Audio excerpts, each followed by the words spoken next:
Frankenstein, by Mary Shelley. This book is a copyright-free work available in the public domain and has been republished using auto-audio technology by Sounded.com. Narrated by Gill with TrueVoice, a digital replica license with consent exclusively to Sounded.com. By using TrueVoice, the voice artist is paid royalties for the work on each sale. For more information about ethical voice replication, please visit voices.sounded.com. Letter 1. To Mrs. Saville, England. St. Petersburg, December 11th, 17. You will rejoice to hear that no disaster has accompanied the commencement of an enterprise which you have regarded with such evil forebodings. I arrived here yesterday, and my first task is to assure my dear sister of my welfare and increasing confidence in the success of my undertaking. I am already far north of London, and as I walk in the streets of Petersburg, I feel a cold northern breeze play upon my cheeks, which braces my nerves and fills me with delight. Do you understand this feeling? This breeze, which has travelled from the regions towards which I am advancing, gives me a foretaste of those icy climes. Inspirited by this wind of promise, my daydreams become more fervent and vivid.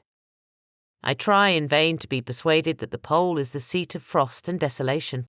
It ever presents itself to my imagination as the region of beauty and delight. There, Margaret, the sun is forever visible, its broad disk just skirting the horizon and diffusing a perpetual splendour. Therefore, with your leave, my sister, I will put some trust in preceding navigators, their snow and frost are banished, and, sailing over a calm sea, we may be wafted to a land surpassing in wonders and in beauty every region hitherto discovered on the habitable globe. Its productions and features may be without example, as the phenomena of the heavenly bodies undoubtedly are in those undiscovered solitudes. What may not be expected in a country of eternal light? I may there discover the wondrous power which attracts the needle and may regulate 1,000 celestial observations that require only this voyage to render their seeming eccentricities consistent forever. I shall satiate my ardent curiosity with the sight of a part of the world never before visited, and may tread a land never before imprinted by the foot of man. These are my enticements, and they are sufficient to conquer all fear of danger or death, and to induce me to commence this laborious voyage with the joy a child feels when he embarks in a little boat, with his holiday mates, on an expedition of discovery up his native river. But supposing all these conjectures to be false, you cannot contest the inestimable benefit which I shall confer on all mankind, to the last generation, by discovering a passage near the pole to those countries, to reach which at present so many months are requisite, or by ascertaining the secret of the magnet, which, if at all possible, can only be effected by an undertaking such as mine. These reflections have dispelled the agitation with which I began my letter, and I feel my heart glow with an enthusiasm which elevates me to heaven, for nothing contributes so much to tranquilize the mind as a steady purpose, a point on which the soul may fix its intellectual eye. This expedition has been the favourite dream of my early years.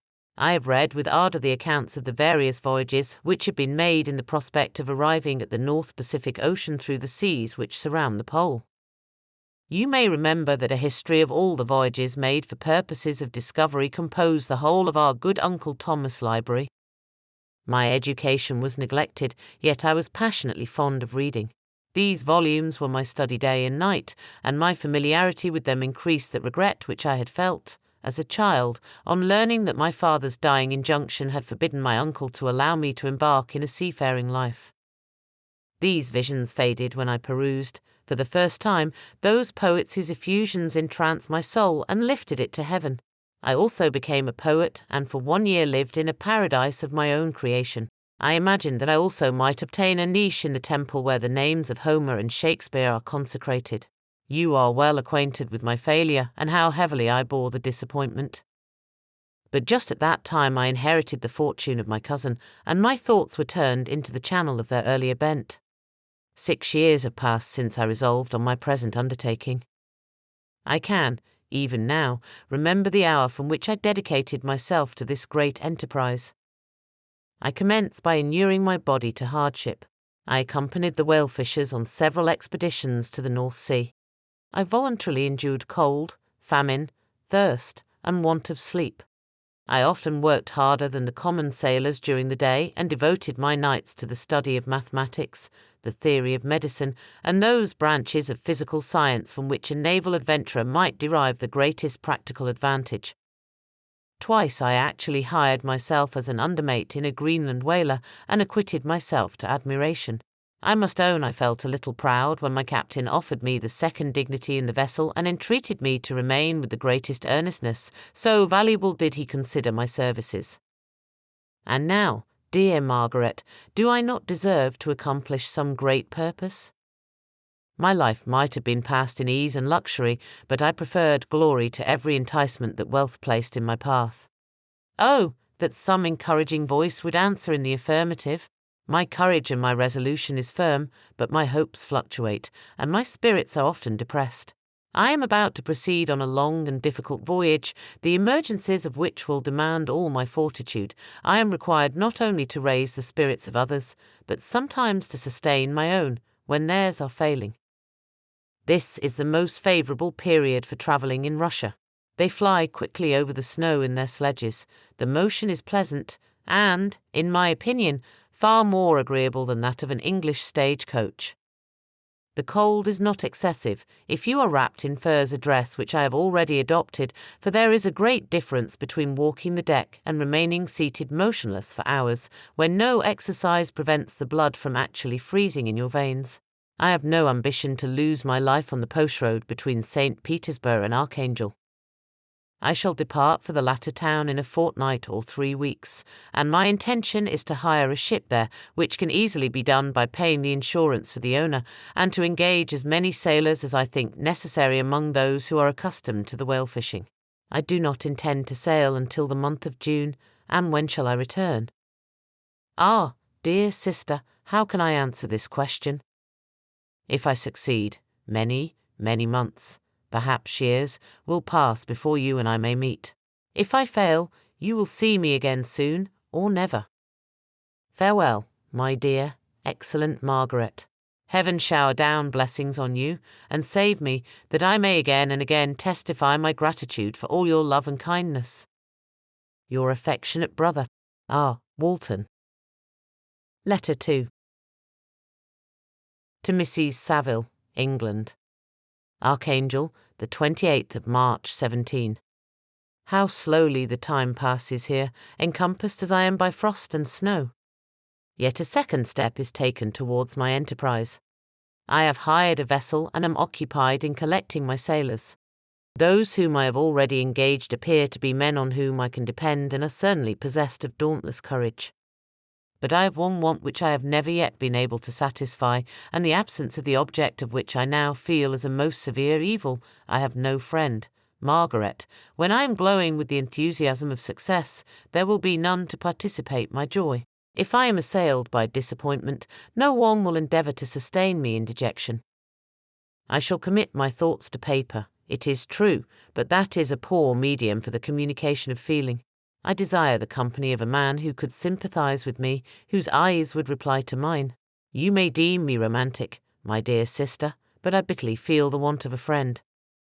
I have no one near me, gentle yet courageous, possessed of a cultivated as well as of a capacious mind, whose tastes are like my own, to approve or amend my plans.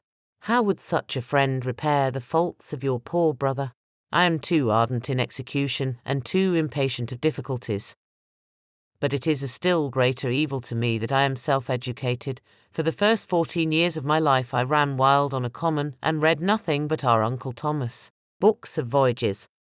At that age I became acquainted with the celebrated poets of our own country, but it was only when it had ceased to be in my power to derive its most important benefits from such a conviction that I perceived the necessity of becoming acquainted with more languages than that of my native country. Now I am 28 and am in reality more illiterate than many schoolboys of 15. It is true that I have thought more and that my daydreams are more extended and magnificent, but they want, as the painters call it, keeping, and I greatly need a friend who would have sense enough not to despise me as romantic, and affection enough for me to endeavour to regulate my mind. Well, These are useless complaints. I shall certainly find no friend on the wide ocean, nor even here in Archangel, among merchants and seamen. Yet some feelings, unallied to the dross of human nature, beat even in these rugged bosoms. My lieutenant, for instance, is a man of wonderful courage and enterprise. He is madly desirous of glory, or rather, to word my phrase more characteristically, of advancement in his profession. He is an Englishman, and in the midst of national and professional prejudices, unsoftened by cultivation, retains some of the noblest endowments of humanity. I first became acquainted with him on board a whale vessel. Finding that he was unemployed in this city, I easily engaged him to assist in my enterprise.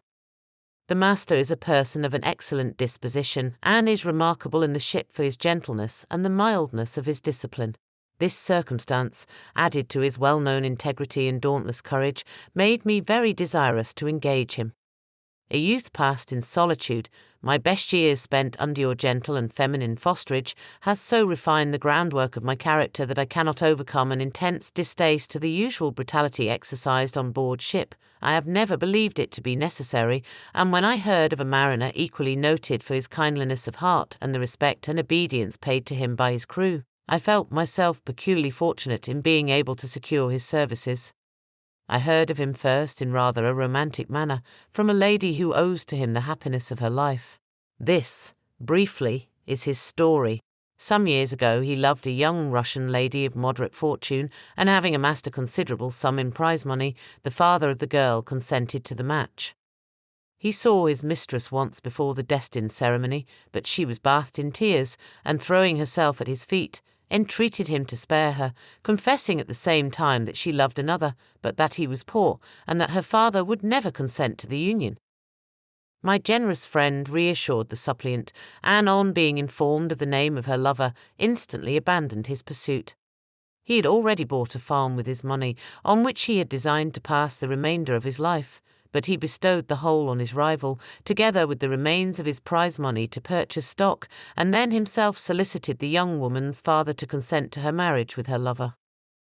But the old man decidedly refused, thinking himself bound in honour to my friend, who, when he found the father inexorable, quitted his country, nor returned until he heard that his former mistress was married according to her inclinations.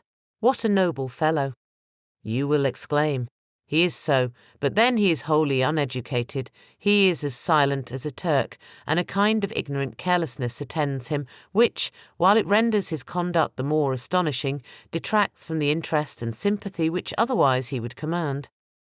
Yet do not suppose, because I complain a little or because I can conceive a consolation for my toils which I may never know, that I am wavering in my resolutions.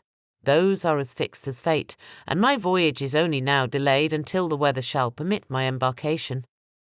The winter has been dreadfully severe, but the spring promises well, and it is considered as a remarkably early season, so that perhaps I may sail sooner than I expected.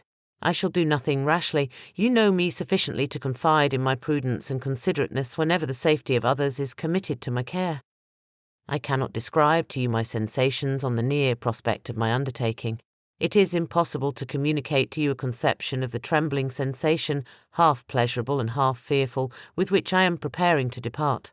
I am going to unexplored regions, to the land of mist and snow, but I shall kill no albatross, therefore do not be alarmed for my safety, or if I should come back to you as worn and woeful as the ancient mariner.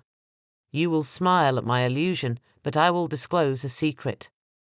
I have often attributed my attachment to, my passionate enthusiasm for, the dangerous mysteries of ocean to that production of the most imaginative of modern poets. There is something at work in my soul which I do not understand.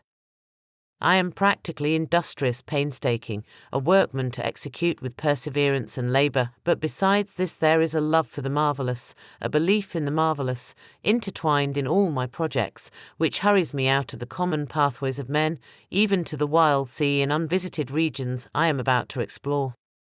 But to return to dearer considerations, shall I meet you again, after having traversed immense seas and returned by the most southern cape of Africa or America? I dare not expect such success, yet I cannot bear to look on the reverse of the picture. Continue for the present to write to me by every opportunity. I may receive your letters on some occasions when I need them most to support my spirits. I love you very tenderly. Remember me with affection, should you never hear from me again. Your affectionate brother, Robert Walton. Letter 3. To Mrs. Saville, England.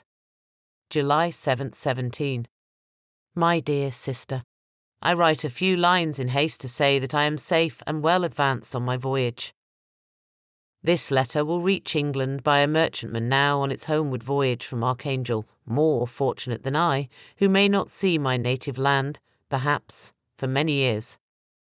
I am, however, in good spirits. My men are bold and apparently firm of purpose, nor do the floating sheets of ice that continually pass us, indicating the dangers of the region towards which we are advancing, appear to dismay them.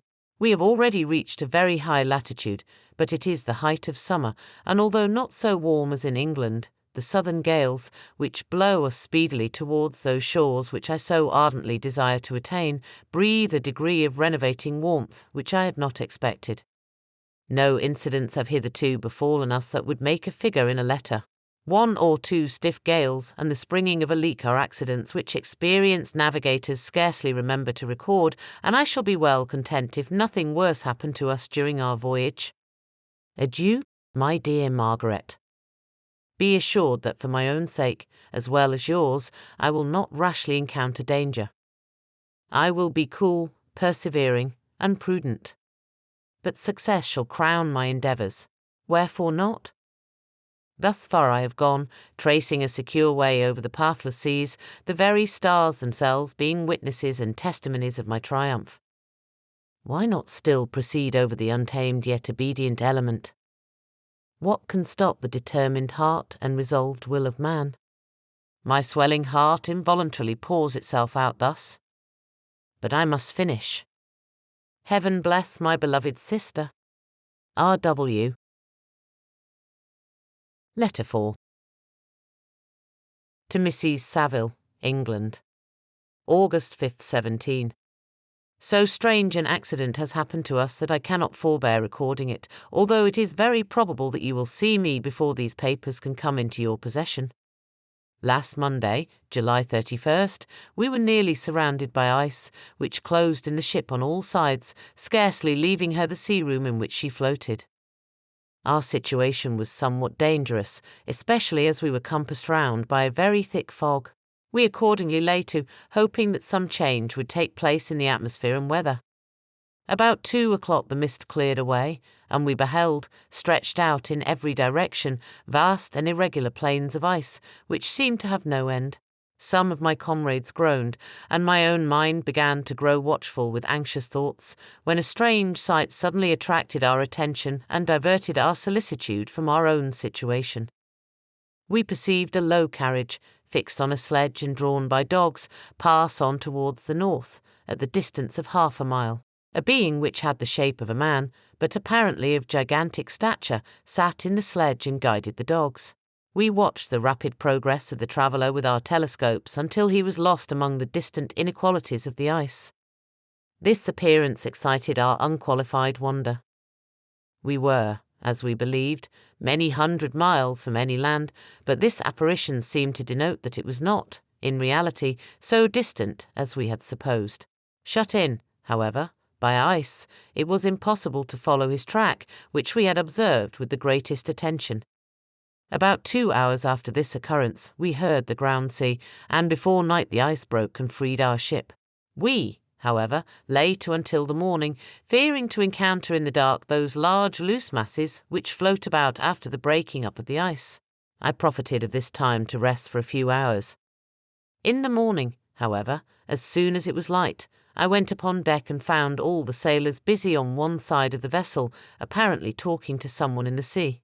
It was, in fact, a sledge, like that we had seen before, which had drifted towards us in the night on a large fragment of ice. Only one dog remained alive, but there was a human being within it whom the sailors were persuading to enter the vessel. He was not, as the other traveller seemed to be, a savage inhabitant of some undiscovered island, but a European. When I appeared on deck, the master said, "Here is our captain, and he will not allow you to perish on the open sea." On perceiving me, the stranger addressed me in English, although with a foreign accent. "Before I come on board your vessel," said he, "will you have the kindness to inform me whither you are bound?" You may conceive my astonishment on hearing such a question addressed to me from a man on the brink of destruction, and to whom I should have supposed that my vessel would have been a resource which he would not have exchanged for the most precious wealth the earth can afford. I replied, however, that we were on a voyage of discovery towards the Northern Pole. Upon hearing this, he appeared satisfied and consented to come on board. Good God! Margaret, if you had seen the man who thus capitulated for his safety, your surprise would have been boundless. His limbs were nearly frozen, and his body dreadfully emaciated by fatigue and suffering.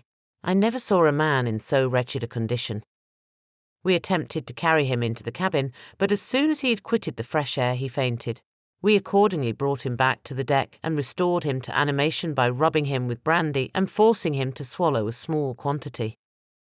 As soon as he showed signs of life, we wrapped him up in blankets and placed him near the chimney of the kitchen stove. By slow degrees he recovered and ate a little soup, which restored him wonderfully. 2 days passed in this manner before he was able to speak, and I often feared that his sufferings had deprived him of understanding. When he had in some measure recovered, I removed him to my own cabin and attended on him as much as my duty would permit.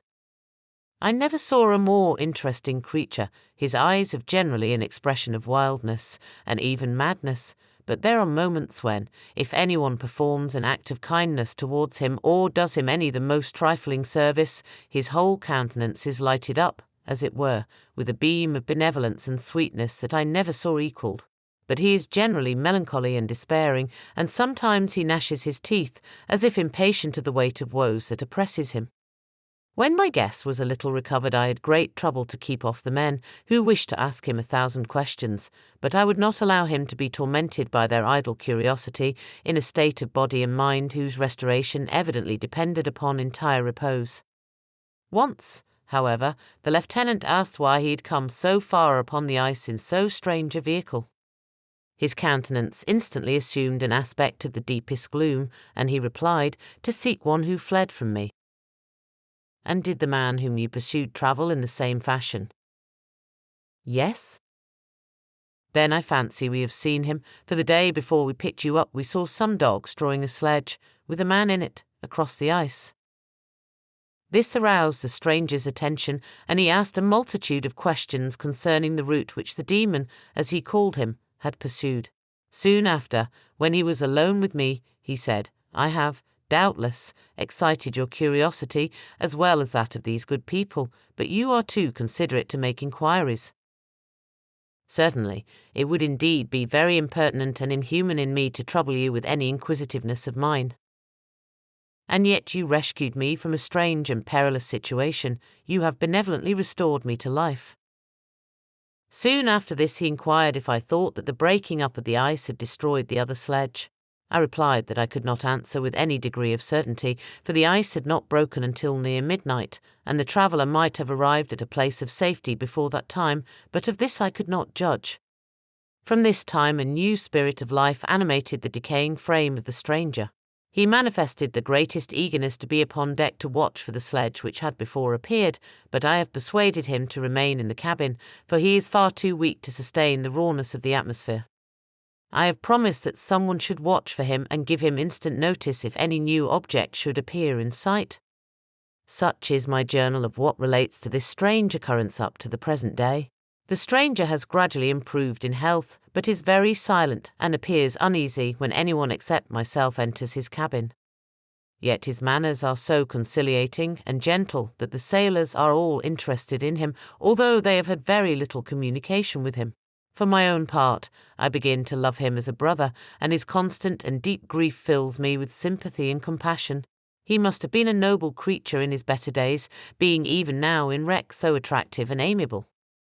I said in one of my letters, "My dear Margaret, that I should find no friend on the wide ocean, yet I have found a man who, before his spirit had been broken by misery, I should have been happy to have possessed as the brother of my heart." I shall continue my journal concerning the stranger at intervals, should I have any fresh incidents to record. August 13th, 17. My affection for my guest increases every day. He excites at once my admiration and my pity to an astonishing degree. How can I see so noble a creature destroyed by misery without feeling the most poignant grief? He is so gentle, yet so wise, his mind is so cultivated, and when he speaks, although his words are culled with the choicest art, yet they flow with rapidity and unparalleled eloquence. He is now much recovered from his illness and is continually on the deck, apparently watching for the sledge that preceded his own. Yet, although unhappy, he is not so utterly occupied by his own misery but that he interests himself deeply in the projects of others. He has frequently conversed with me on mine, which I have communicated to him without disguise. He entered attentively into all my arguments in favour of my eventual success and into every minute detail of the measures I had taken to secure it. I was easily led by the sympathy which he evinced to use the language of my heart, to give utterance to the burning ardour of my soul, and to say, with all the fervour that warmed me, how gladly I would sacrifice my fortune, my existence, my every hope, to the furtherance of my enterprise. One man's life or death were but a small price to pay for the acquirement of the knowledge which I sought, for the dominion I should acquire and transmit over the elemental foes of our race. As I spoke, a dark gloom spread over my listener's countenance.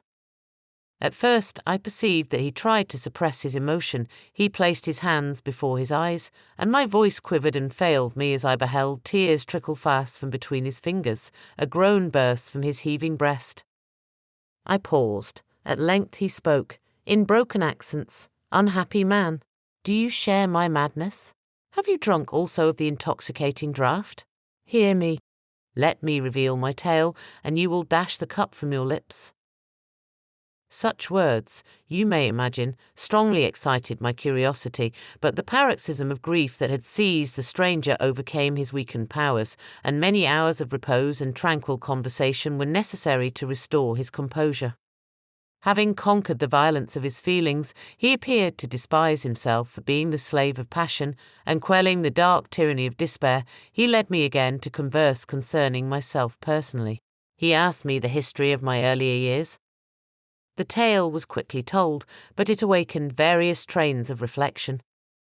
I spoke of my desire of finding a friend, of my thirst for a more intimate sympathy with a fellow mind than had ever fallen to my lot, and expressed my conviction that a man could boast of little happiness who did not enjoy this blessing. "I agree with you," replied the stranger. "We are unfashioned creatures, but half made up. If one wiser, better, dearer than ourselves, such a friend ought to be, do not lend his aid to perfectionate our weak and faulty natures. I once had a friend, the most noble of human creatures, and am entitled, therefore, to judge respecting friendship. You have hope, and the world before you, and have no cause for despair. But I have lost everything and cannot begin life anew." As he said this, his countenance became expressive of a calm, settled grief that touched me to the heart. But he was silent, and presently retired to his cabin. Even broken in spirit as he is, no one can feel more deeply than he does the beauties of nature, the starry sky, the sea, and every sight afforded by these wonderful regions seems still to have the power of elevating his soul from earth. Such a man has a double existence. He may suffer misery and be overwhelmed by disappointments, yet when he has retired into himself, he will be like a celestial spirit that has a halo around him, within whose circle no grief or folly ventures. Will you smile at the enthusiasm I express concerning this divine wanderer? You would not if you saw him. You have been tutored and refined by books and retirement from the world, and you are therefore somewhat fastidious, but this only renders you the more fit to appreciate the extraordinary merits of this wonderful man. Sometimes I have endeavoured to discover what quality it is which he possesses that elevates him so immeasurably above any other person I ever knew. I believe it to be an intuitive discernment, a quick but never-failing power of judgment, a penetration into the causes of things, unequalled for clearness and precision. Add to this a facility of expression and a voice whose varied intonations are soul-subduing music. August 19th, 17. Yesterday the stranger said to me, "You may easily perceive, Captain Walton, that I have suffered great and unparalleled misfortunes. I had determined at one time that the memory of these evils should die with me, but you have won me to alter my determination. You seek for knowledge and wisdom, as I once did, and I ardently hope that the gratification of your wishes may not be a serpent to sting you, as mine has been. I do not know that the relation of my disasters will be useful to you, yet, when I reflect that you are pursuing the same course, exposing yourself to the same dangers which have rendered me what I am, I imagine that you may deduce an apt moral from my tale, one that may direct you if you succeed in your undertaking and console you in case of failure. Prepare to hear of occurrences which are usually deemed marvellous. Were we among the tamer scenes of nature, I might fear to encounter your unbelief, perhaps your ridicule, but many things will appear possible in these wild and mysterious regions which would provoke the laughter of those unacquainted with the ever-varied powers of nature, nor can I doubt but that my tale conveys in its series internal evidence of the truth of the events of which it is composed. You may easily imagine that I was much gratified by the offered communication, yet I could not endure that he should renew his grief by a recital of his misfortunes. I felt the greatest eagerness to hear the promised narrative, partly from curiosity and partly from a strong desire to ameliorate his fate if it were in my power. I expressed these feelings in my answer. "I thank you," he replied, "for your sympathy, but it is useless. My fate is nearly fulfilled. I wait but for one event, and then I shall repose in peace. I understand your feeling," continued he, perceiving that I wished to interrupt him, "but you are mistaken, my friend, if thus you will allow me to name you. Nothing can alter my destiny. Listen to my history, and you will perceive how irrevocably it is determined." He then told me that he would commence his narrative the next day when I should be at leisure. This promise drew from me the warmest thanks. I have resolved every night, when I am not imperatively occupied by my duties, to record, as nearly as possible in his own words, what he has related during the day. If I should be engaged, I will at least make notes. This manuscript will doubtless afford you the greatest pleasure, but to me, who know him, and who hear it from his own lips, with what interest and sympathy shall I read it in some future day? Even now, as I commence my task, his full-toned voice swells in my ears, his lustrous eyes dwell on me with all their melancholy sweetness. I see his thin hand raised in animation, while the lineaments of his face are irradiated by the soul within. Strange and harrowing must be his story, frightful the storm which embraced the gallant vessel on its course and wrecked it thus.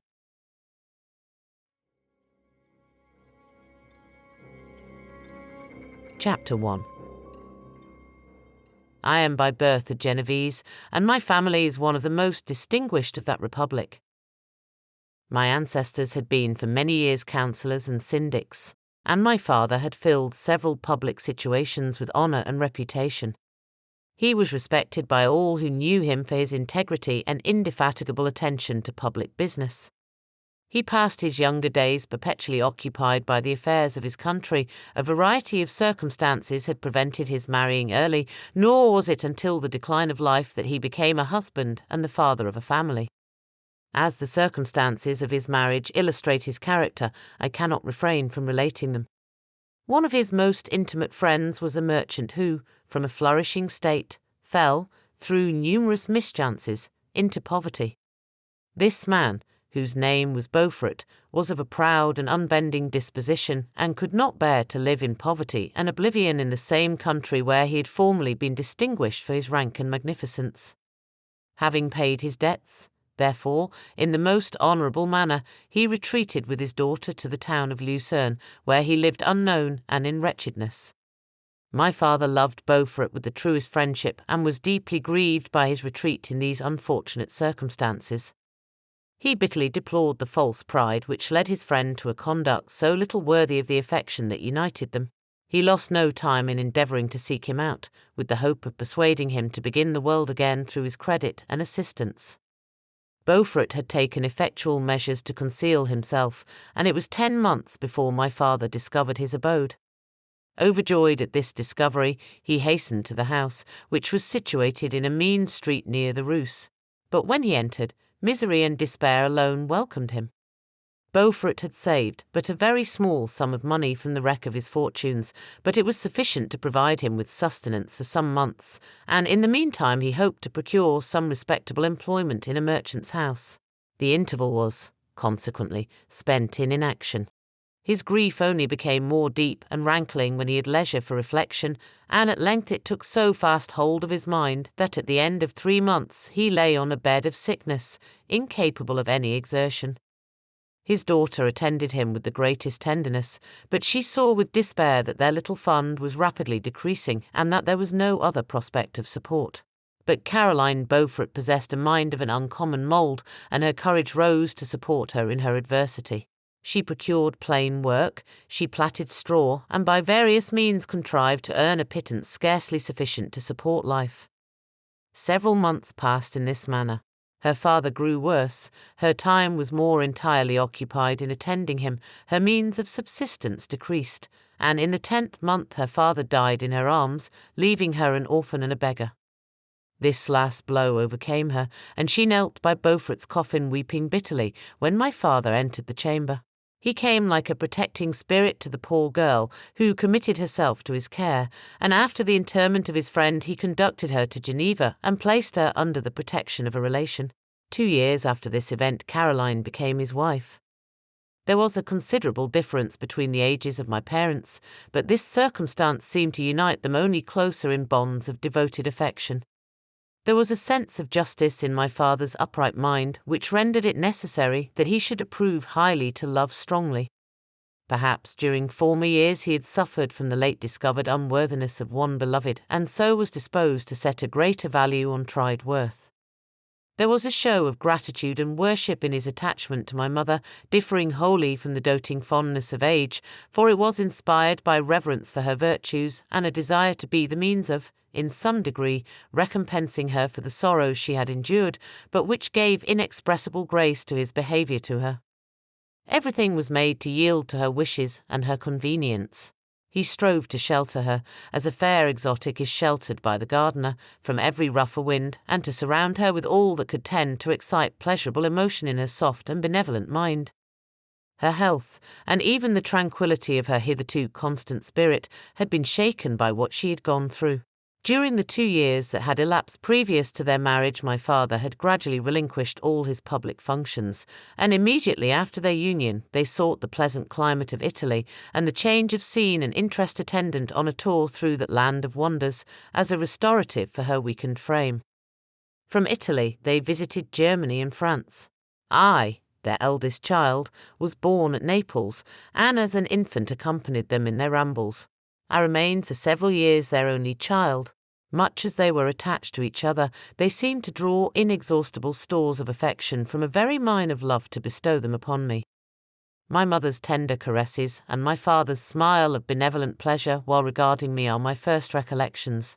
I was their plaything and their idol, and something better their child, the innocent and helpless creature bestowed on them by heaven, whom to bring up to good, and whose future lot it was in their hands to direct to happiness or misery, according as they fulfilled their duties towards me.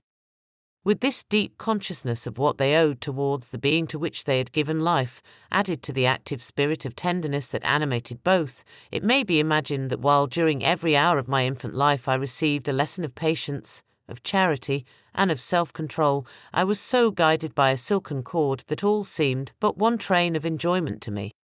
For a long time I was their only care. My mother had much desired to have a daughter, but I continued their single offspring. When I was about 5 years old, while making an excursion beyond the frontiers of Italy, they passed a week on the shores of the Lake of Como. Their benevolent disposition often made them enter the cottages of the poor. This, to my mother, was more than a duty. It was a necessity, a passion remembering what she had suffered and how she had been relieved for her to act in her turn the guardian angel to the afflicted. During one of their walks a poor cot in the foldings of a veil attracted their notice as being singularly disconsolate, while the number of half-clothed children gathered about it spoke of penury in its worst shape. One day, when my father had gone by himself to Milan, my mother, accompanied by me, visited this abode. She found a peasant and his wife, hard-working, bent down by care and labour, distributing a scanty meal to 5 hungry babes. Among these there was one which attracted my mother far above all the rest. She appeared of a different stock. The 4 others were dark-eyed, hardy little vagrants. This child was thin and very fair. Her hair was the brightest living gold, and despite the poverty of her clothing, seemed to set a crown of distinction on her head. Her brow was clear and ample, her blue eyes cloudless, and her lips and the moulding of her face so expressive of sensibility and sweetness that none could behold her without looking on her as of a distinct species, a being heaven-sent, and bearing a celestial stamp in all her features. The peasant woman, perceiving that my mother fixed eyes of wonder and admiration on this lovely girl, eagerly communicated her history. She was not her child, but the daughter of a Milanese nobleman. Her mother was a German and had died on giving her birth. The infant had been placed with these good people to nurse. They were better off then. They had not been long married, and their eldest child was but just born. The father of their charge was one of those Italians nursed in the memory of the antique glory of Italy, one among the Schiavi Ognea Frementi, who exerted himself to obtain the liberty of his country. He became the victim of its weakness. Whether he had died or still lingered in the dungeons of Austria was not known. His property was confiscated, his child became an orphan and a beggar. She continued with her foster parents and bloomed in their rude abode, fairer than a garden rose among dark-leaved brambles. When my father returned from Milan, he found playing with me in the hall of our villa a child fairer than pictured cherub, a creature who seemed to shed radiance from her looks and whose form and motions were lighter than the chamois of the hills. The apparition was soon explained. With his permission, my mother prevailed on her rustic guardians to yield their charge to her. They were fond of the sweet orphan. Her presence had seemed a blessing to them, but it would be unfair to her to keep her in poverty and want when Providence afforded her such powerful protection. They consulted their village priest, and the result was that Elizabeth Lavenza became the inmate of my parents' house, my more than sister, the beautiful and adored companion of all my occupations and my pleasures. Everyone loved Elizabeth. The passionate and almost reverential attachment with which all regarded her became, while I shared it, my pride and my delight. On the evening previous to her being brought to my home, my mother had said playfully, "I have a pretty present for my Victor, tomorrow he shall have it."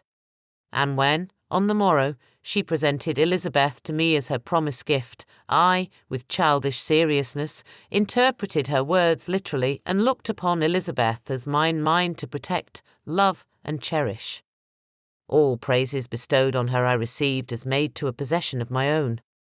We called each other familiarly by the name of cousin.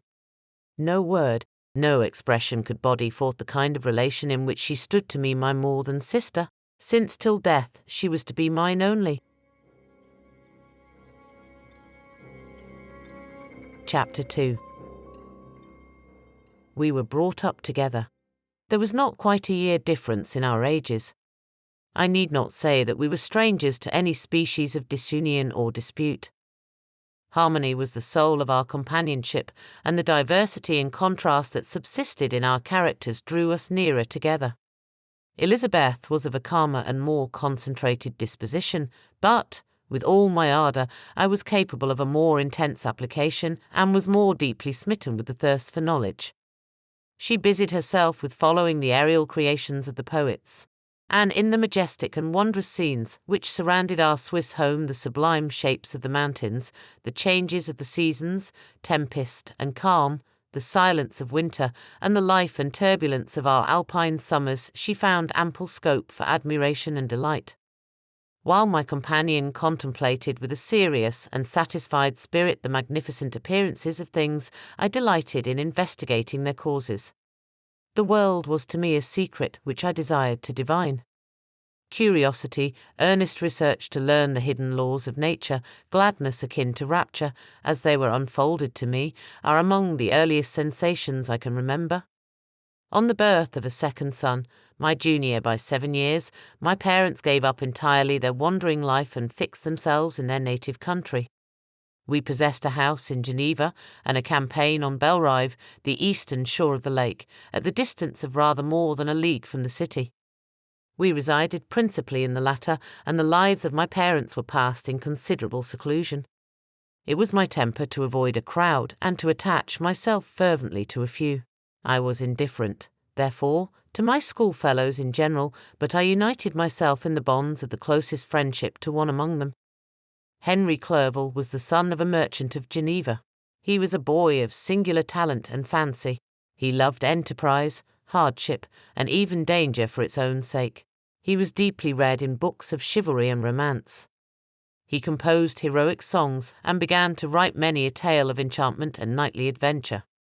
He tried to make us act plays and to enter into masquerades in which the characters were drawn from the heroes of Roncesvalles, of the Round Table of King Arthur, and the chivalrous train who shed their blood to redeem the Holy Sepulchre from the hands of the infidels. No human being could have passed a happier childhood than myself.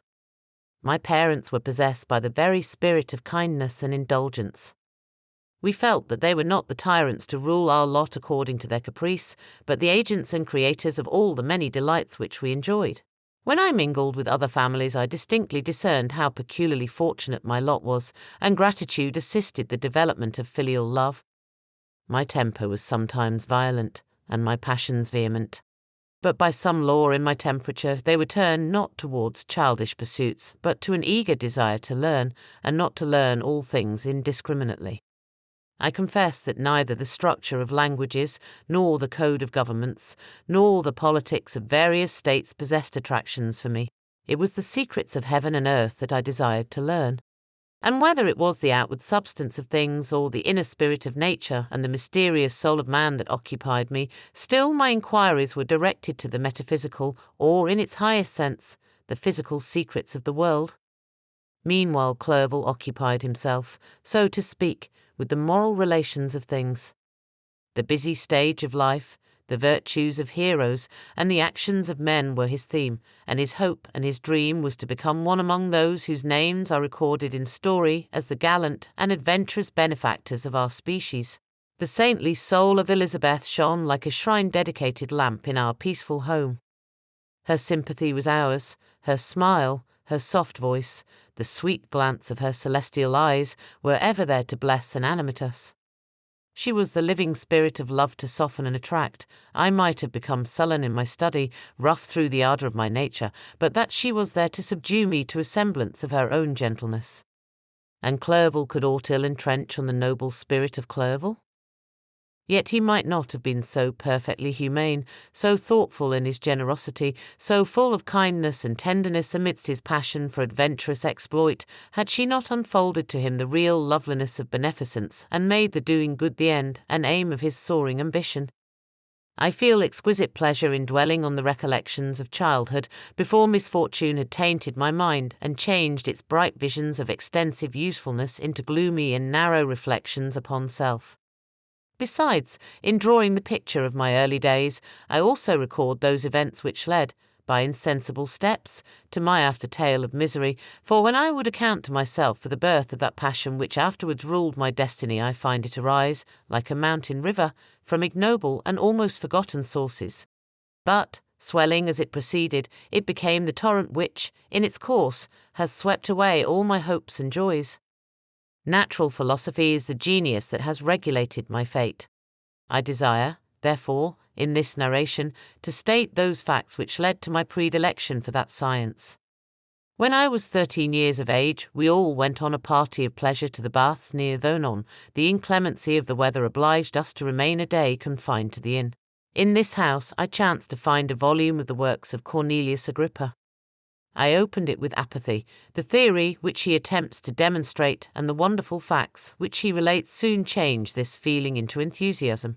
A new light seemed to dawn upon my mind, and bounding with joy, I communicated my discovery to my father. My father looked carelessly at the title page of my book and said, "Ah, Cornelius Agrippa. My dear Victor, do not waste your time upon this. It is sad trash."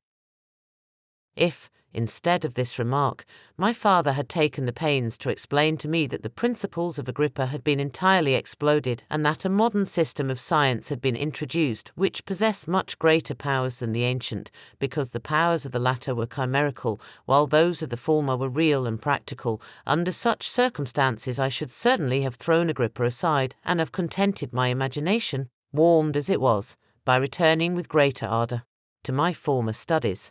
It is even possible that the train of my ideas would never have received the fatal impulse that led to my ruin.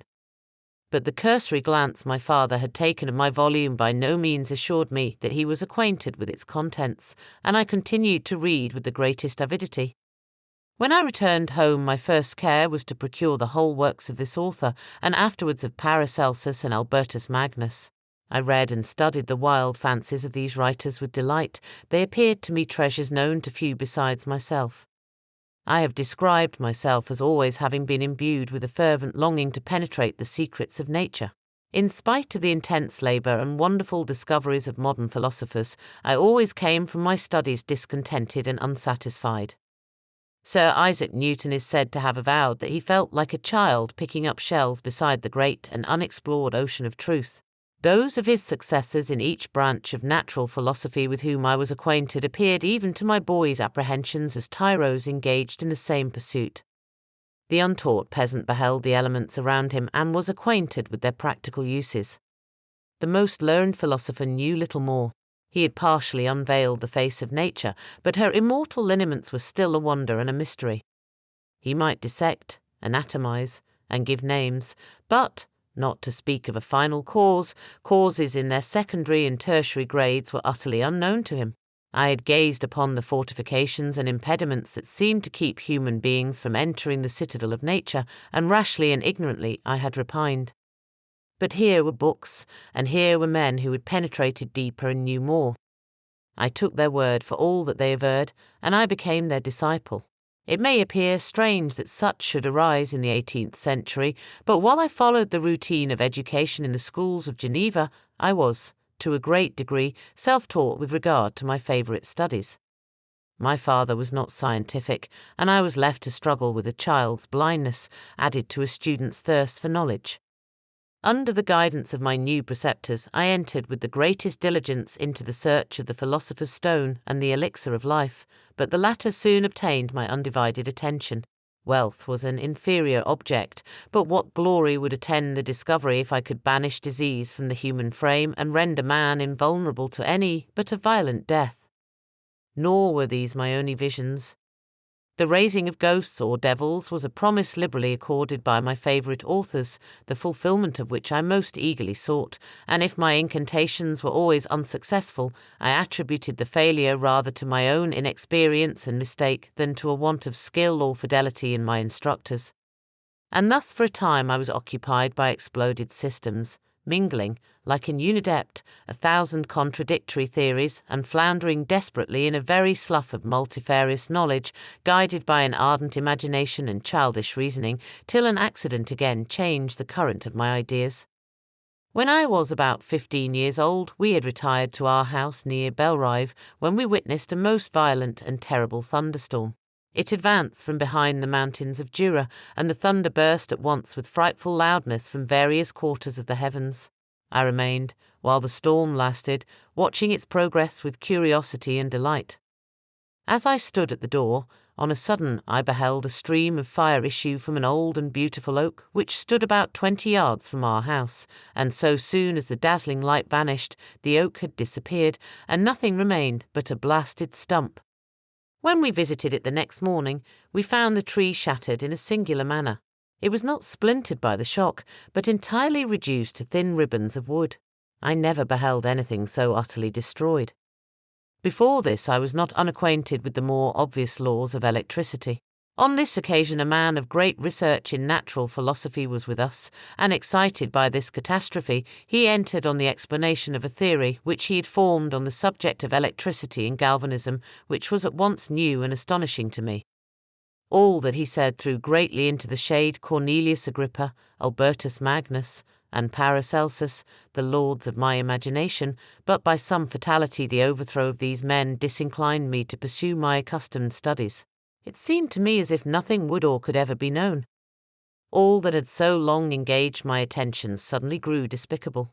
By one of those caprices of the mind, which we are perhaps most subject to in early youth, I at once gave up my former occupations, set down natural history and all its progeny as a deformed and abortive creation, and entertained the greatest disdain for a would-be science, which could never even step within the threshold of real knowledge. In this mood of mind I betook myself to the mathematics and the branches of study appertaining to that science as being built upon secure foundations, and so worthy of my consideration. Thus strangely are our souls constructed, and by such slight ligaments are we bound to prosperity or ruin. When I look back, it seems to me as if this almost miraculous change of inclination was the immediate suggestion of the guardian angel of my life, the last effort made by the spirit of preservation to avert the storm that was even then hanging in the stars and ready to envelop me. Her victory was announced by an unusual tranquility and gladness of soul which followed the relinquishing of my ancient and latterly tormenting studies. It was thus that I was to be taught to associate evil with their prosecution, happiness with their disregard. It was a strong effort of the spirit of good, but it was ineffectual. Destiny was too potent, and her immutable laws had decreed my utter and terrible destruction. Chapter 3. When I had attained the age of 17, my parents resolved that I should become a student at the University of Ingolstadt. I had hitherto attended the schools of Geneva, but my father thought it necessary for the completion of my education that I should be made acquainted with other customs than those of my native country. My departure was therefore fixed at an early date, but before the day resolved upon could arrive, the first misfortune of my life occurred, an omen, as it were, of my future misery. Elizabeth had caught the scarlet fever. Her illness was severe, and she was in the greatest danger. During her illness, many arguments had been urged to persuade my mother to refrain from attending upon her. She had at first yielded to our entreaties, but when she heard that the life of her favourite was menaced, she could no longer control her anxiety. She attended her sickbed. Her watchful attentions triumphed over the malignity of the distemper. Elizabeth was saved, but the consequences of this imprudence were fatal to her preserver. On the third day my mother sickened. Her fever was accompanied by the most alarming symptoms, and the looks of her medical attendants prognosticated the worst event. On her deathbed the fortitude and benignity of this best of women did not desert her. She joined the hands of Elizabeth and myself. "My children," she said, "my firmest hopes of future happiness were placed on the prospect of your union. This expectation will now be the consolation of your father. Elizabeth, my love, you must supply my place to my younger children. Alas, I regret that I am taken from you, and, happy and beloved as I have been, is it not hard to quit you all? But these are not thoughts befitting me. I will endeavour to resign myself cheerfully to death, and will indulge a hope of meeting you in another world." She died calmly, and her countenance expressed affection even in death. I need not describe the feelings of those whose dearest ties are rent by that most irreparable evil, the void that presents itself to the soul, and the despair that is exhibited on the countenance. It is so long before the mind can persuade itself that she whom we saw every day, and whose very existence appeared a part of our own, can have departed for ever, that the brightness of a beloved eye can have been extinguished, and the sound of a voice so familiar and dear to the ear can be hushed, never more to be heard. These are the reflections of the first days, but when the lapse of time proves the reality of the evil, then the actual bitterness of grief commences. Yet from whom has not that rude hand rent away some dear connection? And why should I describe a sorrow which all have felt, and must feel? The time at length arrives when grief is rather an indulgence than a necessity, and the smile that plays upon the lips, although it may be deemed a sacrilege, is not banished. My mother was dead, but we had still duties which we ought to perform. We must continue our course with the rest and learn to think ourselves fortunate, whilst one remains whom the spoiler has not seized. My departure for Ingolstadt, which had been deferred by these events, was now again determined upon. I obtained from my father a respite of some weeks. It appeared to me sacrilege so soon to leave the repose, akin to death, of the house of mourning, and to rush into the thick of life. I was new to sorrow, but it did not the less alarm me. I was unwilling to quit the sight of those that remained to me, and above all, I desired to see my sweet Elizabeth in some degree consoled. She indeed veiled her grief and strove to act the comforter to us all. She looked steadily on life and assumed its duties with courage and zeal. She devoted herself to those whom she had been taught to call her uncle and cousins. Never was she so enchanting as at this time, when she recalled the sunshine of her smiles and spent them upon us. She forgot even her own regret in her endeavours to make us forget. The day of my departure at length arrived. Clerval spent the last evening with us. He had endeavoured to persuade his father to permit him to accompany me and to become my fellow student, but in vain. His father was a narrow-minded trader and saw idleness and ruin in the aspirations and ambition of his son. Henry deeply felt the misfortune of being debarred from a liberal education. He said little, but when he spoke I read in his kindling eye and in his animated glance a restrained but firm resolve not to be chained to the miserable details of commerce. We sat late. We could not tear ourselves away from each other nor persuade ourselves to say the word farewell. It was said, and we retired under the pretence of seeking repose, each fancying that the other was deceived. But when at morning's dawn I descended to the carriage which was to convey me away, they were all there, my father again to bless me, Clerval to press my hand once more, my Elizabeth to renew her entreaties that I would write often, and to bestow the last feminine attentions on her playmate and friend. I threw myself into the chaise that was to convey me away and indulged in the most melancholy reflections. I, who had ever been surrounded by amiable companions, continually engaged in endeavouring to bestow mutual pleasure, I was now alone. In the university whither I was going I must form my own friends and be my own protector. My life had hitherto been remarkably secluded and domestic, and this had given me invincible repugnance to new countenances. I loved my brothers, Elizabeth and Clerval. These were old familiar faces, but I believed myself totally unfitted for the company of strangers. Such were my reflections as I commenced my journey, but as I proceeded, my spirits and hopes rose. I ardently desired the acquisition of knowledge. I had often, when at home, thought it hard to remain during my youth cooped up in one place, and had longed to enter the world and take my station among other human beings. Now my desires were complied with, and it would, indeed, have been folly to repent. I had sufficient leisure for these and many other reflections during my journey to Ingolstadt, which was long and fatiguing. At length the high white steeple of the town met my eyes. I alighted and was conducted to my solitary apartment to spend the evening as I pleased. The next morning I delivered my letters of introduction and paid a visit to some of the principal professors. Chance, or rather the evil influence, the angel of destruction, which asserted omnipotent sway over me from the moment I turned my reluctant steps from my father's door, led me first to M. Krempe, professor of natural philosophy. He was an uncouth man, but deeply imbued in the secrets of his science. He asked me several questions concerning my progress in the different branches of science appertaining to natural philosophy. I replied carelessly, and partly in contempt, mentioned the names of my alchemists as the principal authors I had studied. The professor stared. "Have you," he said, "really spent your time in studying such nonsense?" I replied in the affirmative. "Every minute," continued M. Krempe with warmth, "every instant that you have wasted on those books is utterly and entirely lost. You have burdened your memory with exploded systems and useless names. Good God! In what desert land have you lived, where no one was kind enough to inform you that these fancies, which you have so greedily imbibed, are 1,000 years old and as musty as they are ancient? I little expected, in this enlightened and scientific age, to find a disciple of Albertus Magnus and Paracelsus. My dear sir, you must begin your studies entirely anew." So saying, he stepped aside and wrote down a list of several books treating of natural philosophy which he desired me to procure, and dismissed me after mentioning that in the beginning of the following week he intended to commence a course of lectures upon natural philosophy in its general relations, and that M. Waldman, a fellow professor, would lecture upon chemistry the alternate days that he omitted.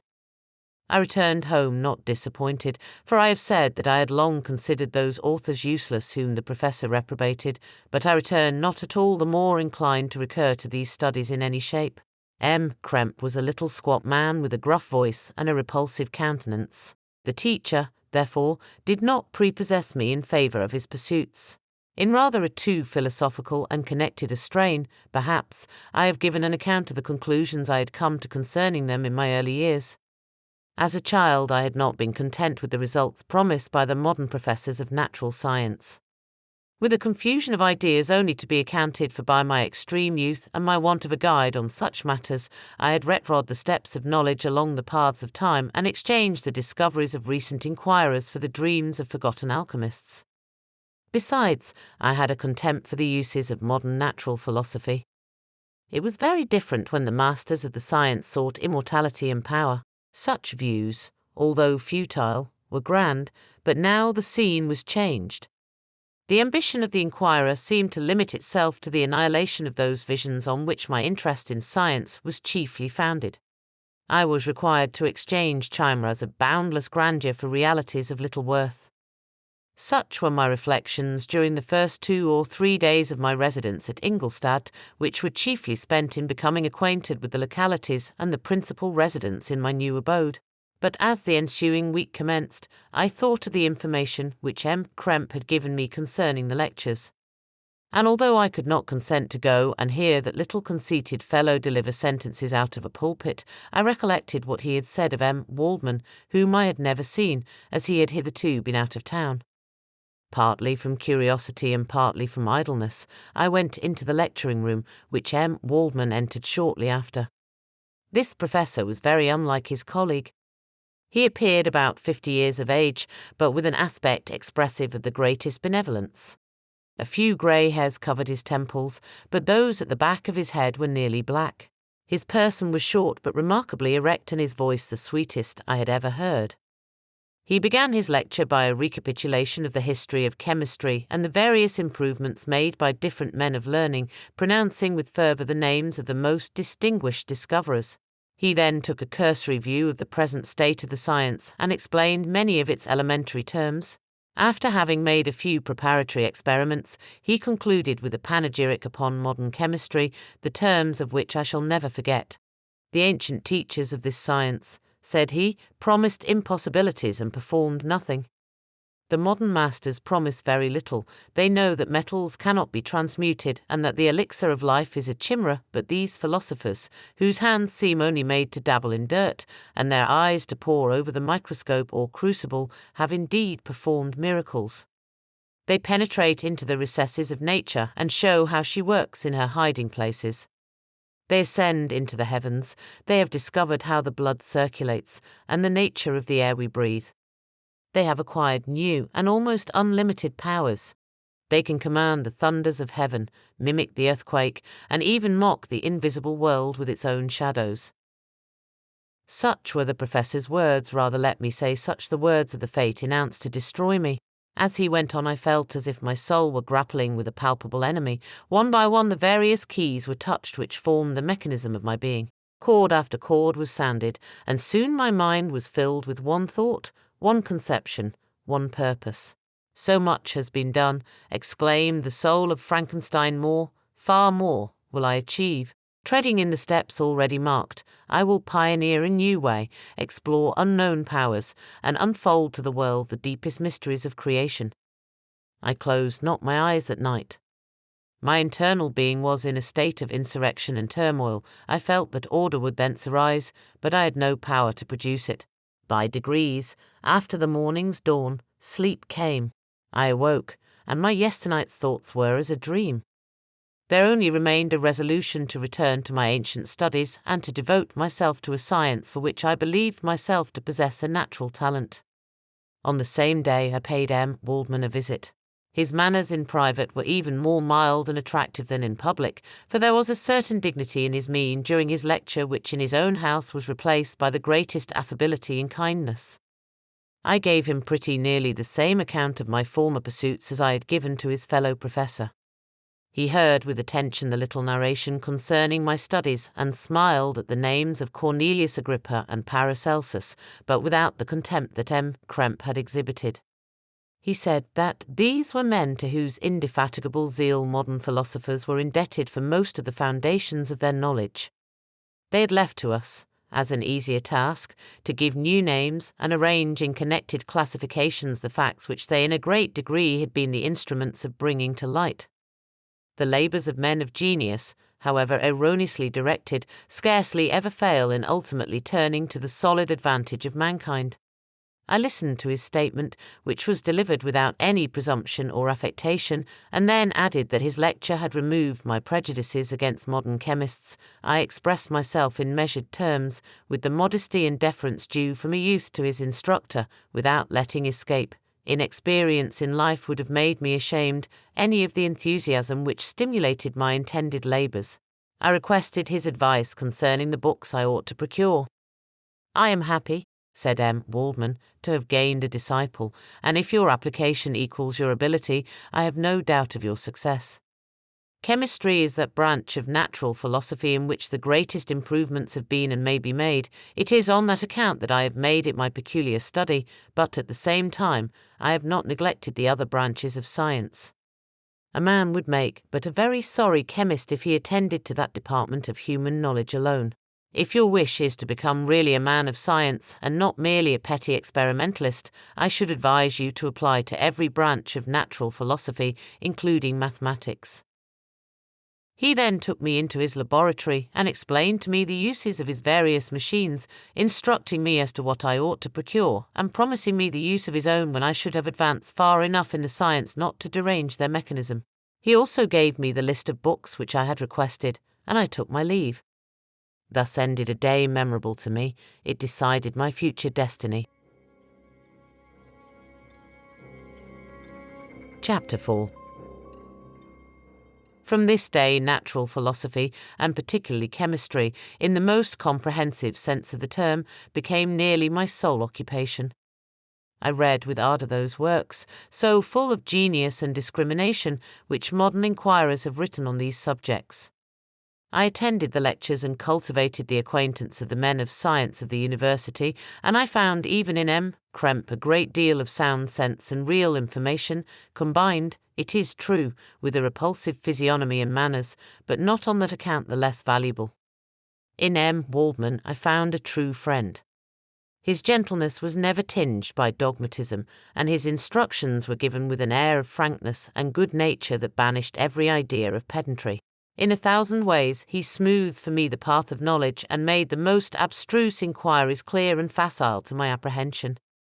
My application was at first fluctuating and uncertain. It gained strength as I proceeded, and soon became so ardent and eager that the stars often disappeared in the light of morning whilst I was yet engaged in my laboratory. As I applied so closely, it may be easily conceived that my progress was rapid.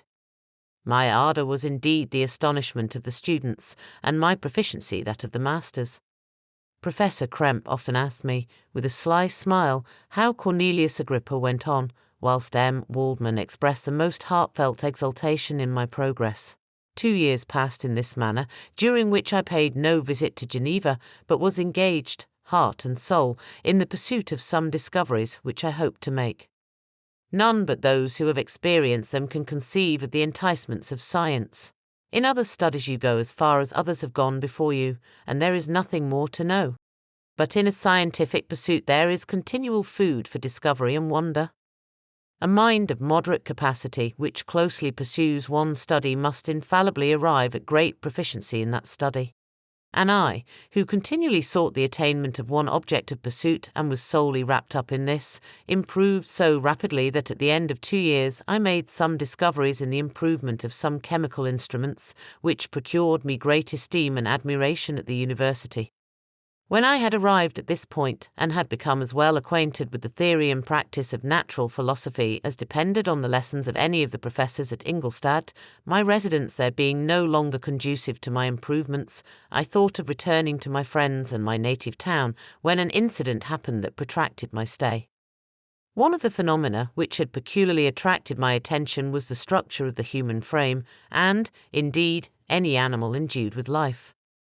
Whence, I often asked myself, did the principle of life proceed? It was a bold question, and one which has ever been considered as a mystery. Yet with how many things are we upon the brink of becoming acquainted, if cowardice or carelessness did not restrain our inquiries?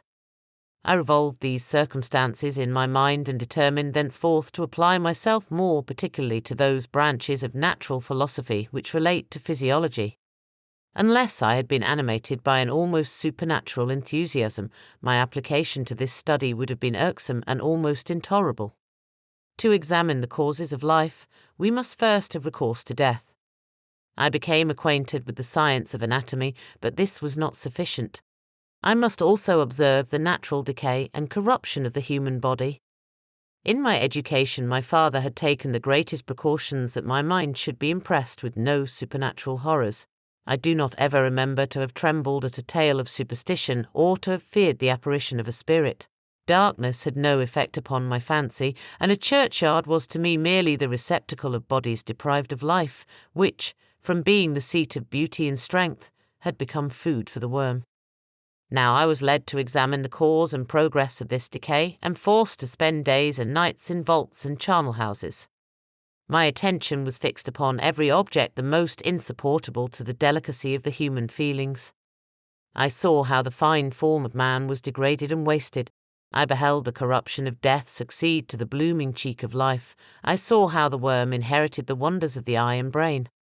I paused, examining and analysing all the minutiae of causation as exemplified in the change from life to death, and death to life, until from the midst of this darkness a sudden light broke in upon me, a light so brilliant and wondrous, yet so simple, that while I became dizzy with the immensity of the prospect which it illustrated, I was surprised that among so many men of genius who had directed their inquiries towards the same science, that I alone should be reserved to discover so astonishing a secret. Remember, I am not recording the vision of a madman. The sun does not more certainly shine in the heavens than that which I now affirm is true. Some miracle might have produced it, yet the stages of the discovery were distinct and probable. After days and nights of incredible labour and fatigue, I succeeded in discovering the cause of generation and life. Nay, more, I became myself capable of bestowing animation upon lifeless matter. The astonishment which I had at first experienced on this discovery soon gave place to delight and rapture.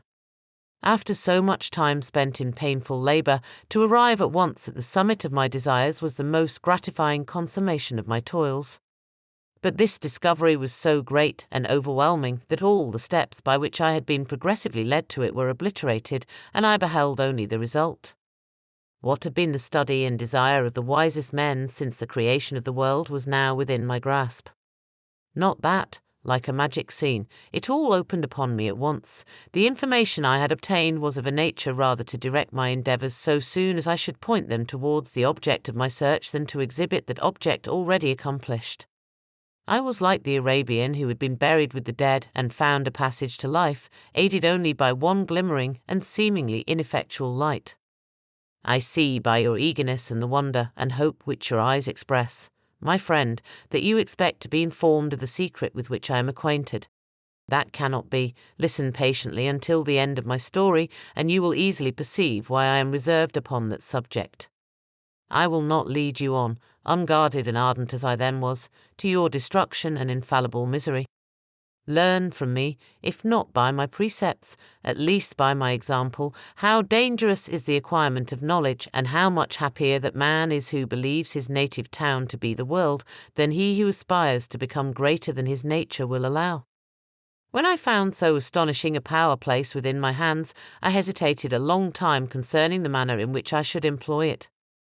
Although I possess the capacity of bestowing animation, yet to prepare a frame for the reception of it, with all its intricacies of fibres, muscles, and veins, still remained a work of inconceivable difficulty and labour.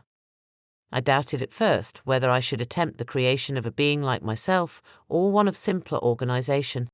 But my imagination was too much exalted by my first success to permit me to doubt of my ability to give life to an animal as complex and wonderful as man. The materials at present within my command hardly appeared adequate to so arduous an undertaking, but I doubted not that I should ultimately succeed. I prepared myself for a multitude of reverses. My operations might be incessantly baffled, and at last my work be imperfect. Yet when I considered the improvement which every day takes place in science and mechanics, I was encouraged to hope my present attempts would at least lay the foundations of future success. Nor could I consider the magnitude and complexity of my plan as any argument of its impracticability. It was with these feelings that I began the creation of a human being. As the minuteness of the parts formed a great hindrance to my speed, I resolved, contrary to my first intention, to make the being of a gigantic stature, that is to say, about 8 feet in height, and proportionably large. After having formed this determination, and having spent some months in successfully collecting and arranging my materials, I began. No one can conceive the variety of feelings which bore me onwards, like a hurricane, in the first enthusiasm of success. Life and death appeared to me ideal bounds, which I should first break through and pour a torrent of light into our dark world. A new species would bless me as its creator and source. Many happy and excellent natures would owe their being to me. No father could claim the gratitude of his child so completely as I should deserve theirs. Pursuing these reflections, I thought that if I could bestow animation upon lifeless matter, I might, in process of time, although I now found it impossible, renew life where death had apparently devoted the body to corruption. These thoughts supported my spirits, while I pursued my undertaking with unremitting ardor. My cheek had grown pale with study, and my person had become emaciated with confinement. Sometimes, on the very brink of certainty, I failed, yet still I clung to the hope which the next day or the next hour might realize. One secret which I alone possessed was the hope to which I had dedicated myself. And the moon gazed on my midnight labors, while, with unrelaxed and breathless eagerness, I pursued nature to her hiding places. Who shall conceive the horrors of my secret toil as I dabbled among the unhallowed damps of the grave or tortured the living animal to animate the lifeless clay? My limbs now tremble, and my eyes swim with the remembrance, but then a resistless and almost frantic impulse urged me forward. I seemed to have lost all soul or sensation, but for this one pursuit. It was indeed but a passing trance that only made me feel with renewed acuteness so soon as, the unnatural stimulus ceasing to operate, I had returned to my old habits. I collected bones from charnel houses and disturbed, with profane fingers, the tremendous secrets of the human frame. In a solitary chamber, or rather cell, at the top of the house, and separated from all the other apartments by a gallery and staircase, I kept my workshop of filthy creation. My eyeballs were starting from their sockets in attending to the details of my employment. The dissecting room and the slaughterhouse furnished many of my materials, and often did my human nature turn with loathing from my occupation, whilst, still urged on by an eagerness which perpetually increased, I brought my work near to a conclusion.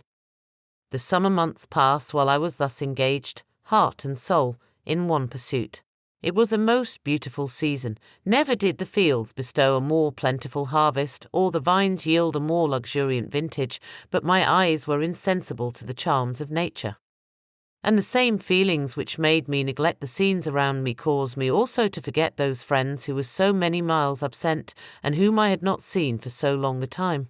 I knew my silence disquieted them, and I well remembered the words of my father. I know that while you are pleased with yourself you will think of us with affection, and we shall hear regularly from you. You must pardon me if I regard any interruption in your correspondence as a proof that your other duties are equally neglected. I knew well, therefore, what would be my father's feelings, but I could not tear my thoughts from my employment, loathsome in itself, but which had taken an irresistible hold of my imagination. I wished, as it were, to procrastinate all that related to my feelings of affection until the great object, which swallowed up every habit of my nature, should be completed.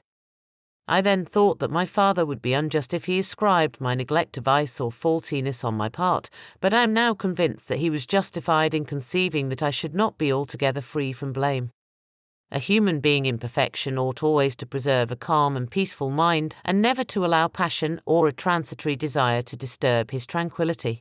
I do not think that the pursuit of knowledge is an exception to this rule. If the study to which you apply yourself has a tendency to weaken your affections, and to destroy your taste for those simple pleasures in which no alloy can possibly mix, then that study is certainly unlawful, that is to say, not befitting the human mind.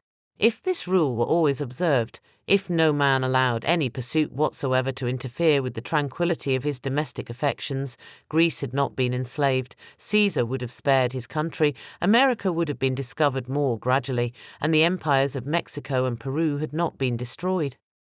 But I forget that I am moralizing in the most interesting part of my tale, and your looks remind me to proceed.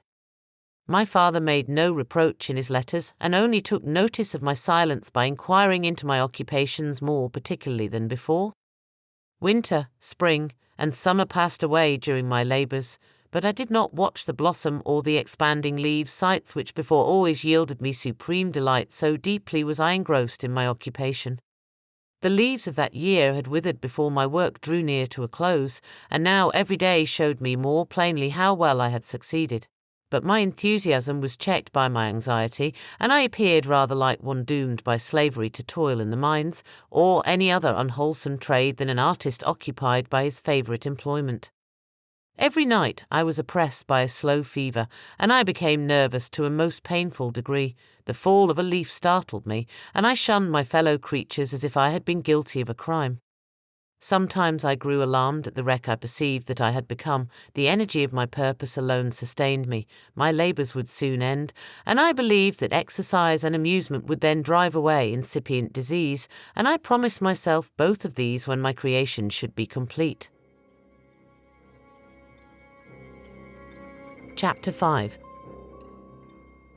It was on a dreary night of November that I beheld the accomplishment of my toils.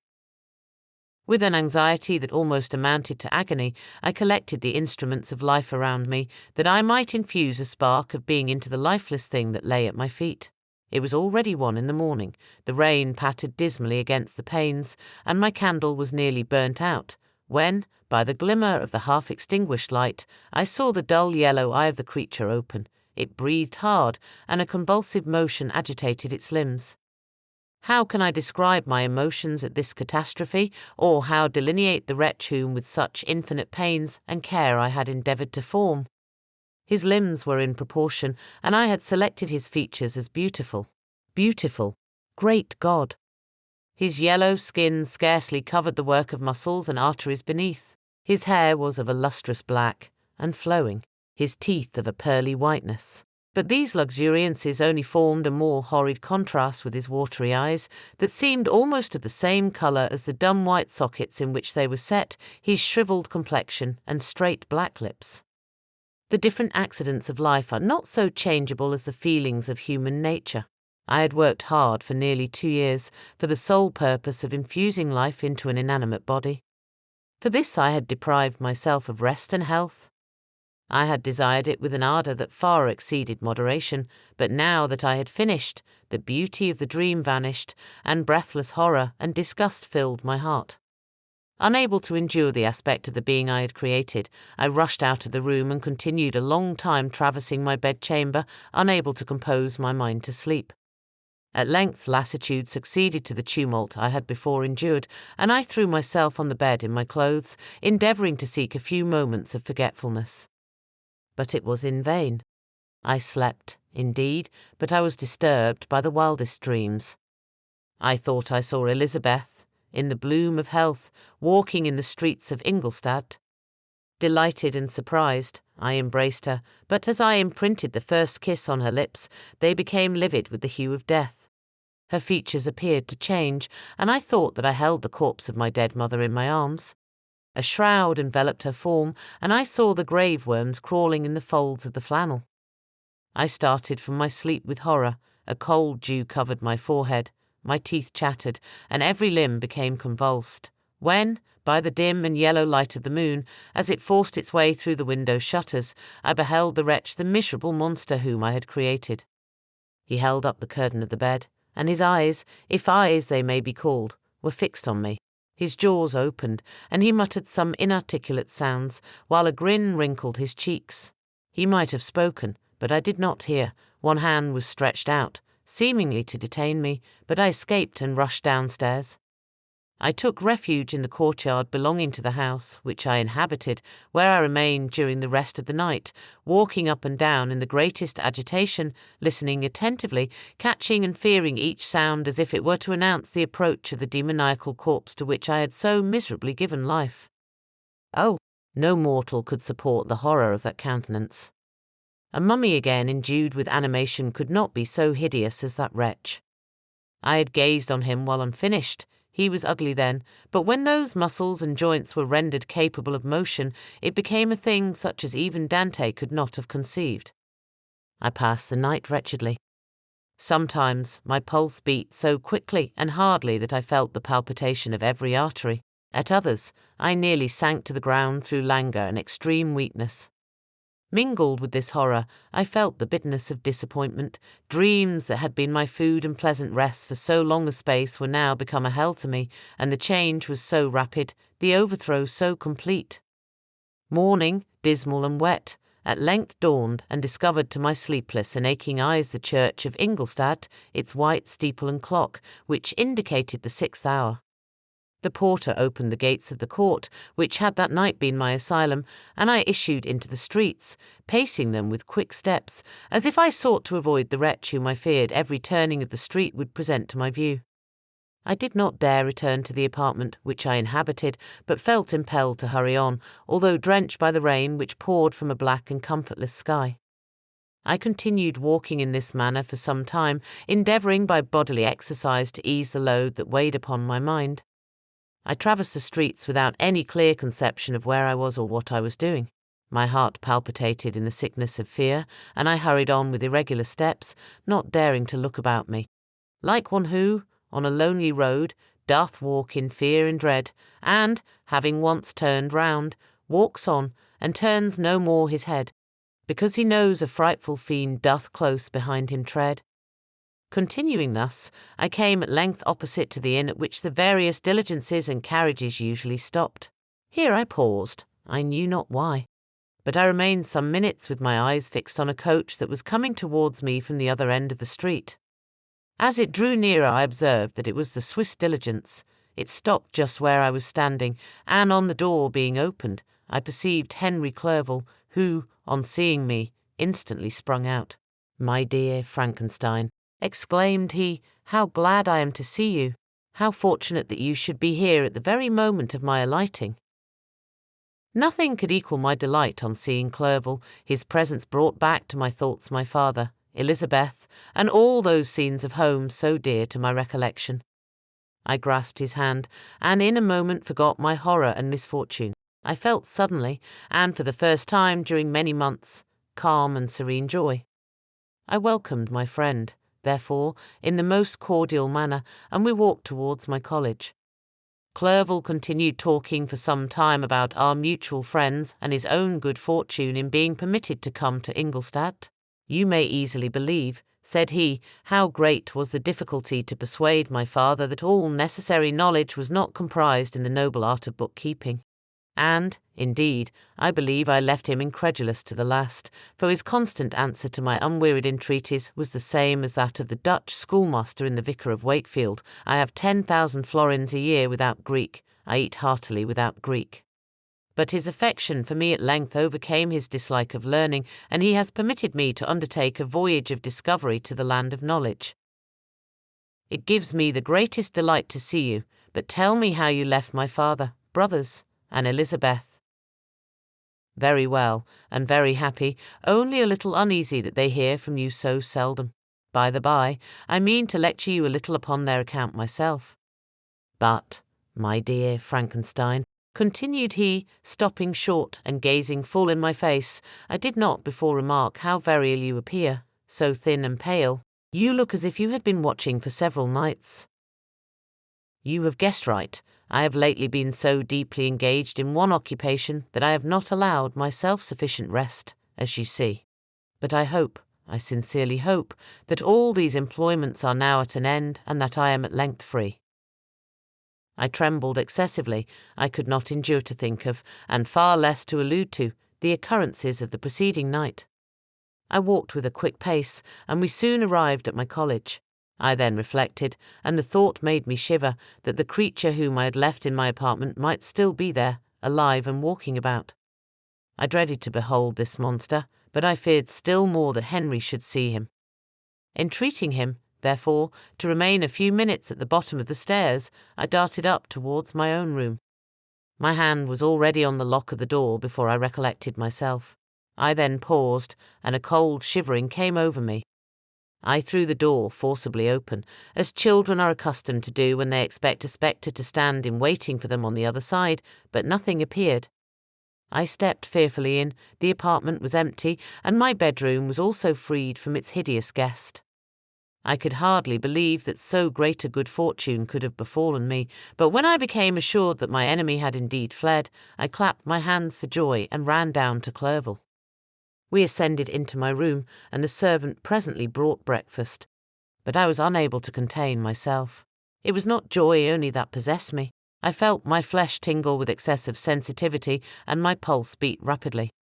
I was unable to remain for a single instant in the same place.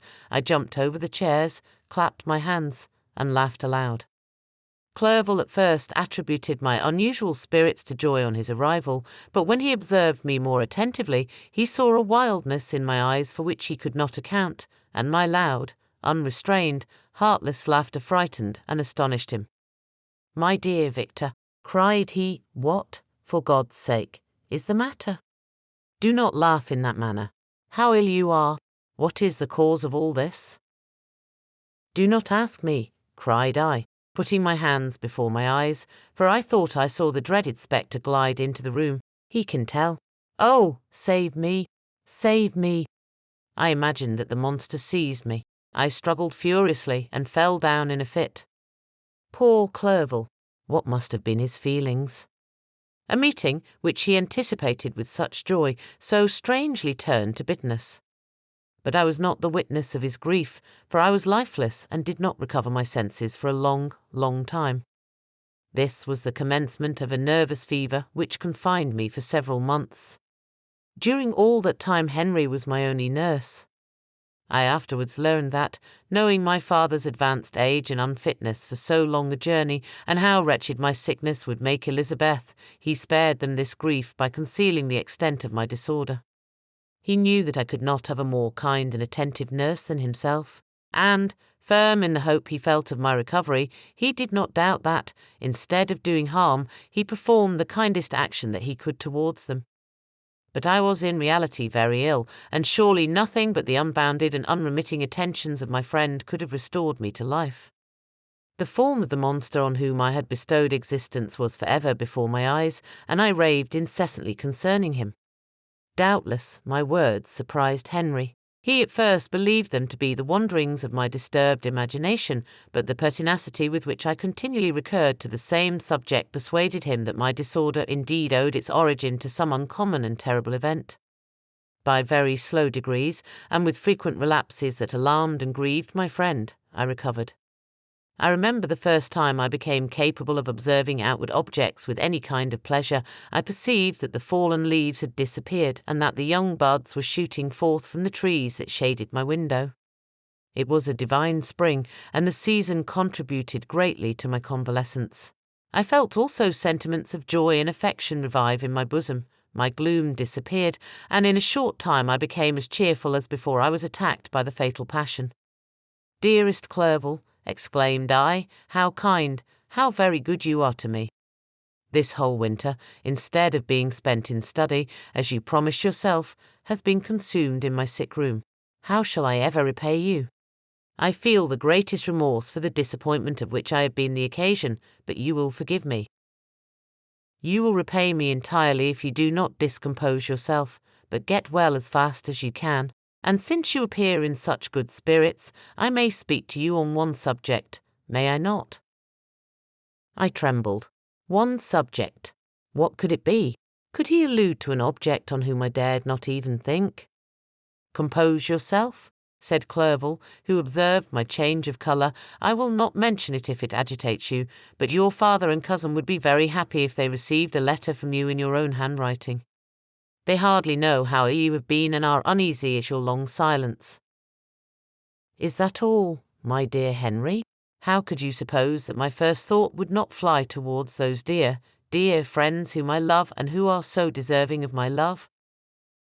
If this is your present temper, my friend, you will perhaps be glad to see a letter that has been lying here some days for you. It is from your cousin, I believe."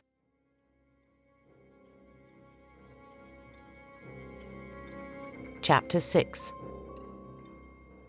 Clerval then put the following letter into my hands. It was from my own Elizabeth. "My dearest cousin, you have been ill, very ill, and even the constant letters of dear kind Henry are not sufficient to reassure me on your account. You are forbidden to write to hold a pen, yet one word from you, dear Victor, is necessary to calm our apprehensions. For a long time I have thought that each post would bring this line, and my persuasions have restrained my uncle from undertaking a journey to Ingolstadt. I have prevented his encountering the inconveniences and perhaps dangers of so long a journey, yet how often have I regretted not being able to perform it myself. I figure to myself that the task of attending on your sick bed has devolved on some mercenary old nurse who could never guess your wishes nor minister to them with the care and affection of your poor cousin.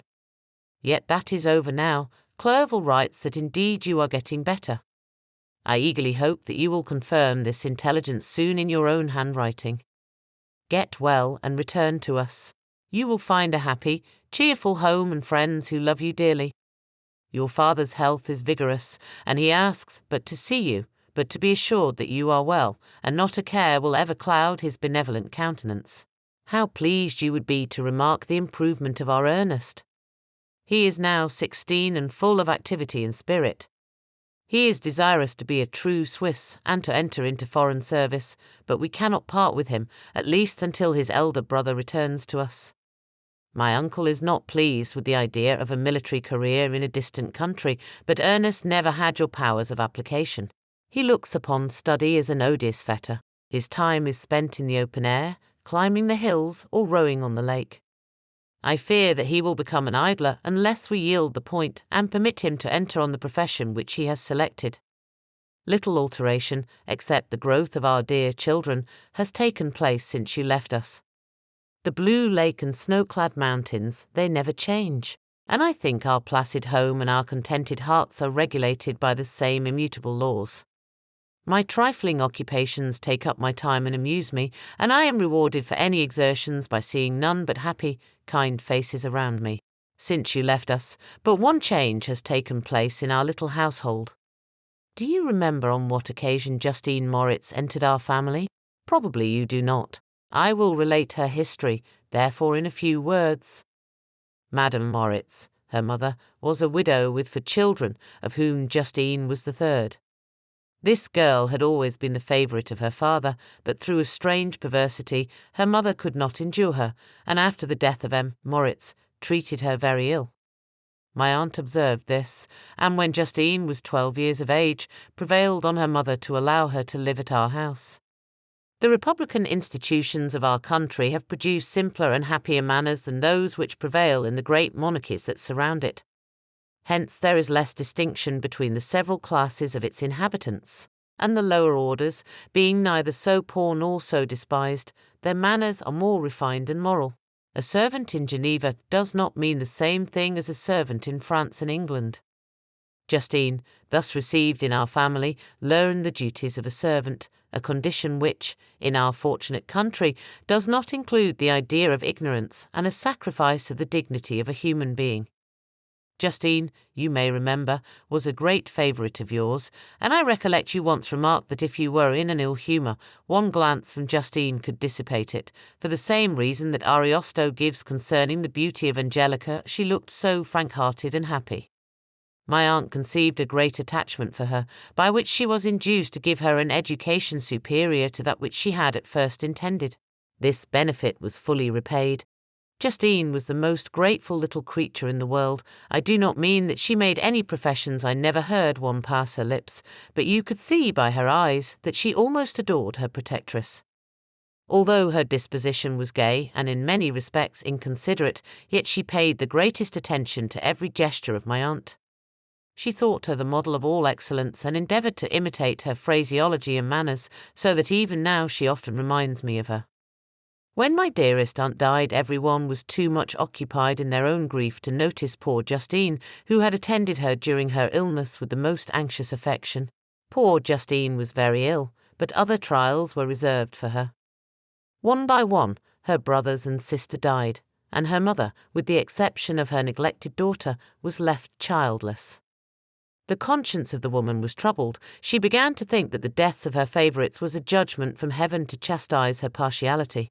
She was a Roman Catholic, and I believe her confessor confirmed the idea which she had conceived. Accordingly, a few months after your departure for Ingolstadt, Justine was called home by her repentant mother. Poor girl! She wept when she quitted our house. She was much altered since the death of my aunt. Grief had given softness and a winning mildness to her manners, which had before been remarkable for vivacity. Nor was her residence at her mother's house of a nature to restore her gaiety. The poor woman was very vacillating in her repentance. She sometimes begged Justine to forgive her unkindness, but much oftener accused her of having caused the deaths of her brothers and sister. Perpetual fretting at length threw Madame Moritz into a decline, which at first increased her irritability, but she is now at peace forever. She died on the first approach of cold weather, at the beginning of this last winter. Justine has just returned to us, and I assure you I love her tenderly.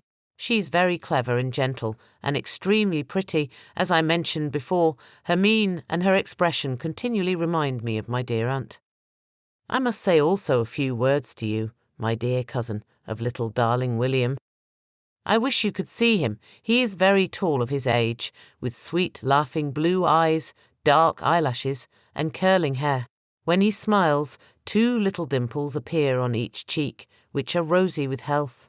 He has already had 1 or 2 little wives, but Louisa Byron is his favourite, a pretty little girl of 5 years of age. Now, dear Victor, I dare say you wish to be indulged in a little gossip concerning the good people of Geneva. The pretty Miss Mansfield has already received the congratulatory visits on her approaching marriage with a young Englishman, John Melbourne, Esquire. Her ugly sister, Manon, married M. du Villard, the rich banker, last autumn. Your favourite schoolfellow, Louis Memoir, has suffered several misfortunes since the departure of Clerval from Geneva, but he has already recovered his spirits, and is reported to be on the point of marrying a lively pretty Frenchwoman, Madame Taverny.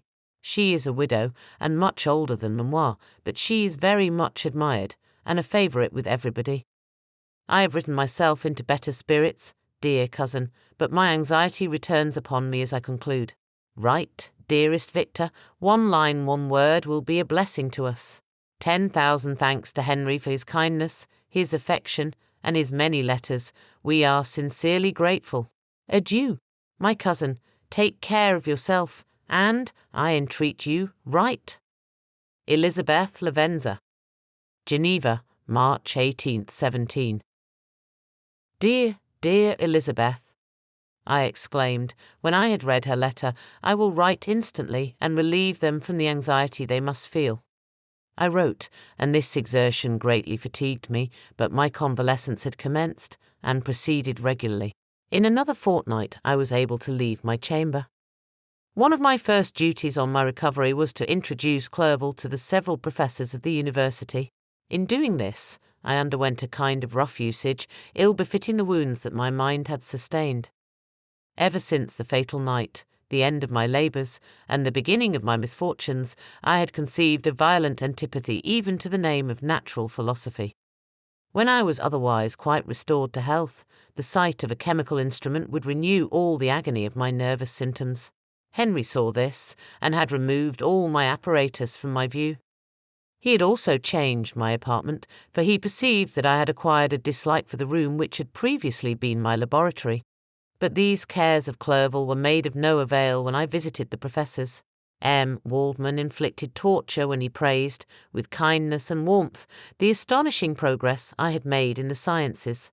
He soon perceived that I disliked the subject, but not guessing the real cause, he attributed my feelings to modesty, and changed the subject from my improvement to the science itself, with a desire, as I evidently saw, of drawing me out. What could I do? He meant to please, and he tormented me. I felt as if he had placed carefully, one by one, in my view those instruments which were to be afterwards used in putting me to a slow and cruel death. I writhed under his words, yet dared not exhibit the pain I felt. Clerval, whose eyes and feelings were always quick in discerning the sensations of others, declined the subject, alleging, in excuse, his total ignorance, and the conversation took a more general turn. I thanked my friend from my heart, but I did not speak.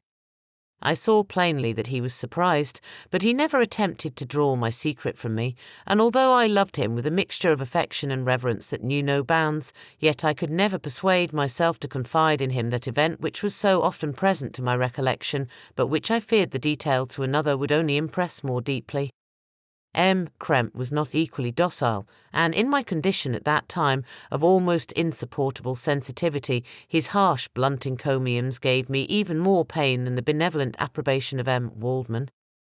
D. N. the fellow, cried he, why, Clerval, I assure you he has outstripped us all. Stare if you please, but it is nevertheless true.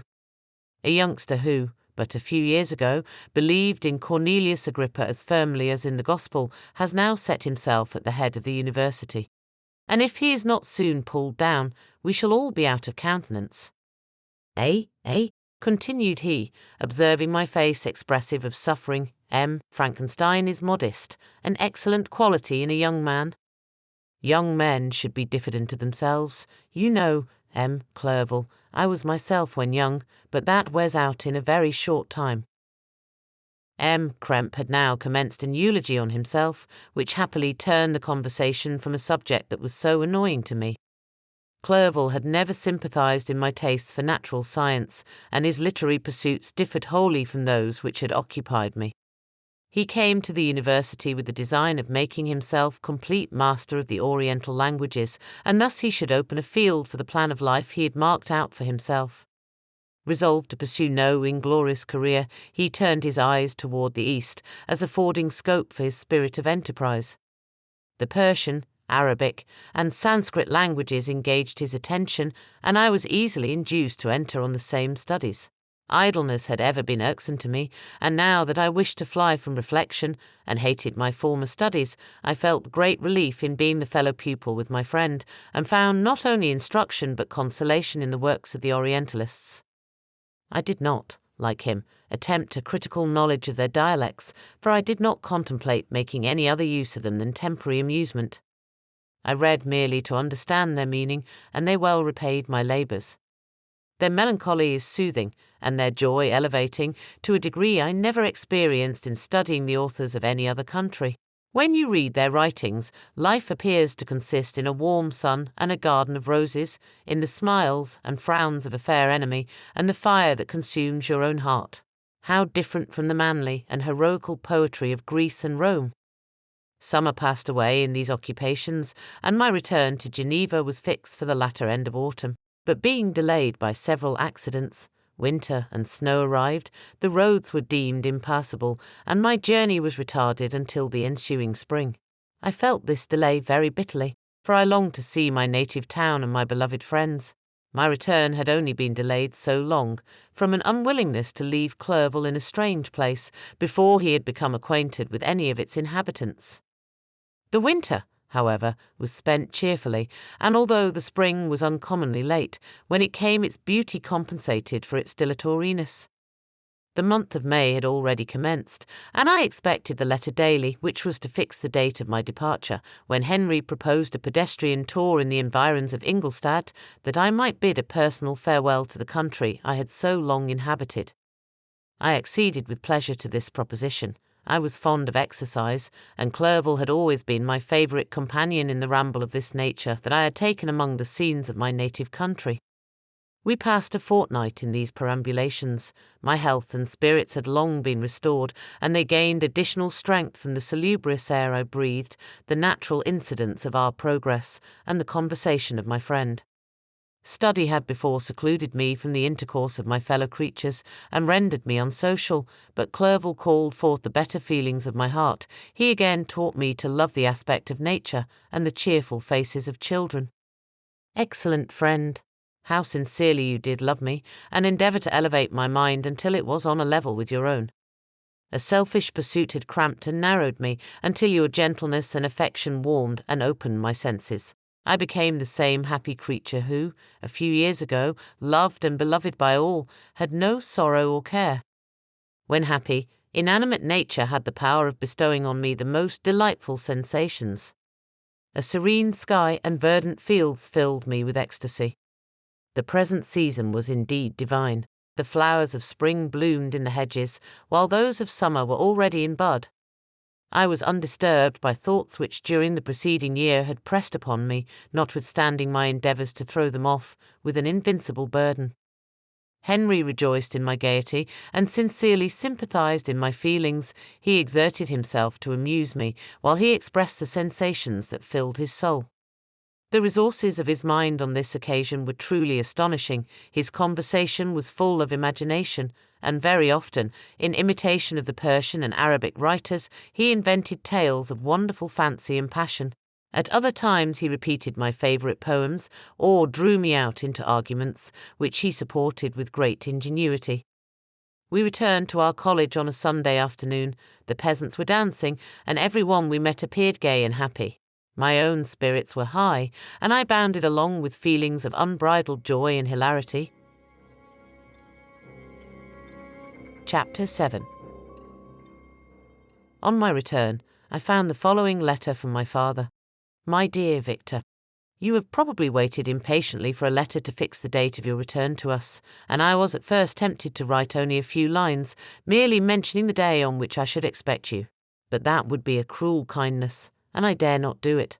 What would be your surprise, my son, when you expected a happy and glad welcome, to behold, on the contrary, tears and wretchedness? And how, Victor, can I relate our misfortune? Absence cannot have rendered you callous to our joys and griefs, and how shall I inflict pain on my long-absent son? I wish to prepare you for the woeful news, but I know it is impossible. Even now your eye skims over the page to seek the words which are to convey to you the horrible tidings. William is dead, that sweet child, whose smiles delighted and warmed my heart, who was so gentle, yet so gay. Victor, he is murdered. I will not attempt to console you, but will simply relate the circumstances of the transaction. Last Thursday, May 7th, I, my niece, and your 2 brothers went to walk in Plain Palais. The evening was warm and serene, and we prolonged our walk farther than usual. It was already dusk before we thought of returning, and then we discovered that William and Ernest, who had gone on before, were not to be found. We accordingly rested on a seat until they should return. Presently Ernest came and inquired if we had seen his brother. He said that he had been playing with him, that William had run away to hide himself, and that he vainly sought for him, and afterwards waited for a long time, but that he did not return. This account rather alarmed us, and we continued to search for him until night fell, when Elizabeth conjectured that he might have returned to the house. He was not there. We returned again, with torches, for I could not rest, when I thought that my sweet boy had lost himself, and was exposed to all the damps and dews of night. Elizabeth also suffered extreme anguish. About 5 in the morning I discovered my lovely boy, whom the night before I had seen blooming and active in health, stretched on the grass livid and motionless. The print of the murderer's finger was on his neck. He was conveyed home, and the anguish that was visible in my countenance betrayed the secret to Elizabeth. She was very earnest to see the corpse. At first I attempted to prevent her, but she persisted, and entering the room where it lay, hastily examined the neck of the victim, and clasping her hands exclaimed, "O God, I have murdered my darling child." She fainted, and was restored with extreme difficulty. When she again lived, it was only to weep and sigh. She told me that that same evening William had teased her to let him wear a very valuable miniature that she possessed of your mother. This picture is gone, and was doubtless the temptation which urged the murderer to the deed. We have no trace of him at present, although our exertions to discover him are unremitted, but they will not restore my beloved William. Come, dearest Victor, you alone can console Elizabeth. She weeps continually, and accuses herself unjustly as the cause of his death. Her words pierce my heart. We are all unhappy, but will not that be an additional motive for you, my son, to return and be our comforter? Your dear mother. Alas, Victor, I now say, thank God she did not live to witness the cruel, miserable death of her youngest darling. Come, Victor, not brooding thoughts of vengeance against the assassin, but with feelings of peace and gentleness that will heal, instead of festering, the wounds of our minds. Enter the house of mourning, my friend, but with kindness and affection for those who love you, and not with hatred for your enemies. Your affectionate and afflicted father, Alphonse Frankenstein. Geneva, May 12, 17. Clerval, who had watched my countenance as I read this letter, was surprised to observe the despair that succeeded the joy I at first expressed on receiving news from my friends. I threw the letter on the table and covered my face with my hands. "My dear Frankenstein," exclaimed Henry when he perceived me weep with bitterness, "you always to be unhappy." "My dear friend, what has happened?" I motioned him to take up the letter while I walked up and down the room in the extremest agitation. Tears also gushed from the eyes of Clerval as he read the account of my misfortune. "I can offer you no consolation, my friend," said he. "Your disaster is irreparable. What do you intend to do?" "To go instantly to Geneva. Come with me, Henry, to order the horses." During our walk, Clerval endeavoured to say a few words of consolation. He could only express his heartfelt sympathy. "Poor William," said he, "dear, lovely child, he now sleeps with his angel mother. Who that had seen him bright and joyous in his young beauty, but must weep over his untimely loss? To die so miserably, to feel the murderer's grasp. How much more a murder that could destroy radiant innocence? Poor little fellow! One only consolation have we, his friends mourn and weep, but he is at rest. The pang is over, his sufferings are at an end for ever. A sod covers his gentle form, and he knows no pain. He can no longer be a subject for pity, we must reserve that for his miserable survivors." Clerval spoke thus as we hurried through the streets. The words impressed themselves on my mind, and I remembered them afterwards in solitude. But now, as soon as the horses arrived, I hurried into a cabriolet and bade farewell to my friend. My journey was very melancholy. At first I wished to hurry on, for I longed to console and sympathize with my loved and sorrowing friends. But when I drew near my native town, I slackened my progress. I could hardly sustain the multitude of feelings that crowded into my mind. I passed through scenes familiar to my youth, but which I had not seen for nearly 6 years. How altered everything might be during that time! One sudden and desolating change had taken place, but 1,000 little circumstances might have by degrees worked other alterations, which, although they were done more tranquilly, might not be the less decisive. Fear overcame me. I dared no advance, dreading 1,000 nameless evils that made me tremble, although I was unable to define them. I remained 2 days at Lausanne in this painful state of mind. I contemplated the lake. The waters were placid. All around was calm, and the snowy mountains, the palaces of nature, were not changed. By degrees the calm and heavenly scene restored me, and I continued my journey towards Geneva. The road ran by the side of the lake, which became narrower as I approached my native town. I discovered more distinctly the black sides of Jura and the bright summit of Mont Blanc. I wept like a child. Dear mountains, my own beautiful lake, how do you welcome your wanderer? Your summits are clear, the sky and lake are blue and placid. Is this to prognosticate peace, or to mock at my unhappiness? I fear, my friend, that I shall render myself tedious by dwelling on these preliminary circumstances, but they were days of comparative happiness, and I think of them with pleasure.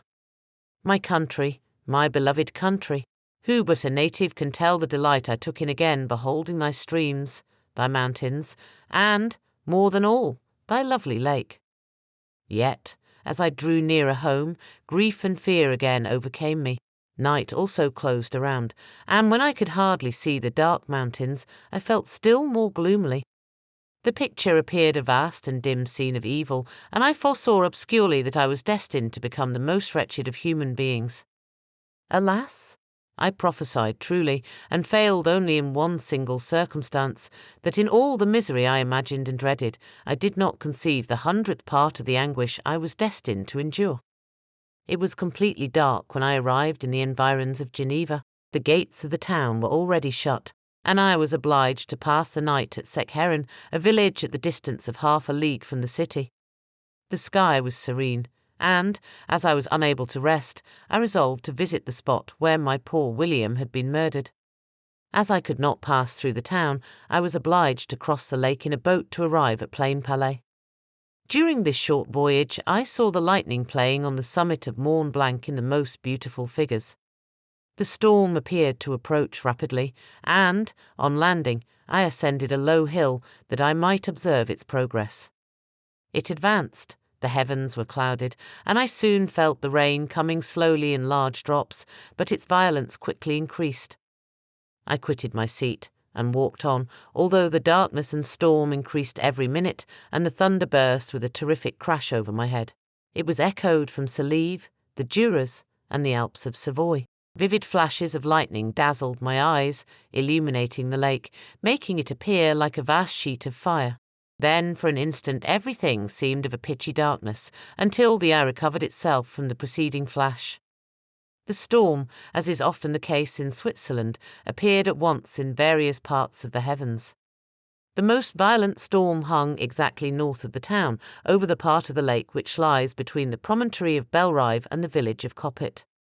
Another storm enlightened Jura with faint flashes, and another darkened and sometimes disclosed the Mole, a peaked mountain to the east of the lake. While I watched the tempest, so beautiful yet terrific, I wandered on with a hasty step. This noble war in the sky elevated my spirits. I clasped my hands and exclaimed aloud, "William, dear angel, this is thy funeral, this thy dirge." As I said these words, I perceived in the gloom a figure which stole from behind a clump of trees near me. I stood fixed, gazing intently. I could not be mistaken. A flash of lightning illuminated the object, and discovered its shape plainly to me, its gigantic stature, and the deformity of its aspect more hideous than belongs to humanity, instantly informed me that it was the wretch, the filthy demon, to whom I had given life. What did he there? Could he be, I shuddered at the conception, the murderer of my brother? No sooner did that idea cross my imagination than I became convinced of its truth. My teeth chattered, and I was forced to lean against a tree for support. The figure passed me quickly, and I lost it in the gloom. Nothing in human shape could have destroyed the fair child. He was the murderer. I could not doubt it. The mere presence of the idea was an irresistible proof of the fact. I thought of pursuing the devil, but it would have been in vain, for another flash discovered him to me hanging among the rocks of the nearly perpendicular ascent of Mont Salive, a hill that bounds Plain Palais on the south. He soon reached the summit and disappeared. I remained motionless. The thunder ceased, but the rain still continued, and the scene was enveloped in an impenetrable darkness. I revolved in my mind the events, which I had until now sought to forget, the whole train of my progress toward the creation, the appearance of the works of my own hands at my bedside, its departure. 2 years had now nearly elapsed since the night on which he first received life, and was this his first crime? Alas! I had turned loose into the world a depraved wretch, whose delight was in carnage and misery. Had he not murdered my brother? No one can conceive the anguish I suffered during the remainder of the night, which I spent, cold and wet, in the open air. But I did not feel the inconvenience of the weather. My imagination was busy in scenes of evil and despair. I considered the being whom I had cast among mankind, and endowed with the will and power to effect purposes of horror, such as the deed which he had now done, nearly in the light of my own vampire, my own spirit let loose from the grave, and forced to destroy all that was dear to me. Day dawned, and I directed my steps towards the town. The gates were open, and I hastened to my father's house. My first thought was to discover what I knew of the murderer, and cause instant pursuit to be made. But I paused when I reflected on the story that I had to tell. A being whom I myself had formed, and endued with life, had met me at midnight among the precipices of an inaccessible mountain. I remembered also the nervous fever with which I had been seized just at the time that I dated my creation, and which would give an air of delirium to a tale otherwise so utterly improbable. I well knew that if any other had communicated such a relation to me, I should have looked upon it as the ravings of insanity. Besides, the strange nature of the animal would elude all pursuit, even if I was so far credited as to persuade my relatives to commence it. And then of what use would be pursuit? Who could arrest a creature capable of scaling the overhanging sides of Mont Salive? These reflections determined me, and I resolved to remain silent. It was about 5 in the morning when I entered my father's house. I told the servants not to disturb the family, and went into the library to attend their usual hour of rising. 6 years had elapsed, passed in a dream but for one indelible trace, and I stood in the same place where I had last embraced my father before my departure for Ingolstadt. Beloved and venerable parent. He still remained to me. I gazed on the picture of my mother, which stood over the mantelpiece. It was an historical subject, painted at my father's desire, and represented Caroline Beaufort in an agony of despair, kneeling by the coffin of her dead father. Her garb was rustic, and her cheek pale, but there was an air of dignity and beauty that hardly permitted the sentiment of pity. Below this picture was a miniature of William, and my tears flowed when I looked upon it. While I was thus engaged, Ernest entered. He had heard me arrive, and hastened to welcome me. "Welcome, my dearest Victor," said he. "Ah, I wish you had come 3 months ago, and then you would have found us all joyous and delighted. You come to us now to share a misery which nothing can alleviate, yet your presence will, I hope, revive our father, who seems sinking under his misfortune. And your persuasions will induce poor Elizabeth to cease her vain and tormenting self-accusations. Poor William, he was our darling and our pride."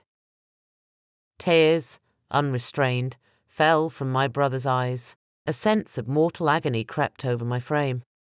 Before, I had only imagined the wretchedness of my desolated home. The reality came on me as a new, and a not less terrible, disaster. I tried to calm Ernest.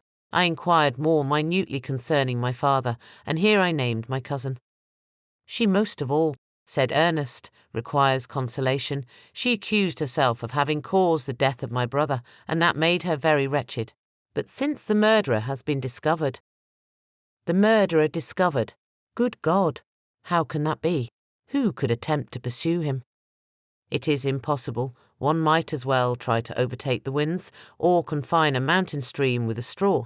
I saw him too. He was free last night."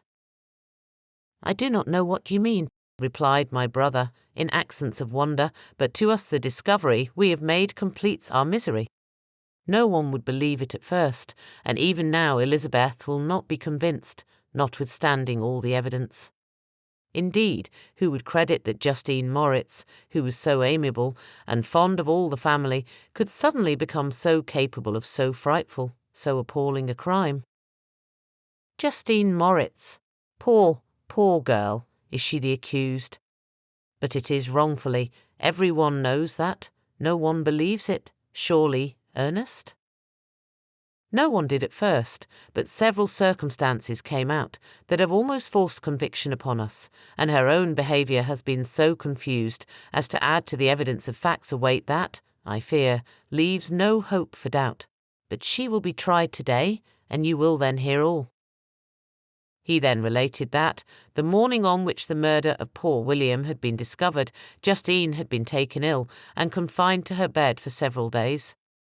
During this interval, one of the servants, happening to examine the apparel she had worn on the night of the murder, had discovered in her pocket the picture of my mother, which had been judged to be the temptation of the murderer.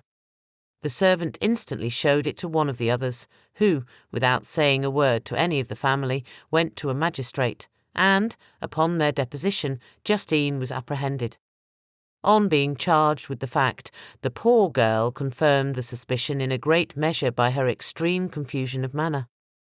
This was a strange tale, but it did not shake my faith, and I replied earnestly, "You are all mistaken. I know the murderer. Justine, poor, good Justine, is innocent." At that instant my father entered. I saw unhappiness deeply impressed on his countenance, but he endeavoured to welcome me cheerfully, and, after we had exchanged our mournful greeting, would have introduced some other topic than that of our disaster, had not Ernest exclaimed, "Good God, Papa!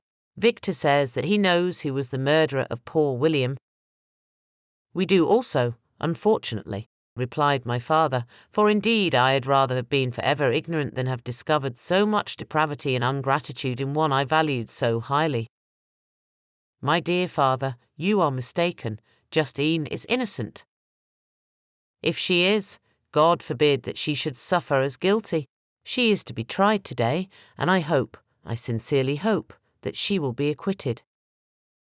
This speech calmed me. I was firmly convinced in my own mind that Justine, and indeed every human being, was guiltless of this murder. I had no fear, therefore, that any circumstantial evidence could be brought forward strong enough to convict her. My tale was not one to announce publicly. Its astounding horror would be looked upon as madness by the vulgar. Did anyone indeed exist, except I, the creator, who would believe, unless his senses convinced him, in the existence of the living monument of presumption and rash ignorance which I had let loose upon the world? We were soon joined by Elizabeth. Time had altered her since I last beheld her. It had endowed her with loveliness surpassing the beauty of her childish years.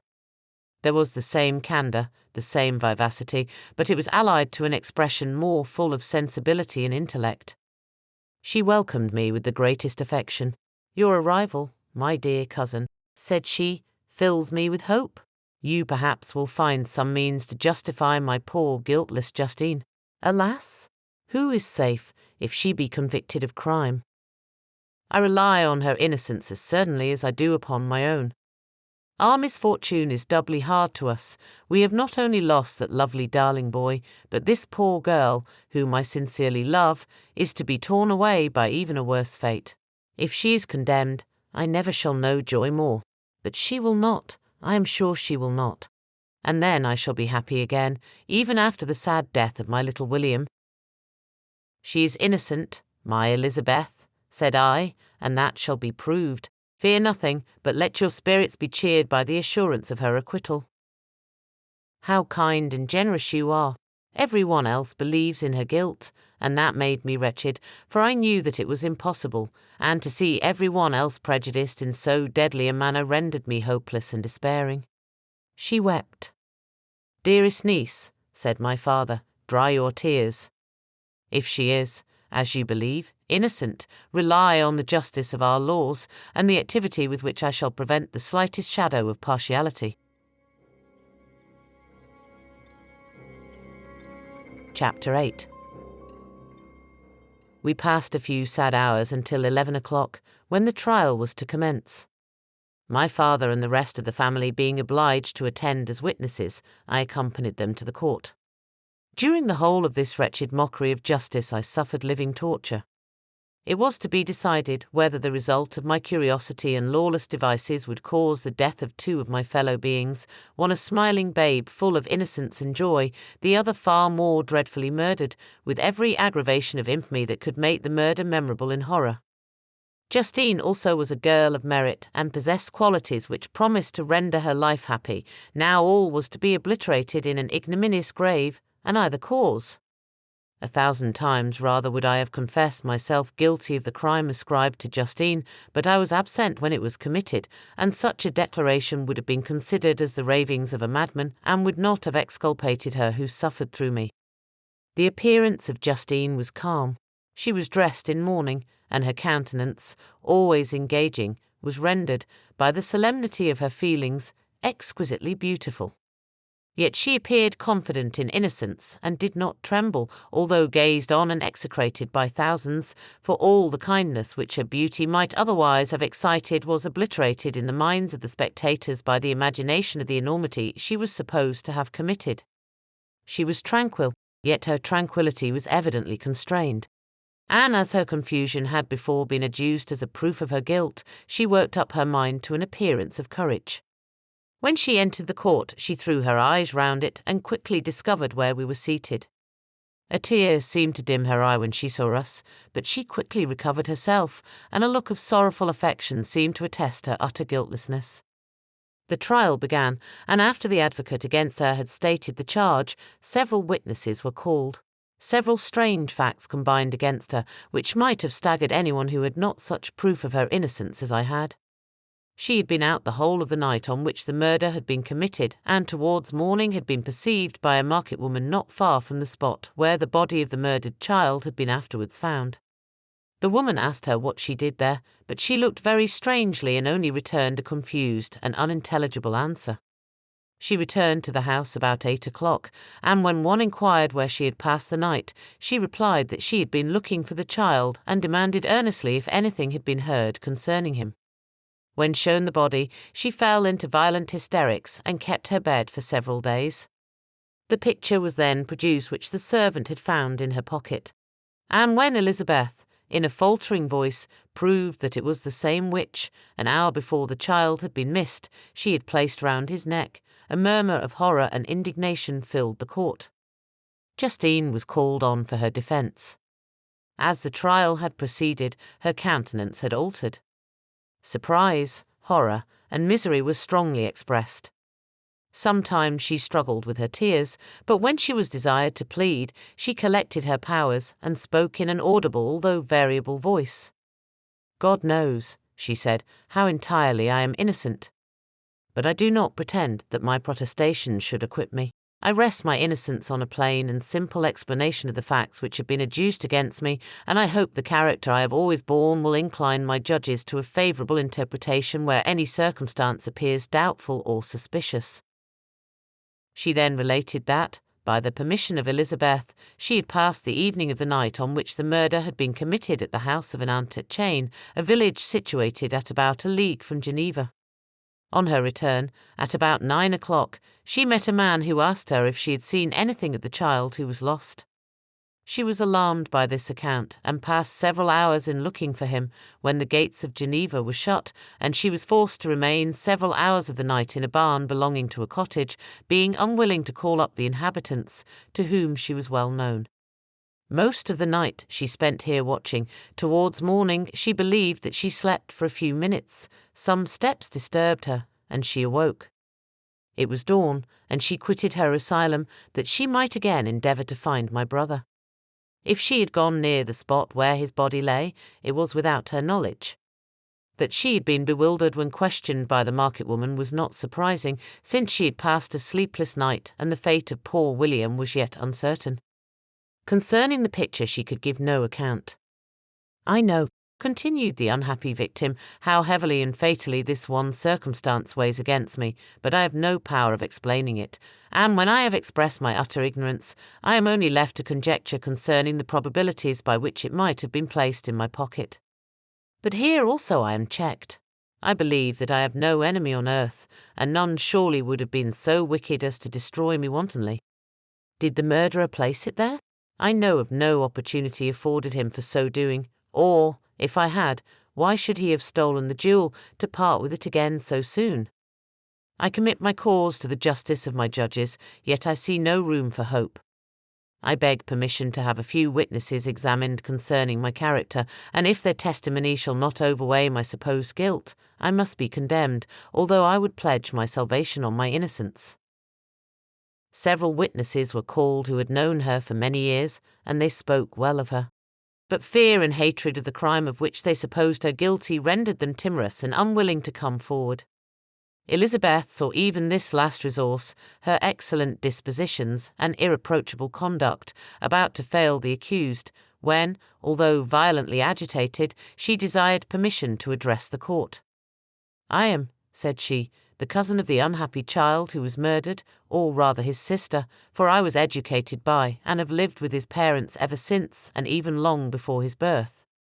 It may therefore be judged indecent in me to come forward on this occasion, but when I see a fellow creature about to perish through the cowardice of her pretended friends, I wish to be allowed to speak, that I may say what I know of her character. I am well acquainted with the accused. I have lived in the same house with her, at one time for 5 and at another for nearly 2 years. During all that period she appeared to me the most amiable and benevolent of human creatures. She nursed Madame Frankenstein, my aunt, in her last illness, with the greatest affection and care, and afterwards attended her own mother during a tedious illness, in a manner that excited the admiration of all who knew her, after which she again lived in my uncle's house, where she was beloved by all the family. She was warmly attached to the child who is now dead, and acted towards him like a most affectionate mother. For my own part, I do not hesitate to say that, notwithstanding all the evidence produced against her, I believe and rely on her perfect innocence. She had no temptation for such an action. As to the bauble on which the chief proof rests, if she had earnestly desired it, I should have willingly given it to her, so much do I esteem and value her. A murmur of approbation followed Elizabeth's simple and powerful appeal, but it was excited by her generous interference, and not in favour of poor Justine, on whom the public indignation was turned with renewed violence, charging her with the blackest ingratitude. She herself wept as Elizabeth spoke, but she did not answer. My own agitation and anguish was extreme during the whole trial. I believed in her innocence. I knew it. Could the demon who had, I did not for a minute doubt, murdered my brother also in his hellish sport have betrayed the innocent to death and ignominy? I could not sustain the horror of my situation, and when I perceived that the popular voice and the countenances of the judges had already condemned my unhappy victim, I rushed out of the court in agony. The tortures of the accused did not equal mine. She was sustained by innocence, but the fangs of remorse tore my bosom and would not forego their hold. I passed a night of unmingled wretchedness. In the morning I went to the court. My lips and throat were parched. I dared not ask the fatal question, but I was known, and the officer guessed the cause of my visit. The ballots had been thrown. They were all black, and Justine was condemned. I cannot pretend to describe what I then felt. I had before experienced sensations of horror, and I have endeavoured to bestow upon them adequate expressions, but words cannot convey an idea of the heart-sickening despair that I then endured. The person to whom I addressed myself added that Justine had already confessed her guilt. That evidence, he observed, was hardly required in so glaring a case, but I am glad of it, and, indeed, none of our judges like to condemn a criminal upon circumstantial evidence, be it ever so decisive. This was strange and unexpected intelligence. What could it mean? Had my eyes deceived me? And was I really as mad as the whole world would believe me to be if I disclosed the object of my suspicions? I hastened to return home, and Elizabeth eagerly demanded the result. "My cousin," replied I, "it is decided as you may have expected. All judges had rather that 10 innocent should suffer than that 1 guilty should escape. But she has confessed." This was a dire blow to poor Elizabeth, who had relied with firmness upon Justine's innocence.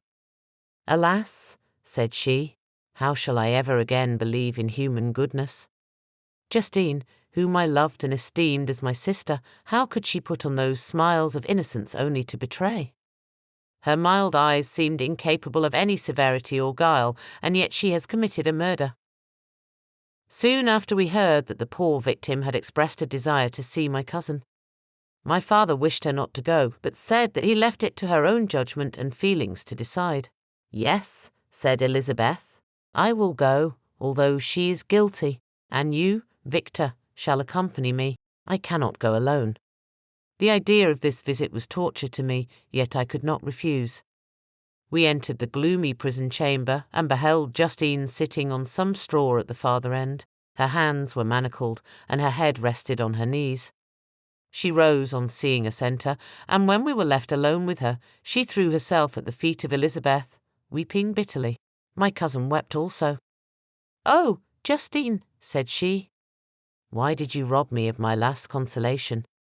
I relied on your innocence, and although I was then very wretched, I was not so miserable as I am now. And do you also believe that I am so very, very wicked? Do you also join with my enemies to crush me, to condemn me as a murderer?" Her voice was suffocated with sobs. "Rise, my poor girl," said Elizabeth. "Why do you kneel, if you are innocent? I am not one of your enemies. I believed you guiltless, notwithstanding every evidence, until I heard that you had yourself declared your guilt. That report, you say, is false, and be assured, dear Justine, that nothing can shake my confidence in you for a moment but your own confession." I did confess, but I confessed a lie. I confessed that I might obtain absolution, but now that falsehood lies heavier at my heart than all my other sins. The God of heaven forgive me. Ever since I was condemned, my confessor has besieged me. He threatened and menaced, until I almost began to think that I was the monster that he said I was. He threatened excommunication and hellfire in my last moments if I continued obdurate. Dear lady, I had none to support me. All looked on me as a wretch doomed to ignominy and perdition. What could I do? In an evil hour I subscribed to a lie, and now only am I truly miserable." She paused, weeping, and then continued, "I thought with horror, my sweet lady, that you should believe your Justine, whom your blessed aunt had so highly honoured, and whom you loved, was a creature capable of a crime which none but the devil himself could have perpetrated. Dear William, dearest blessed child, I soon shall see you again in heaven, where we shall all be happy, and that consoles me, going as I am to suffer ignominy in death. Oh, Justine, forgive me for having for one moment distrusted you. Why did you confess? But do not mourn, dear girl. Do not fear. I will proclaim, I will prove your innocence. I will melt the stony hearts of your enemies by my tears and prayers. You shall not die. You, my playfellow, my companion, my sister, perish on the scaffold. No, no. I never could survive so horrible a misfortune." Justine shook her head mournfully. "I do not fear to die," she said. "That pang is past. God raises my weakness and gives me courage to endure the worst. I leave a sad and bitter world, and if you remember me and think of me as of one unjustly condemned, I am resigned to the fate awaiting me. Learn from me, dear lady, to submit in patience to the will of heaven." During this conversation I had retired to a corner of the prison room where I could conceal the horrid anguish that possessed me. Despair! Who dared talk of that? The poor victim, who on the morrow was to pass the awful boundary between life and death, felt not, as I did, such deep and bitter agony. I gnashed my teeth and ground them together, uttering a groan that came from my inmost soul. Justine started. When she saw who it was, she approached me and said, "Dear sir, you are very kind to visit me. You, I hope, do not believe that I am guilty?" I could not answer. "No, Justine," said Elizabeth, "he is more convinced of your innocence than I was, for even when he heard that you had confessed, he did not credit it." I truly thank him. In these last moments I feel the sincerest gratitude towards those who think of me with kindness. How sweet is the affection of others to such a wretch as I am. It removes more than half my misfortune, and I feel as if I could die in peace now that my innocence is acknowledged by you, dear lady, and your cousin. Thus the poor sufferer tried to comfort others and herself. She indeed gained the resignation she desired. But I, the true murderer, felt the never-dying worm alive in my bosom, which allowed of no hope or consolation. Elizabeth also wept and was unhappy, but hers also was the misery of innocence, which, like a cloud that passes over the fair moon, for a while hides but cannot tarnish its brightness.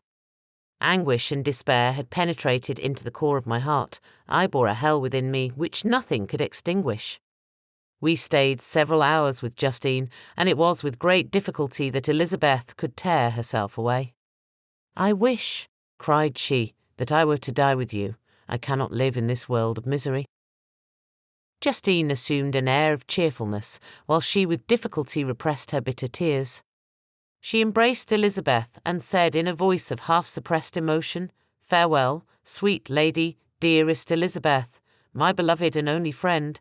May heaven, in its bounty, bless and preserve you. May this be the last misfortune that you will ever suffer. Live and be happy, and make others so." And on the morrow Justine died. Elizabeth's heart-rending eloquence failed to move the judges from their settled conviction in the criminality of the saintly sufferer. My passionate and indignant appeals were lost upon them.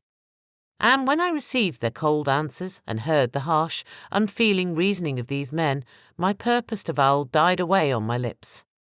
Thus I might proclaim myself a madman, but not revoke the sentence passed upon my wretched victim. She perished on the scaffold as a murderess. From the tortures of my own heart, I turned to contemplate the deep and voiceless grief of my Elizabeth. This also was my doing. And my father's woe, and the desolation of that late so smiling home, all was the work of my thrice accursed hands. Ye weep, unhappy ones, but these are not your last tears. Again shall you raise the funeral wail, and the sound of your lamentations shall again and again be heard. Frankenstein, your son, your kinsman, your early, much-loved friend, he who would spend each vital drop of blood for your sakes, who has no thought nor sense of joy except as it is mirrored also in your dear countenances, who would fill the air with blessings, and spend his life in serving you. He bids you weep, to shed countless tears, happy beyond his hopes, if thus inexorable fate be satisfied, and if the destruction pause before the peace of the grave have succeeded to your sad torments. Thus spoke my prophetic soul, as, torn by remorse, horror, and despair, I beheld those I loved spend vain sorrow upon the graves of William and Justine, the first hapless victims to my unhallowed arts. Chapter 9. Nothing is more painful to the human mind than, after the feelings have been worked up by a quick succession of events, the dead calmness of inaction and certainty which follows and deprives the soul both of hope and fear. Justine died, she rested, and I was alive. The blood flowed freely in my veins, but a weight of despair and remorse pressed on my heart which nothing could remove. Sleep fled from my eyes. I wandered like an evil spirit, for I had committed deeds of mischief beyond description horrible, and more, much more, I persuaded myself, was yet behind. Yet my heart overflowed with kindness and the love of virtue. I had begun life with benevolent intentions, and thirsted for the moment when I should put them in practice and make myself useful to my fellow beings. Now all was blasted, instead of that serenity of conscience which allowed me to look back upon the past with self-satisfaction, and from thence to gather promise of new hopes. I was seized by remorse and the sense of guilt, which hurried me away to a hell of intense tortures such as no language can describe. This state of mind preyed upon my health, which had perhaps never entirely recovered from the first shock it had sustained. I shunned the face of man. All sound of joy or complacency was torture to me. Solitude was my only consolation, deep, dark, death-like solitude. My father observed with pain the alteration perceptible in my disposition and habits, and endeavoured by arguments deduced from the feelings of his serene conscience and guiltless life to inspire me with fortitude and awaken in me the courage to dispel the dark cloud which brooded over me. "Do you think, Victor," said he, "that I do not suffer also? No one could love a child more than I loved your brother." Tears came into his eyes as he spoke. "But is it not a duty to the survivors that we should refrain from augmenting their unhappiness by an appearance of immoderate grief? It is also a duty owed to yourself, for excessive sorrow prevents improvement or enjoyment, or even the discharge of daily usefulness, without which no man is fit for society." This advice, although good, was totally inapplicable to my case. I should have been the first to hide my grief and console my friends if remorse had not mingled its bitterness, and terror its alarm, with my other sensations. Now I could only answer my father with a look of despair and endeavour to hide myself from his view. About this time we retired to our house at Belrive. This change was particularly agreeable to me. The shutting of the gates regularly at 10 o'clock and the impossibility of remaining on the lake after that hour had rendered our residence within the walls of Geneva very irksome to me. I was now free. Often, after the rest of the family had retired for the night, I took the boat and passed many hours upon the water.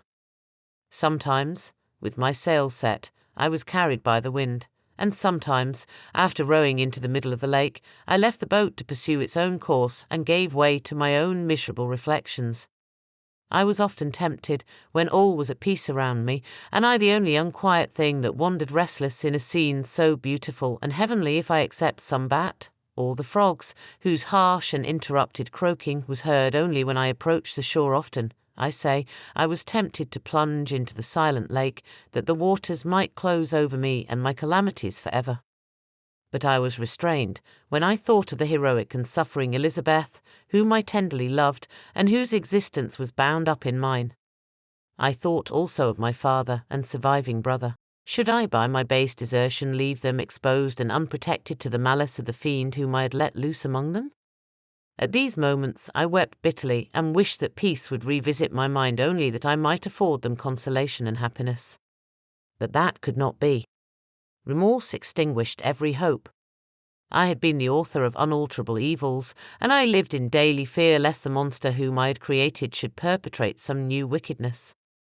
I had an obscure feeling that all was not over, and that he would still commit some signal crime, which by its enormity should almost efface the recollection of the past. There was always scope for fear so long as anything I loved remained behind. My abhorrence of this fiend cannot be conceived. When I thought of him I gnashed my teeth, my eyes became inflamed, and I ardently wished to extinguish that life which I had so thoughtlessly bestowed. When I reflected on his crimes and malice, my hatred and revenge burst all bounds of moderation. I would have made a pilgrimage to the highest peak of the Andes, could I, when there, have precipitated him to their base. I wished to see him again, that I might wreak the utmost extent of abhorrence on his head and avenge the deaths of William and Justine. Our house was the house of mourning. My father's health was deeply shaken by the horror of the recent events. Elizabeth was sad and desponding. She no longer took delight in her ordinary occupations. All pleasure seemed to her sacrilege toward the dead. Eternal woe and tears, she then thought, was the just tribute she should pay to innocence so blasted and destroyed. She was no longer that happy creature who in earlier youth wandered with me on the banks of the lake and talked with ecstasy of our future prospects. The first of those sorrows which are sent to wean us from the earth had visited her, and its dimming influence quenched her dearest smiles.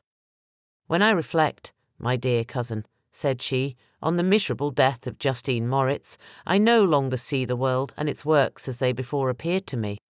Before, I looked upon the accounts of vice and injustice that I read in books or heard from others as tales of ancient days or imaginary evils. At least they were remote and more familiar to reason than to the imagination. But now misery has come home, and men appear to me as monsters thirsting for each other's blood. Yet I am certainly unjust. Everybody believed that poor girl to be guilty, and if she could have committed the crime for which she suffered, assuredly she would have been the most depraved of human creatures. For the sake of a few jewels, to have murdered the son of her benefactor and friend, a child whom she had nursed from its birth, and appeared to love as if it had been her own. I could not consent to the death of any human being, but certainly I should have thought such a creature unfit to remain in the society of men. But she was innocent. I know, I feel she was innocent. You are of the same opinion, and that confirms me. Alas, Victor, when falsehood can look so like the truth, who can assure themselves of certain happiness? I feel as if I were walking on the edge of a precipice, towards which thousands are crowding and endeavouring to plunge me into the abyss. William and Justine were assassinated, and the murderer escapes. He walks about the world free, and perhaps respected. But even if I were condemned to suffer on the scaffold for the same crimes, I would not change places with such a wretch. I listened to this discourse with the extremest agony. I, not indeed, but in effect, was the true murderer. Elizabeth read my anguish in my countenance, and kindly taking my hand, said, "My dearest friend, you must calm yourself. These events have affected me, God knows how deeply, but I am not so wretched as you are. There is an expression of despair, and sometimes of revenge, in your countenance that makes me tremble. Dear Victor, banish these dark passions. Remember the friends around you, who centre all their hopes in you. Have we lost the power of rendering you happy? Ah, while we love, while we are true to each other, here in this land of peace and beauty, your native country, we may reap every tranquil blessing what can disturb our peace." And could not such words from her whom I fondly prize before every other gift of fortune suffice to chase away the fiend that lurked in my heart? Even as she spoke I drew near to her, as if in terror, lest at that very moment the destroyer had been near to rob me of her. Thus not the tenderness of friendship, nor the beauty of earth, nor of heaven, could redeem my soul from woe. The very accents of love were ineffectual. I was encompassed by a cloud which no beneficial influence could penetrate. The wounded deer dragging its fainting limbs to some untrodden brake, there to gaze upon the arrow which had pierced it, and to die, was but a type of me.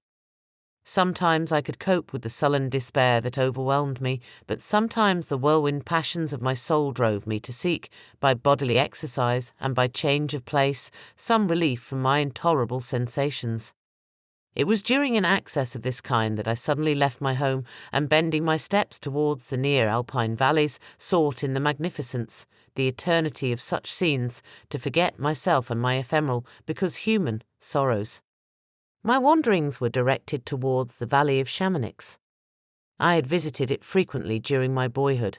6 years had passed since then. I was a wreck, but naught had changed in those savage and enduring scenes. I performed the first part of my journey on horseback. I afterwards hired a mule, as the more sure-footed and least liable to receive injury on these rugged roads. The weather was fine. It was about the middle of the month of August, nearly 2 months after the death of Justine, that miserable epoch from which I dated all my woe. The weight upon my spirit was sensibly lightened as I plunged yet deeper in the ravine of Arve. The immense mountains and precipices that overhung me on every side, the sound of the river raging among the rocks, and the dashing of the waterfalls around spoke of a power mighty as omnipotence, and I ceased to fear or to bend before any being less almighty than that which had created and ruled the elements, here displayed in their most terrific guise. Still, as I ascended higher, the valley assumed a more magnificent and astonishing character. Ruined castles hanging on the precipices of piny mountains, the impetuous Arve, and cottages every here and there peeping forth from among the trees formed a scene of singular beauty. But it was augmented and rendered sublime by the mighty Alps, whose white and shining pyramids and domes towered above all, as belonging to another earth, the habitations of another race of beings. I passed the bridge of Pelisire, where the ravine, which the river forms, opened before me, and I began to ascend the mountain that overhangs it. Soon after, I entered the valley of Chamonix. This valley is more wonderful and sublime, but not so beautiful and picturesque as that of Servox, through which I had just passed. The high and snowy mountains were its immediate boundaries, but I saw no more ruined castles and fertile fields. Immense glacier approached the road. I heard the rumbling thunder of the falling avalanche and marked the smoke of its passage. Mont Blanc, the supreme and magnificent Mont Blanc, raised itself from the surrounding aiguilles, and its tremendous dome overlooked the valley. A tingling, long-lost sense of pleasure often came across me during this journey. Some turn in the road, some new object suddenly perceived and recognized, reminded me of days gone by, and were associated with the light-hearted gaiety of boyhood. The very winds whispered in soothing accents, and maternal nature bade me weep no more. Then again the kindly influence ceased to act. I found myself fettered again to grief and indulging in all the misery of reflection. Then I spurred on my animal, striving so to forget the world, my fears, and more than all, myself, or, in a more desperate fashion, I alighted and threw myself on the grass, weighed down by horror and despair. At length I arrived at the village of Chamonix.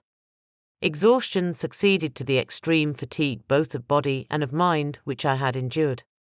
For a short space of time I remained at the window, watching the pallid lightnings that played above Mont Blanc and listening to the rushing of the Arve, which pursued its noisy way beneath. The same lulling sounds acted as a lullaby to my too keen sensations. When I placed my head upon my pillow, sleep crept over me. I felt it as it came and blessed the giver of oblivion. Chapter 10. I spent the following day roaming through the valley. I stood beside the sources of the Aveyron, which take their rise in a glacier that with slow pace is advancing down from the summit of the hills to barricade the valley. The abrupt sides of vast mountains were before me.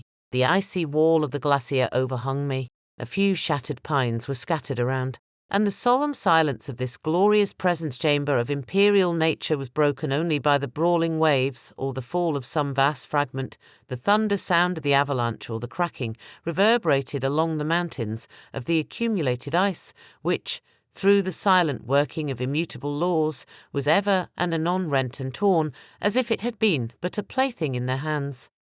These sublime and magnificent scenes afforded me the greatest consolation that I was capable of receiving. They elevated me from all littleness of feeling, and although they did not remove my grief, they subdued and tranquilized it.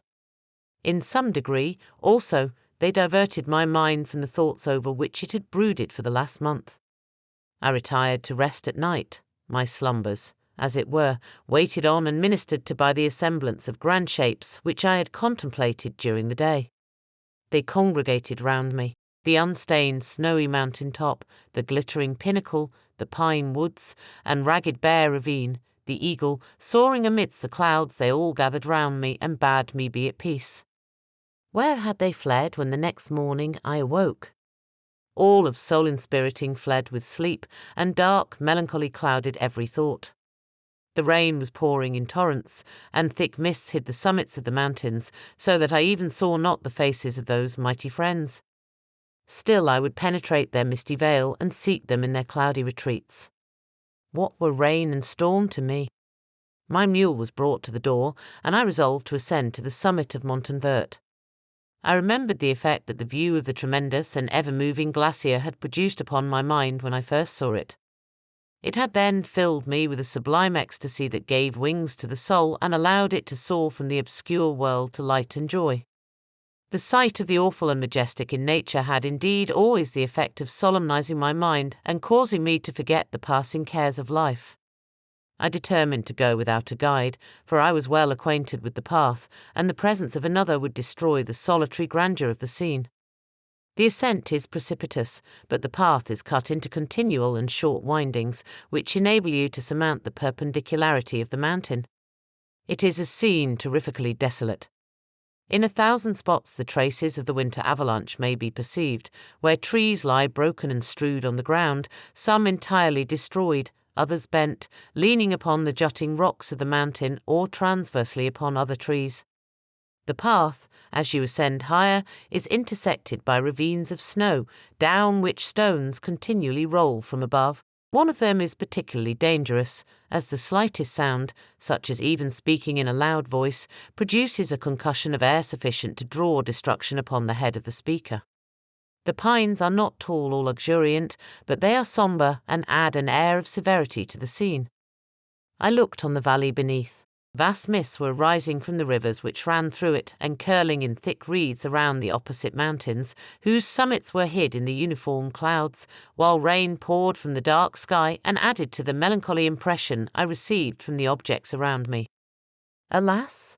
Why does man boast of sensibilities superior to those apparent in the brute? It only renders them more necessary beings. If our impulses were confined to hunger, thirst, and desire, we might be nearly free. But now we are moved by every wind that blows and a chance word or scene that word may convey to us. We rest, a dream has power to poison sleep. We rise, one wandering thought pollutes the day. We feel, conceive, or reason, laugh or weep, embrace fond woe, or cast our cares away. It is the same, for, be it joy or sorrow, the path of its departure still is free. Man's yesterday may ne'er be like his morrow. Naught may endure but mutability. It was nearly noon when I arrived at the top of the ascent. For some time I sat upon the rock that overlooks the sea of ice. A mist covered both that and the surrounding mountains. Presently a breeze dissipated the cloud, and I descended upon the glacier. The surface is very uneven, rising like the waves of a troubled sea, descending low, and interspersed by rifts that sink deep. The field of ice is almost a league in width, but I spent nearly 2 hours in crossing it. The opposite mountain is a bare, perpendicular rock. From the side where I now stood Montanvert was exactly opposite, at the distance of a league, and above it rose Mont Blanc, in awful majesty. I remained in a recess of the rock, gazing on this wonderful and stupendous scene. The sea, or rather the vast river of ice, wound among its dependent mountains, whose aerial summits hung over its recesses. Their icy and glittering peaks shone in the sunlight over the clouds. My heart, which was before sorrowful, now swelled with something like joy. I exclaimed, "Wandering spirits, if indeed ye wander, and do not rest in your narrow beds, allow me this faint happiness, or take me, as your companion, away from the joys of life." As I said this I suddenly beheld the figure of a man, at some distance, advancing towards me with superhuman speed. He bounded over the crevices in the ice, among which I had walked with caution. His stature, also, as he approached, seemed to exceed that of man. I was troubled, a mist came over my eyes, and I felt a faintness seize me, but I was quickly restored by the cold gale of the mountains. I perceived, as the shape came nearer, sight tremendous, and abhorred that it was the wretch whom I had created. I trembled with rage and horror, resolving to wait his approach and then close with him in mortal combat. He approached. His countenance bespoke bitter anguish, combined with disdain and malignity, while its unearthly ugliness rendered it almost too horrible for human eyes. But I scarcely observed this. Rage and hatred had at first deprived me of utterance, and I recovered only to overwhelm him with words expressive of furious detestation and contempt. "Devil," I exclaimed, "do you dare approach me? And do not you fear the fierce vengeance of my arm wreaked on your miserable head? Begone, vile insect, or rather, stay, that I may trample you to dust. And, oh, that I could, with the extinction of your miserable existence, restore those victims whom you have so diabolically murdered." "I expected this reception," said the demon. "All men hate the wretched. How, then, must I be hated, who am miserable beyond all living things? Yet you, my creator, detest and spurn me, thy creature, to whom thou art bound by ties only dissoluble by the annihilation of one of us. You purpose to kill me. How dare you sport thus with life? Do your duty towards me, and I will do mine towards you and the rest of mankind. If you will comply with my conditions, I will leave them and you at peace, but if you refuse, I will glut the maw of death, until it be satiated with the blood of your remaining friends. Abhorred monster! Fiend that thou art! The tortures of hell are too mild a vengeance for thy crimes. Wretched devil, you reproach me with your creation. Come on, then, that I may extinguish the spark which I so negligently bestowed." My rage was without bounds. I sprang on him, impelled by all the feelings which can arm one being against the existence of another. He easily eluded me and said, "Be calm. I entreat you to hear me before you give vent to your hatred on my devoted head. Have I not suffered enough, that you seek to increase my misery? Life, although it may only be an accumulation of anguish, is dear to me, and I will defend it. Remember, thou hast made me more powerful than thyself. My height is superior to thine, my joints more supple. But I will not be tempted to set myself in opposition to thee. I am thy creature, and I will be even mild and docile to my natural lord and king if thou wilt also perform thy part, the which thou owest me. Oh, Frankenstein, be not equitable to every other and trample upon me alone, to whom thy justice, and even thy clemency and affection, is most due. Remember that I am thy creature. I ought to be thy Adam, but I am rather the fallen angel, whom thou drivest from joy for no misdeed. Everywhere I see bliss, from which I alone am irrevocably excluded. I was benevolent and good, misery made me a fiend. Make me happy, and I shall again be virtuous. Begone! I will not hear you. There can be no community between you and me. We are enemies. Begone, or let us try our strength in a fight, in which one must fall. How can I move thee? Will no entreaties cause thee to turn a favourable eye upon thy creature, who implores thy goodness and compassion? Believe me, Frankenstein, I was benevolent. My soul glowed with love and humanity, but am I not alone, miserably alone? You, my creator, abhor me. What hope can I gather from your fellow creatures, who owe me nothing? They spurn and hate me. The desert mountains and dreary glacier are my refuge. I have wandered here many days. The caves of ice, which I only do not fear, are a dwelling to me, and the only one which man does not grudge. These bleak skies I hail, for they are kinder to me than your fellow beings. If the multitude of mankind knew of my existence, they would do as you do, and arm themselves for my destruction. Shall I not then hate them who abhor me? I will keep no terms with my enemies. I am miserable, and they shall share my wretchedness. Yet it is in your power to recompense me, and deliver them from an evil which it only remains for you to make so great, that not only you and your family, but thousands of others, shall be swallowed up in the whirlwinds of its rage. Let your compassion be moved, and do not disdain me. Listen to my tale. When you have heard that, abandon or commiserate me, as you shall judge that I deserve. But hear me. The guilty are allowed, by human laws, bloody as they are, to speak in their own defense before they are condemned. Listen to me, Frankenstein. You accuse me of murder, and yet you would, with a satisfied conscience, destroy your own creature. Oh, praise the eternal justice of man! Yet I ask you not to spare me, listen to me, and then, if you can, and if you will, destroy the work of your hands. Why do you call to my remembrance, I rejoined, circumstances of which I shudder to reflect, that I have been the miserable origin and author? Cursed be the day, abhorred devil, in which you first saw light. Cursed, although I curse myself, be the hands that formed you. You have made me wretched beyond expression. You have left me no power to consider whether I am just to you or not. Begone, relieve me from the sight of your detested form. Thus I relieve thee, my Creator, he said, and placed his hated hands before my eyes, which I flung from me with violence. Thus I take from thee a sight which you abhor. Still thou canst listen to me and grant me thy compassion. By the virtues that I once possessed, I demand this from you.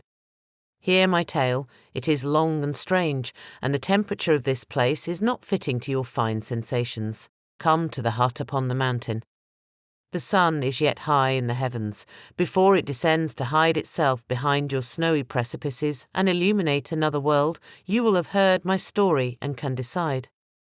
On you it rests, whether I quit for ever the neighbourhood of man and lead a harmless life, or become the scourge of your fellow creatures and the author of your own speedy ruin. As he said this, he led the way across the ice. I followed.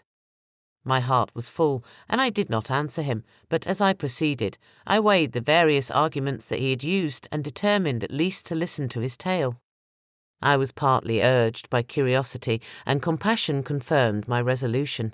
I had hitherto supposed him to be the murderer of my brother, and I eagerly sought a confirmation or denial of this opinion. For the first time, also, I felt what the duties of a creator towards his creature were, and that I ought to render him happy before I complained of his wickedness.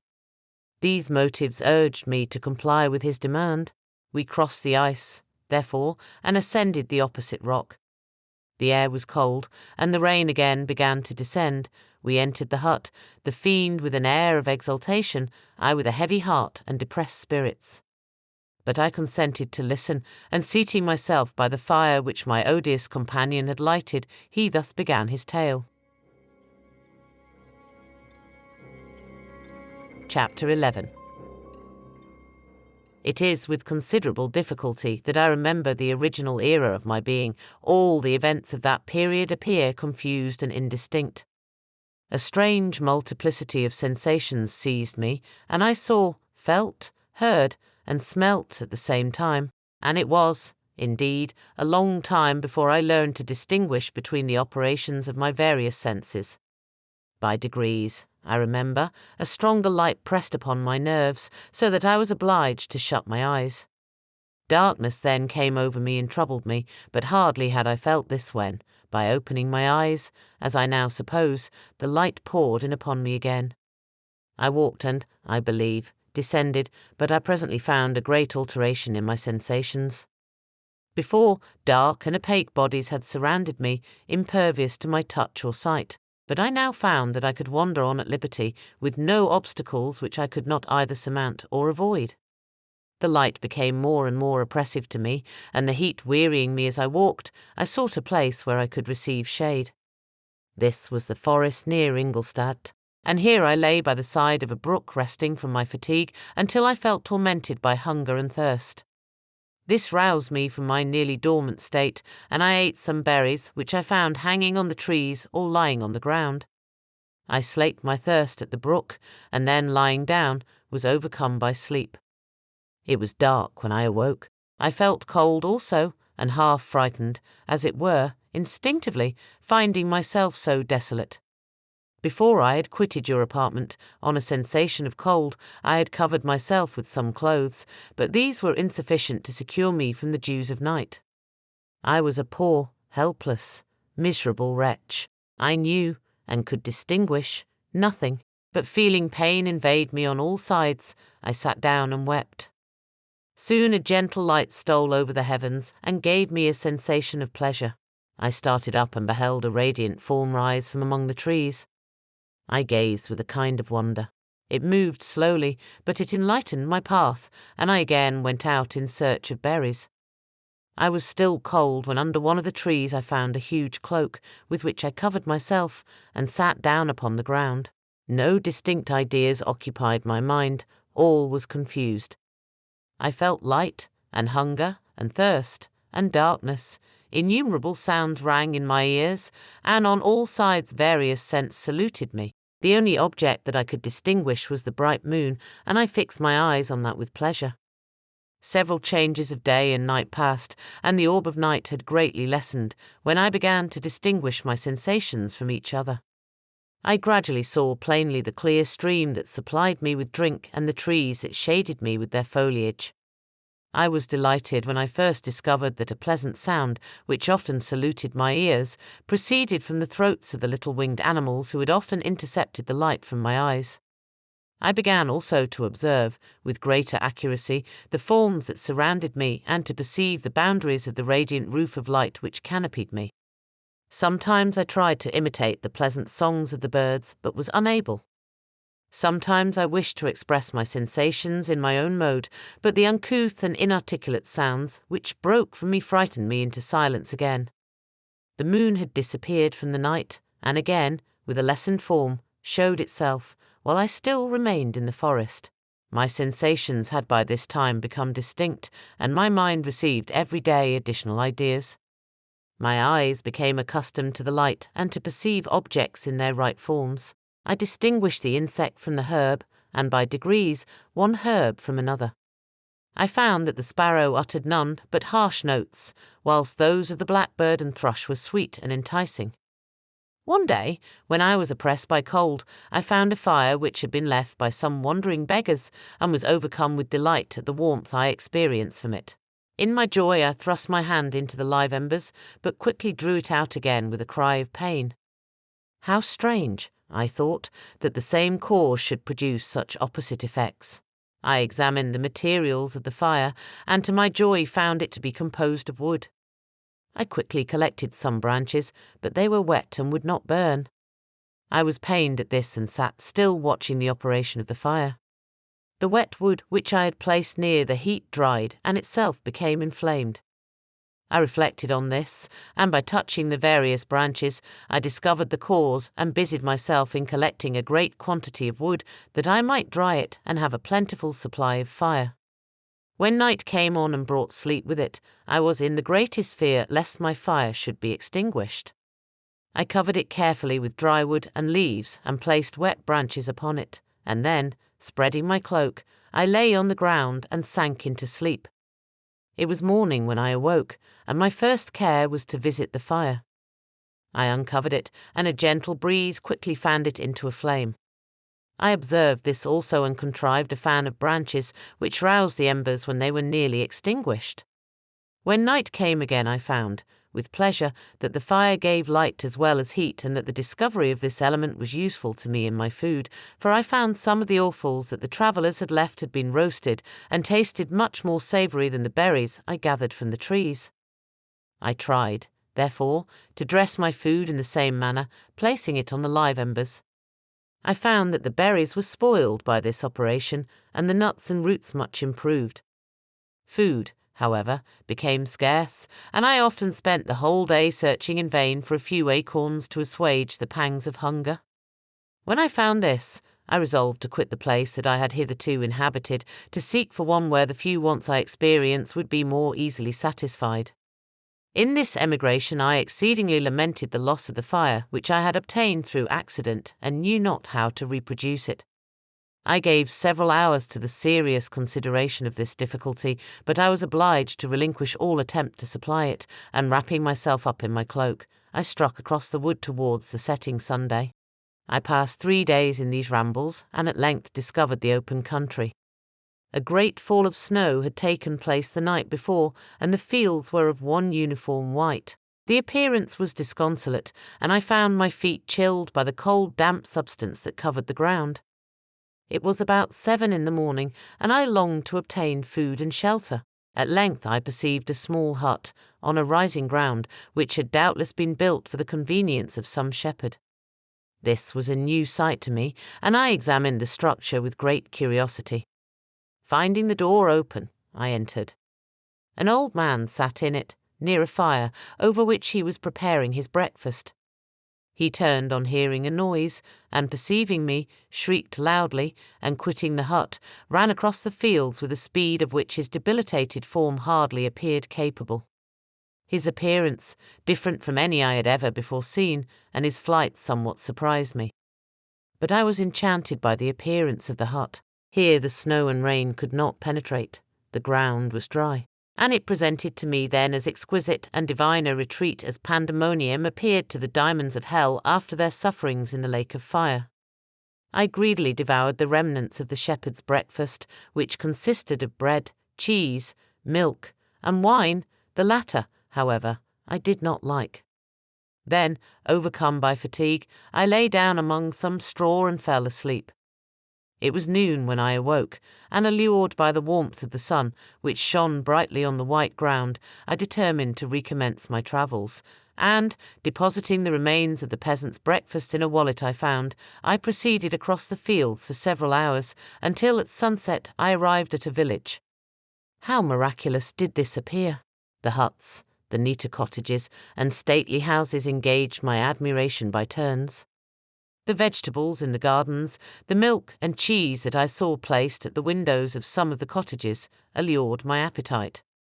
One of the best of these I entered, but I had hardly placed my foot within the door before the children shrieked, and one of the women fainted.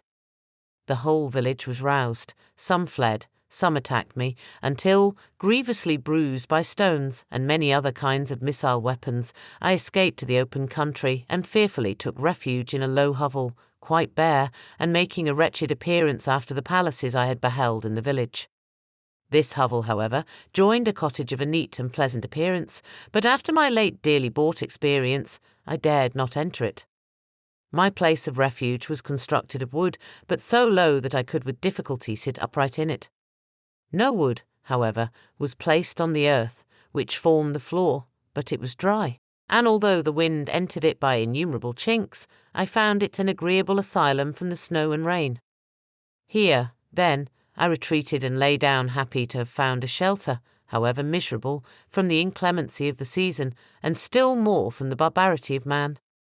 As soon as morning dawned, I crept from my kennel, that I might view the adjacent cottage and discover if I could remain in the habitation I had found. It was situated against the back of the cottage and surrounded on the sides, which were exposed by a pig-sty and a clear pool of water. One part was open, and by that I had crept in, but now I covered every crevice by which I might be perceived with stones and wood, yet in such a manner that I might move them on occasion to pass out. All the light I enjoyed came through the sty, and that was sufficient for me. Having thus arranged my dwelling and carpeted it with clean straw, I retired, for I saw the figure of a man at a distance, and I remembered too well my treatment the night before to trust myself in his power. I had first, however, provided for my sustenance for that day by a loaf of coarse bread, which I purloined, and a cup with which I could drink more conveniently than from my hand of the pure water which flowed by my retreat. The floor was a little raised, so that it was kept perfectly dry, and by its vicinity to the chimney of the cottage it was tolerably warm. Being thus provided, I resolved to reside in this hovel until something should occur which might alter my determination. It was indeed a paradise compared to the bleak forest, my former residence, the rain-dropping branches, and dank earth. I ate my breakfast with pleasure, and was about to remove a plank to procure myself a little water when I heard a step, and looking through a small chink, I beheld a young creature, with a pail on her head, passing before my hovel. The girl was young and of gentle demeanour, unlike what I have since found cottagers and farmhouse servants to be. Yet she was meanly dressed, a coarse blue petticoat and a linen jacket being her only garb. Her fair hair was plaited, but not adorned. She looked patient yet sad. I lost sight of her, and in about a quarter of an hour she returned, bearing the pail, which was now partly filled with milk. As she walked along, seemingly incommoded by the burden, a young man met her, whose countenance expressed a deeper despondence. Uttering a few sounds with an air of melancholy, he took the pail from her head and bore it to the cottage himself. She followed, and they disappeared. Presently I saw the young man again, with some tools in his hand, cross the field behind the cottage, and the girl was also busied, sometimes in the house and sometimes in the yard. On examining my dwelling, I found that one of the windows of the cottage had formerly occupied a part of it, but the panes had been filled up with wood. In one of these was a small and almost imperceptible chink through which the eye could just penetrate. Through this crevice a small room was visible, whitewashed and clean, but very bare of furniture. In one corner, near a small fire, sat an old man, leaning his head on his hands in a disconsolate attitude. The young girl was occupied in arranging the cottage, but presently she took something out of a drawer, which employed her hands, and she sat down beside the old man, who, taking up an instrument, began to play and to produce sounds sweeter than the voice of the thrush or the nightingale. It was a lovely sight, even to me, poor wretch who had never beheld aught beautiful before. The silver hair and benevolent countenance of the aged cottager won my reverence, while the gentle manners of the girl enticed my love. He played a sweet mournful air, which I perceived drew tears from the eyes of his amiable companion, of which the old man took no notice until she sobbed audibly. He then pronounced a few sounds, and the fair creature, leaving her work, knelt at his feet. He raised her and smiled with such kindness and affection that I felt sensations of a peculiar and overpowering nature. They were a mixture of pain and pleasure, such as I had never before experienced, either from hunger or cold, warmth or food, and I withdrew from the window, unable to bear these emotions. Soon after this the young man returned, bearing on his shoulders a load of wood. The girl met him at the door, helped to relieve him of his burden, and taking some of the fuel into the cottage, placed it on the fire. Then she and the youth went apart into a nook of the cottage, and he showed her a large loaf and a piece of cheese. She seemed pleased and went into the garden for some roots and plants, which she placed in water and then upon the fire. She afterwards continued her work, whilst the young man went into the garden and appeared busily employed in digging and pulling up roots. After he had been employed thus about an hour, the young woman joined him and they entered the cottage together. The old man had, in the meantime, been pensive, but on the appearance of his companions he assumed a more cheerful air, and they sat down to eat. The meal was quickly dispatched. The young woman was again occupied in arranging the cottage. The old man walked before the cottage in the sun for a few minutes, leaning on the arm of the youth. Nothing could exceed in beauty the contrast between these two excellent creatures. One was old, with silver hairs and a countenance beaming with benevolence and love. The younger was slight and graceful in his figure, and his features were moulded with the finest symmetry, yet his eyes and attitude expressed the utmost sadness and despondency. The old man returned to the cottage, and the youth, with tools different from those he had used in the morning, directed his steps across the fields. Night quickly shut in, but to my extreme wonder, I found that the cottagers had a means of prolonging light by the use of tapers, and was delighted to find that the setting of the sun did not put an end to the pleasure I experienced in watching my human neighbours. In the evening the young girl and her companion were employed in various occupations which I did not understand, and the old man again took up the instrument which produced the divine sounds that had enchanted me in the morning. So soon as he had finished, the youth began, not to play, but to utter sounds that were monotonous, and neither resembling the harmony of the old man's instrument nor the songs of the birds. I since found that he read aloud, but at that time I knew nothing of the science of words or letters. The family, after having been thus occupied for a short time, extinguished their lights and retired, as I conjectured, to rest. Chapter 12. I lay on my straw, but I could not sleep. I thought of the occurrences of the day. What chiefly struck me was the gentle manners of these people, and I longed to join them, but dared not. I remembered too well the treatment I had suffered the night before from the barbarous villagers, and resolved, whatever course of conduct I might hereafter think it right to pursue, that for the present I would remain quietly in my hovel, watching and endeavouring to discover the motives which influenced their actions. The cottagers arose the next morning before the sun. The young woman arranged the cottage and prepared the food, and the youth departed after the first meal. This day was passed in the same routine as that which preceded it. The young man was constantly employed out of doors, and the girl in various laborious occupations within. The old man, whom I soon perceived to be blind, employed his leisure hours on his instrument or in contemplation. Nothing could exceed the love and respect which the younger cottagers exhibited towards their venerable companion.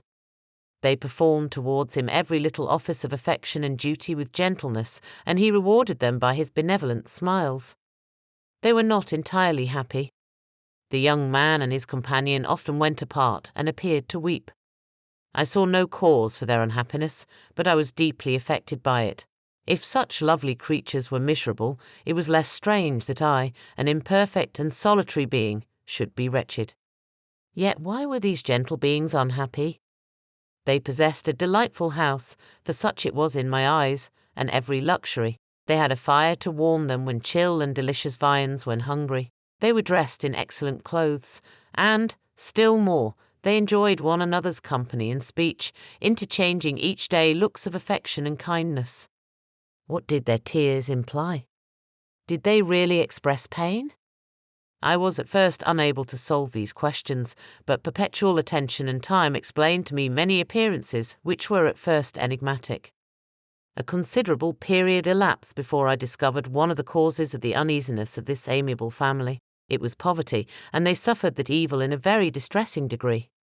Their nourishment consisted entirely of the vegetables of their garden and the milk of one cow, which gave very little during the winter, when its masters could scarcely procure food to support it.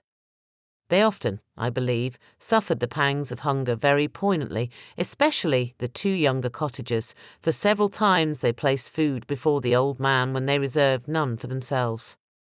This trait of kindness moved me sensibly. I had been accustomed, during the night, to steal a part of their store for my own consumption, but when I found that in doing this I inflicted pain on the cottagers, I abstained and satisfied myself with berries, nuts, and roots which I gathered from a neighbouring wood. I discovered also another means through which I was enabled to assist their labours.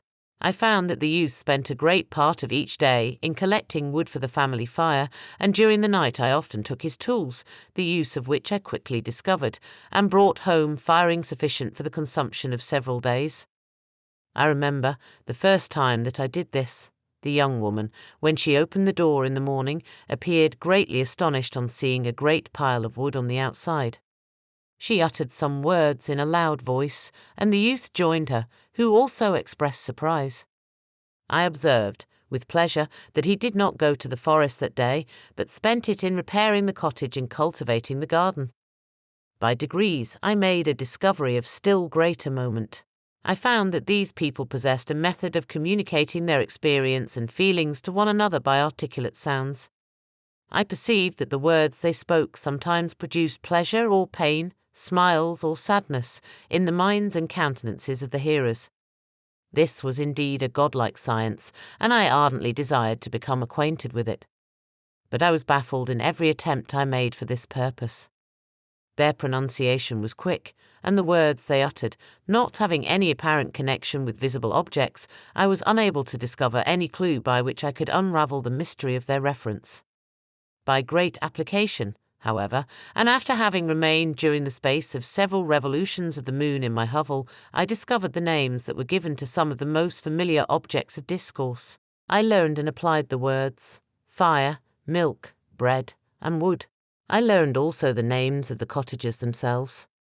The youth and his companion had each of them several names, but the old man had only one, which was father. The girl was called sister or Agatha, and the youth Felix, brother, or son. I cannot describe the delight I felt when I learned the ideas appropriated to each of these sounds and was able to pronounce them.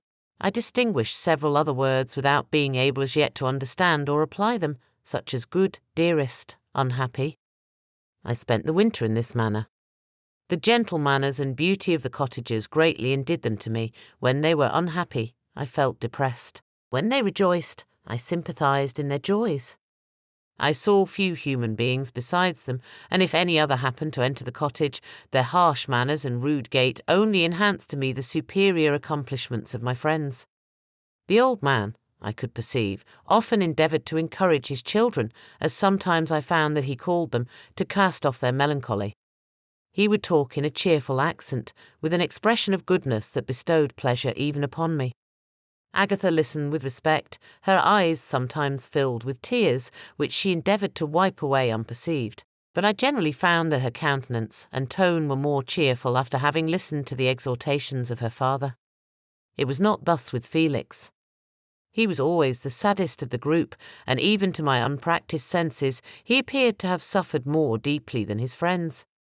But if his countenance was more sorrowful, his voice was more cheerful than that of his sister, especially when he addressed the old man. I could mention innumerable instances which, although slight, mark the dispositions of these amiable cottagers. In the midst of poverty and want, Felix carried with pleasure to his sister the first little white flower that peeped out from beneath the snowy ground. Early in the morning, before she had risen, he cleared away the snow that obstructed her path to the milk-house, drew water from the well, and brought the wood from the outhouse, where, to his perpetual astonishment, he found his store always replenished by an invisible hand. In the day, I believe, he worked sometimes for a neighbouring farmer, because he often went forth and did not return until dinner, yet brought no wood with him. At other times he worked in the garden, but as there was little to do in the frosty season, he read to the old man and Agatha. This reading had puzzled me extremely at first, but by degrees I discovered that he uttered many of the same sounds when he read as when he talked. I conjectured, therefore, that he found on the paper signs for speech which he understood, and I ardently longed to comprehend these also, but how was that possible when I did not even understand the sounds for which they stood as signs? I improved, however, sensibly in this science, but not sufficiently to follow up any kind of conversation, although I applied my whole mind to the endeavour, for I easily perceived that, although I eagerly longed to discover myself to the cottagers, I ought not to make the attempt until I had first become master of their language, which knowledge might enable me to make them overlook the deformity of my figure, for with this also the contrast perpetually presented to my eyes had made me acquainted. I had admired the perfect forms of my cottagers, their grace, beauty, and delicate complexions, but how was I terrified when I viewed myself in a transparent pool? At first I started back, unable to believe that it was indeed I who was reflected in the mirror, and when I became fully convinced that I was in reality the monster that I am, I was filled with the bitterest sensations of despondence and mortification. Alas! I did not yet entirely know the fatal effects of this miserable deformity. As the sun became warmer and the light of day longer, the snow vanished, and I beheld the bare trees and the black earth. From this time Felix was more employed, and the heart-moving indications of impending famine disappeared. Their food, as I afterwards found, was coarse, but it was wholesome, and they procured a sufficiency of it. Several new kinds of plants sprang up in the garden, which they dressed, and these signs of comfort increased daily as the season advanced. The old man, leaning on his son, walked each day at noon, when it did not rain, as I found it was called when the heavens poured forth its waters. This frequently took place, but a high wind quickly dried the earth, and the season became far more pleasant than it had been. My mode of life in my hovel was uniform. During the morning I attended the motions of the cottagers, and when they were dispersed in various occupations, I slept. The remainder of the day was spent in observing my friends. When they had retired to rest, if there was any moon or the night was starlight, I went into the woods and collected my own food and fuel for the cottage. When I returned, as often as it was necessary, I cleared their path from the snow and performed those offices that I had seen done by Felix. I afterwards found that these labours, performed by an invisible hand, greatly astonished them, and once or twice I heard them, on these occasions, utter the words good spirit, wonderful, but I did not then understand the signification of these terms. My thoughts now became more active, and I longed to discover the motives and feelings of these lovely creatures. I was inquisitive to know why Felix appeared so miserable and Agatha so sad. I thought, foolish wretch, that it might be in my power to restore happiness to these deserving people. When I slept or was absent, the forms of the venerable blind father, the gentle Agatha, and the excellent Felix flitted before me. I looked upon them as superior beings who would be the arbiters of my future destiny. I formed in my imagination 1,000 pictures of presenting myself to them and their reception of me. I imagined that they would be disgusted, until, by my gentle demeanour and conciliating words, I should first win their favour and afterwards their love. These thoughts exhilarated me and led me to apply with fresh ardour to the acquiring the art of language. My organs were indeed harsh, but supple, and although my voice was very unlike the soft music of their tones, yet I pronounced such words as I understood with tolerable ease. It was as the ass and the lapdog, yet surely the gentle ass whose intentions were affectionate, although his manners were rude, deserved better treatment than blows and execration. The pleasant showers and genial warmth of spring greatly altered the aspect of the earth. Men who before this change seemed to have been hid in caves dispersed themselves and were employed in various arts of cultivation. The birds sang in more cheerful notes, and the leaves began to bud forth on the trees. Happy, happy earth! Fit habitation for gods, which, so short a time before, was bleak, damp, and unwholesome. My spirits were elevated by the enchanting appearance of nature. The past was blotted from my memory, the present was tranquil, and the future gilded by bright rays of hope and anticipations of joy.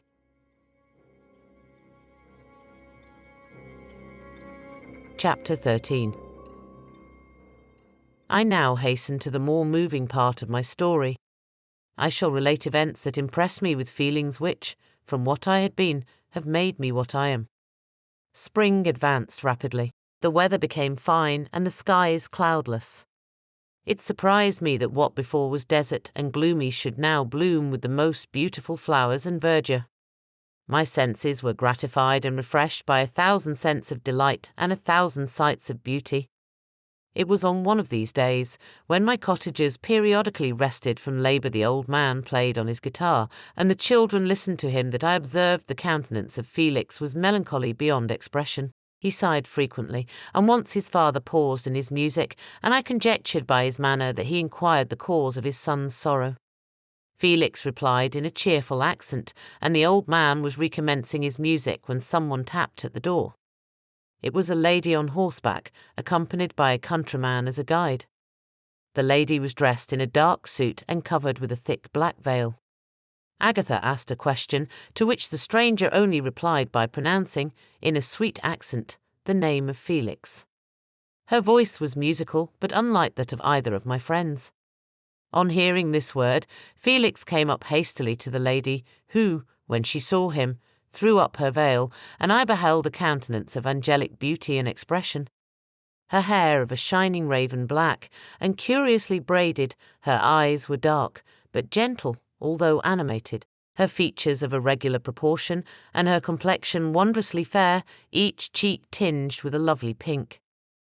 Felix seemed ravished with delight when he saw her. Every trait of sorrow vanished from his face, and it instantly expressed a degree of ecstatic joy of which I could hardly have believed it capable. His eyes sparkled, as his cheek flushed with pleasure, and at that moment I thought him as beautiful as the stranger. She appeared affected by different feelings. Wiping a few tears from her lovely eyes, she held out her hand to Felix, who kissed it rapturously and called her, as well as I could distinguish, his sweet Arabian. She did not appear to understand him, but smiled. He assisted her to dismount, and dismissing her guide, conducted her into the cottage. Some conversation took place between him and his father, and the young stranger knelt at the old man's feet and would have kissed his hand, but he raised her and embraced her affectionately. I soon perceived that although the stranger uttered articulate sounds and appeared to have a language of her own, she was neither understood by nor herself understood the cottagers. They made many signs which I did not comprehend, but I saw that her presence diffused gladness through the cottage, dispelling their sorrow as the sun dissipates the morning mists. Felix seemed peculiarly happy and with smiles of delight welcomed his Arabian. Agatha, The ever-gentle Agatha kissed the hands of the lovely stranger, and pointing to her brother, made signs which appeared to me to mean that he had been sorrowful until she came. Some hours passed thus, while they, by their countenances, expressed joy, the cause of which I did not comprehend. Presently I found, by the frequent recurrence of some sound which the stranger repeated after them, that she was endeavouring to learn their language, and the idea instantly occurred to me that I should make use of the same instructions to the same end. The stranger learned about 20 words at the first lesson. Most of them, indeed, were those which I had before understood, but I profited by the others. As night came on, Agatha and the Arabian retired early. When they separated, Felix kissed the hand of the stranger and said, "Good night, sweet Safie." He sat up much longer, conversing with his father, and by the frequent repetition of her name I conjectured that their lovely guest was the subject of their conversation.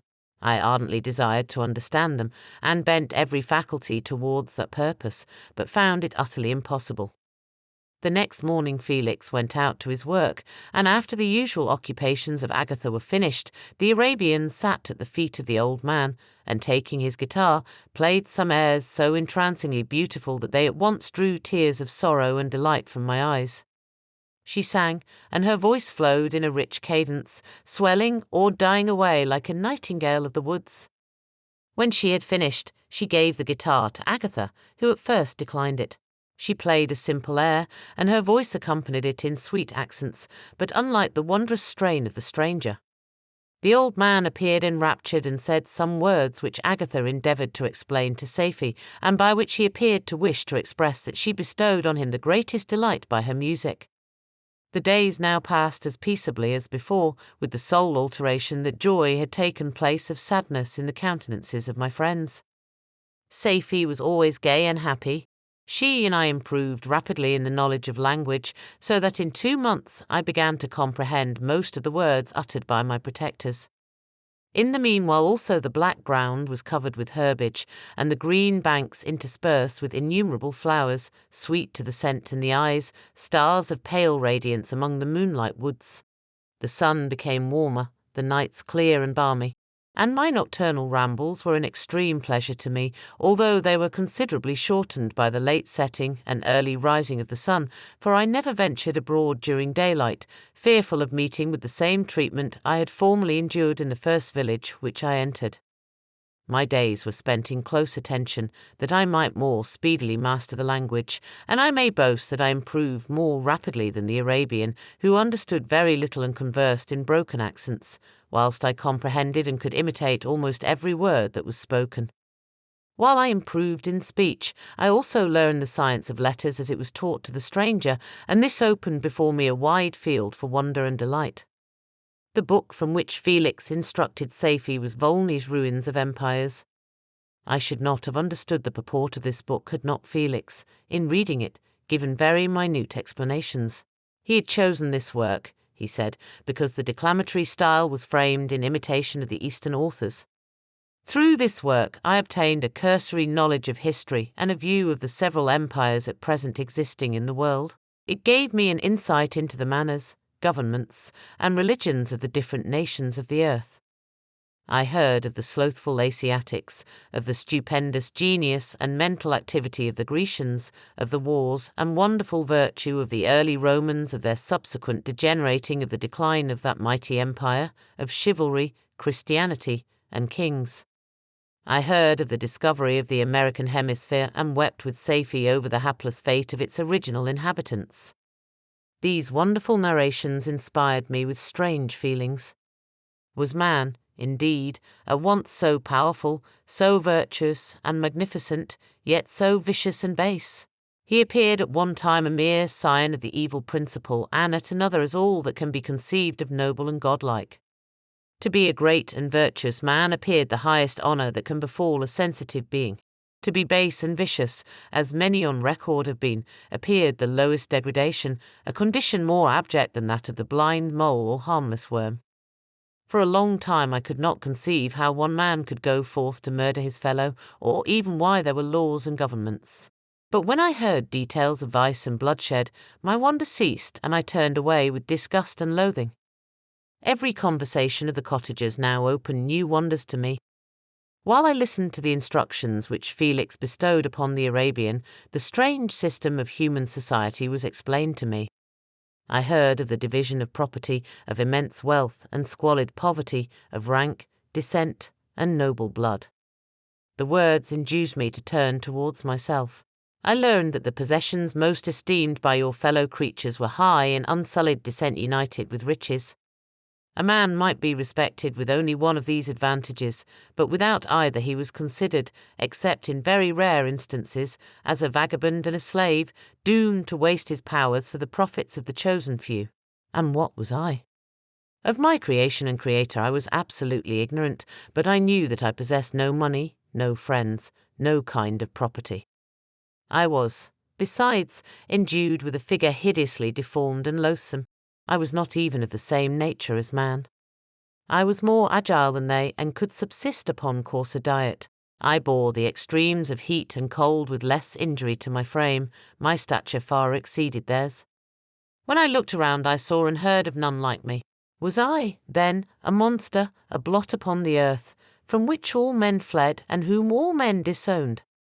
I cannot describe to you the agony that these reflections inflicted upon me. I tried to dispel them, but sorrow only increased with knowledge. Oh, that I had forever remained in my native wood, nor known nor felt beyond the sensations of hunger, thirst, and heat. Of what a strange nature is knowledge! It clings to the mind when it has once seized on it like a lichen on the rock. I wished sometimes to shake off all thought and feeling, but I learned that there was but one means to overcome the sensation of pain, and that was death, a state which I feared yet did not understand. I admired virtue and good feelings, and loved the gentle manners and amiable qualities of my cottagers, but I was shut out from intercourse with them, except through means which I obtained by stealth, when I was unseen and unknown, and which rather increased than satisfied the desire I had of becoming one among my fellows. The gentle words of Agatha and the animated smiles of the charming Arabian were not for me. The mild exhortations of the old man and the lively conversation of the loved Felix were not for me. Miserable, unhappy wretch! Other lessons were impressed upon me even more deeply.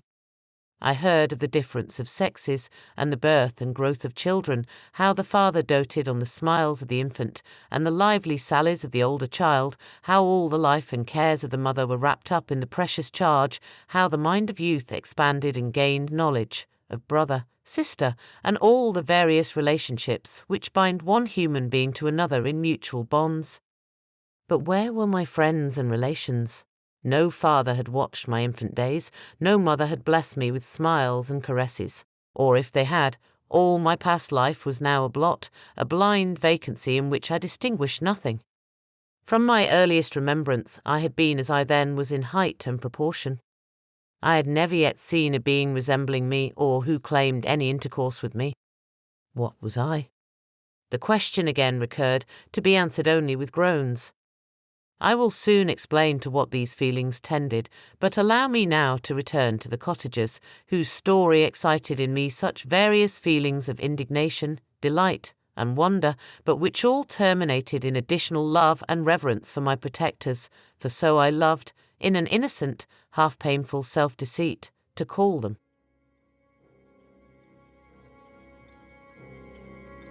Chapter 14. Some time elapsed before I learned the history of my friends. It was one which could not fail to impress itself deeply on my mind, unfolding as it did a number of circumstances, each interesting and wonderful to one so utterly inexperienced as I was. The name of the old man was de Lacy. He was descended from a good family in France, where he had lived for many years in affluence, respected by his superiors and beloved by his equals. His son was bred in the service of his country, and Agatha had ranked with ladies of the highest distinction. A few months before my arrival they had lived in a large and luxurious city called Paris, surrounded by friends and possessed of every enjoyment which virtue, refinement of intellect, or taste, accompanied by a moderate fortune, could afford. The father of Safie had been the cause of their ruin. He was a Turkish merchant and had inhabited Paris for many years, when, for some reason which I could not learn, he became obnoxious to the government. He was seized and cast into prison the very day that Safie arrived from Constantinople to join him. He was tried and condemned to death. The injustice of his sentence was very flagrant. All Paris was indignant, and it was judged that his religion and wealth rather than the crime alleged against him had been the cause of his condemnation. Felix had accidentally been present at the trial. His horror and indignation were uncontrollable when he heard the decision of the court. He made, at that moment, a solemn vow to deliver him and then looked around for the means. After many fruitless attempts to gain admittance to the prison, he found a strongly grated window in an unguarded part of the building, which lighted the dungeon of the unfortunate Mohammedan, who, loaded with chains, waited in despair the execution of the barbarous sentence. Felix visited the grate at night and made known to the prisoner his intentions in his favour. The Turk, amazed and delighted, endeavoured to kindle the zeal of his deliverer by promises of reward and wealth. Felix rejected his offers with contempt, yet when he saw the lovely Safie, who was allowed to visit her father and who by her gestures expressed her lively gratitude, the youth could not help owning to his own mind that the captive possessed a treasure which would fully reward his toil and hazard. The Turk quickly perceived the impression that his daughter had made on the heart of Felix and endeavoured to secure him more entirely in his interests by the promise of her hand in marriage so soon as he should be conveyed to a place of safety. Felix was too delicate to accept this offer, yet he looked forward to the probability of the event as to the consummation of his happiness. During the ensuing days, while the preparations were going forward for the escape of the merchant, the zeal of Felix was warmed by several letters that he received from this lovely girl, who found means to express her thoughts in the language of her lover by the aid of an old man, a servant of her father who understood French. She thanked him in the most ardent terms for his intended services towards her parent, and at the same time she gently deplored her own fate. I have copies of these letters, for I found means, during my residence in the hovel, to procure the implements of writing, and the letters were often in the hands of Felix or Agatha. Before I depart I will give them to you. They will prove the truth of my tale, but at present, as the sun is already far declined, I shall only have time to repeat the substance of them to you. Safie related that her mother was a Christian Arab, seized and made a slave by the Turks.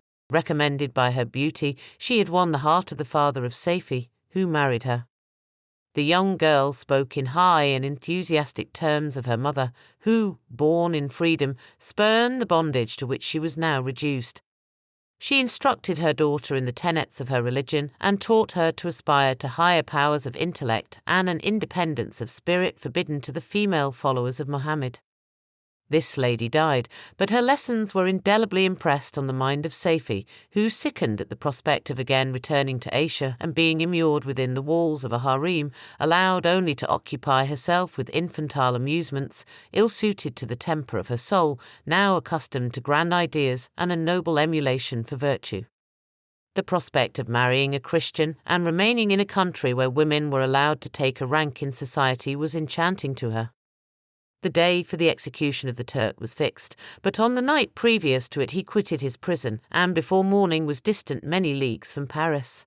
Felix had procured passports in the name of his father, sister, and himself. He had previously communicated his plan to the former, who aided the deceit by quitting his house, under the pretence of a journey, and concealed himself, with his daughter, in an obscure part of Paris. Felix conducted the fugitives through France to Lyons and across Morne-Cenis to Lagorne, where the merchant had decided to wait a favourable opportunity of passing into some part of the Turkish dominions.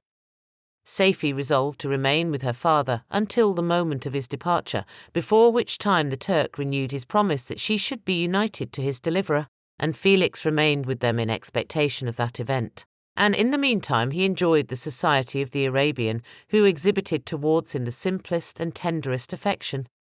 They conversed with one another through the means of an interpreter, and sometimes with the interpretation of looks, and Safie sang to him the divine airs of her native country. The Turk allowed this intimacy to take place and encouraged the hopes of the youthful lovers, while in his heart he had formed far other plans. He loathed the idea that his daughter should be united to a Christian, but he feared the resentment of Felix if he should appear lukewarm, for he knew that he was still in the power of his deliverer if he should choose to betray him to the Italian state which they inhabited. He revolved 1,000 plans by which he should be enabled to prolong the deceit until it might be no longer necessary, and secretly to take his daughter with him when he departed. His plans were facilitated by the news which arrived from Paris. The government of France were greatly enraged at the escape of their victim and spared no pains to detect and punish his deliverer. The plot of Felix was quickly discovered, and de Lacy and Agatha were thrown into prison. The news reached Felix and roused him from his dream of pleasure. His blind and aged father and his gentle sister lay in a noisome dungeon while he enjoyed the free air and the society of her whom he loved. This idea was torture to him. He quickly arranged with the Turk that if the latter should find a favourable opportunity for escape before Felix could return to Italy, Safie should remain as a boarder at a convent at Lagorne, and then, quitting the lovely Arabian, he hastened to Paris and delivered himself up to the vengeance of the law, hoping to free de Lacy and Agatha by this proceeding. He did not succeed. They remained confined for 5 months before the trial took place, the result of which deprived them of their fortune and condemned them to a perpetual exile from their native country. They found a miserable asylum in the cottage in Germany, where I discovered them. Felix soon learned that the treacherous Turk, for whom he and his family endured such unheard-of oppression, on discovering that his deliverer was thus reduced to poverty and ruin, became a traitor to good feeling and honour and had quitted Italy with his daughter, insultingly sending Felix a pittance of money to aid him, as he said, in some plan of future maintenance. Such were the events that preyed on the heart of Felix and rendered him, when I first saw him, the most miserable of his family. He could have endured poverty, and while this distress had been the meed of his virtue, he gloried in it. But the ingratitude of the Turk and the loss of his beloved Safie were misfortunes more bitter and irreparable. The arrival of the Arabian now infused new life into his soul. When the news reached Lagorne that Felix was deprived of his wealth and rank, the merchant commanded his daughter to think no more of her lover, but to prepare to return to her native country. The generous nature of Safie was outraged by this command. She attempted to expostulate with her father, but he left her angrily, reiterating his tyrannical mandate.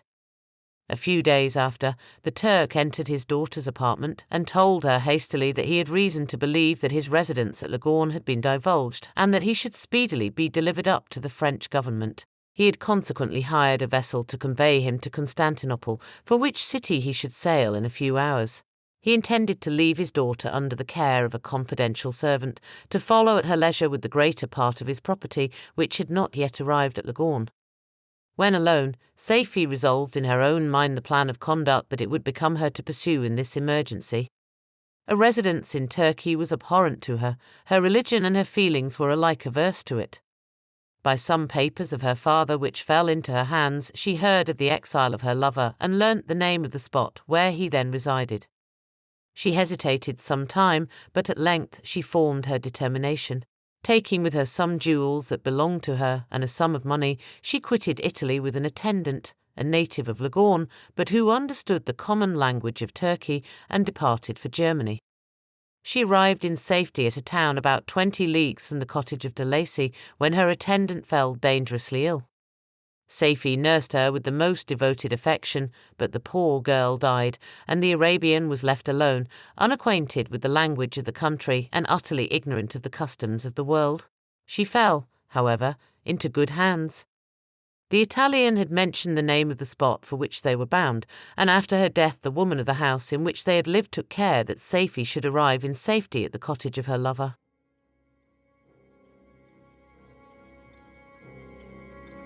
Chapter 15. Such was the history of my beloved cottagers. It impressed me deeply. I learned, from the views of social life which it developed, to admire their virtues and to deprecate the vices of mankind. As yet I looked upon crime as a distant evil. Benevolence and generosity were ever present before me, inciting within me a desire to become an actor in the busy scene where so many admirable qualities were called forth and displayed. But in giving an account of the progress of my intellect, I must not omit a circumstance which occurred in the beginning of the month of August of the same year. One night during my accustomed visit to the neighbouring wood where I collected my own food and brought home firing for my protectors, I found on the ground a leathern portmanteau containing several articles of dress and some books. I eagerly seized the prize and returned with it to my hovel. Fortunately, the books were written in the language, the elements of which I had acquired at the cottage. They consisted of Paradise Lost, a volume of Plutarch's Lives, and the Sorrows of Uther. The possession of these treasures gave me extreme delight. I now continually studied and exercised my mind upon these histories, whilst my friends were employed in their ordinary occupations. I can hardly describe to you the effect of these books. They produced in me an infinity of new images and feelings that sometimes raised me to ecstasy, but more frequently sunk me into the lowest dejection. In the Sorrows of Uther, besides the interest of its simple and affecting story, so many opinions are canvassed, and so many lights thrown upon what had hitherto been to me obscure subjects, that I found in it a never-ending source of speculation and astonishment. The gentle and domestic manners it described, combined with lofty sentiments and feelings, which had for their objects something out of self, accorded well with my experience among my protectors and with the wants which were forever alive in my own bosom. But I thought Uther himself a more divine being than I had ever beheld or imagined. His character contained no pretension, but it sank deep. The disquisitions upon death and suicide were calculated to fill me with wonder.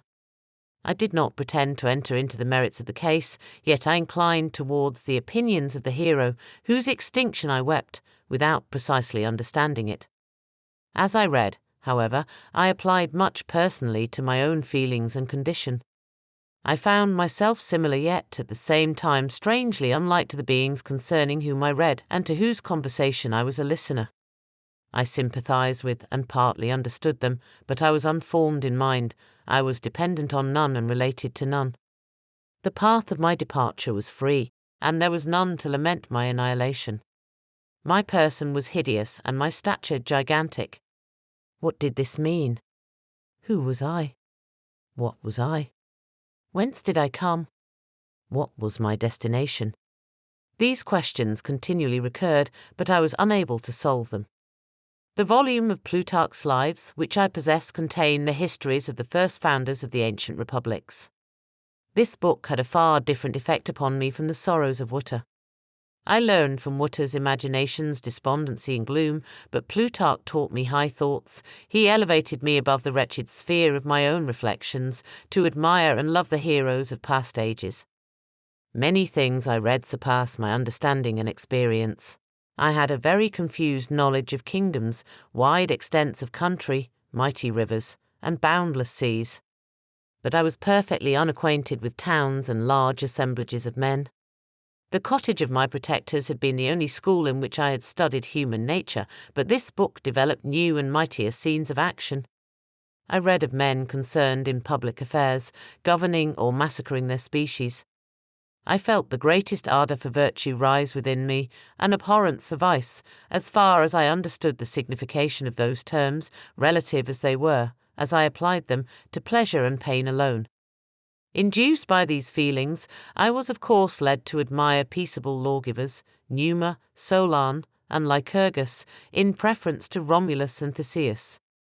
The patriarchal lives of my protectors caused these impressions to take a firm hold on my mind. Perhaps, if my first introduction to humanity had been made by a young soldier burning for glory and slaughter, I should have been imbued with different sensations.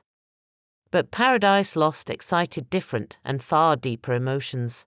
I read it, as I had read the other volumes which had fallen into my hands, as a true history.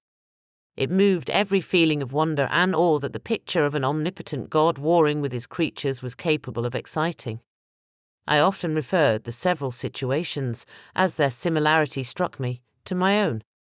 Like Adam, I was apparently united by no link to any other being in existence, but his state was far different from mine in every other respect. He had come forth from the hands of God a perfect creature, happy and prosperous, guarded by the especial care of his Creator. He was allowed to converse with and acquire knowledge from beings of a superior nature, but I was wretched, helpless, and alone.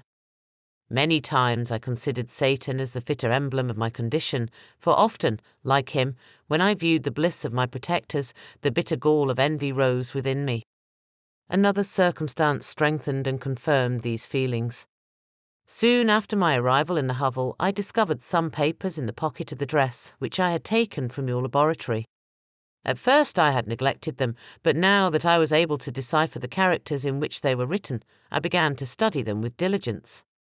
It was your journal of the 4 months that preceded my creation. You minutely described in these papers every step you took in the progress of your work. This history was mingled with accounts of domestic occurrences. You doubtless recollect these papers. Here they are. Everything is related in them which bears reference to my accursed origin. The whole detail of that series of disgusting circumstances which produced it is set in view. The minutest description of my odious and loathsome person is given, in language which painted your own horrors and rendered mine indelible. I sickened as I read. Hateful day when I received life! I exclaimed in agony. Accursed Creator! Why did you form a monster so hideous that even you turned from me in disgust? God, in pity, made man beautiful and alluring, after his own image, but my form is a filthy type of yours, more horrid even from the very resemblance. Satan had his companions, fellow devils, to admire and encourage him, but I am solitary and abhorred. These were the reflections of my hours of despondency and solitude. But when I contemplated the virtues of the cottagers, their amiable and benevolent dispositions, I persuaded myself that when they should become acquainted with my admiration of their virtues, they would compassionate me and overlook my personal deformity. Could they turn from their door one, however monstrous, who solicited their compassion and friendship? I resolved, at least, not to despair, but in every way to fit myself for an interview with them which would decide my fate. I postponed this attempt for some months longer, for the importance attached to its success inspired me with a dread lest I should fail. Besides, I found that my understanding improved so much with every day's experience that I was unwilling to commence this undertaking until a few more months should have added to my sagacity. Several changes, in the meantime, took place in the cottage. The presence of Safie diffused happiness among its inhabitants, and I also found that a greater degree of plenty reigned there. Felix and Agatha spent more time in amusement and conversation, and were assisted in their labours by servants. They did not appear rich, but they were contented and happy. Their feelings were serene and peaceful, while mine became every day more tumultuous. Increase of knowledge only discovered to me more clearly what a wretched outcast I was. I cherished hope, it is true, but it vanished when I beheld my person reflected in water or my shadow in the moonshine, even as that frail image and that inconstant shade.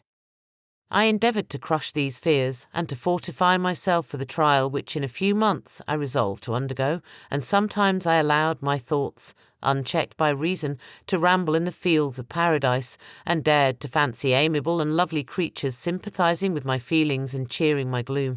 Their angelic countenances breathed smiles of consolation. But it was all a dream. No Eve soothed my sorrows nor shared my thoughts. I was alone. I remembered Adam's supplication to his Creator. But where was mine? He had abandoned me, and in the bitterness of my heart I cursed him. Autumn passed thus.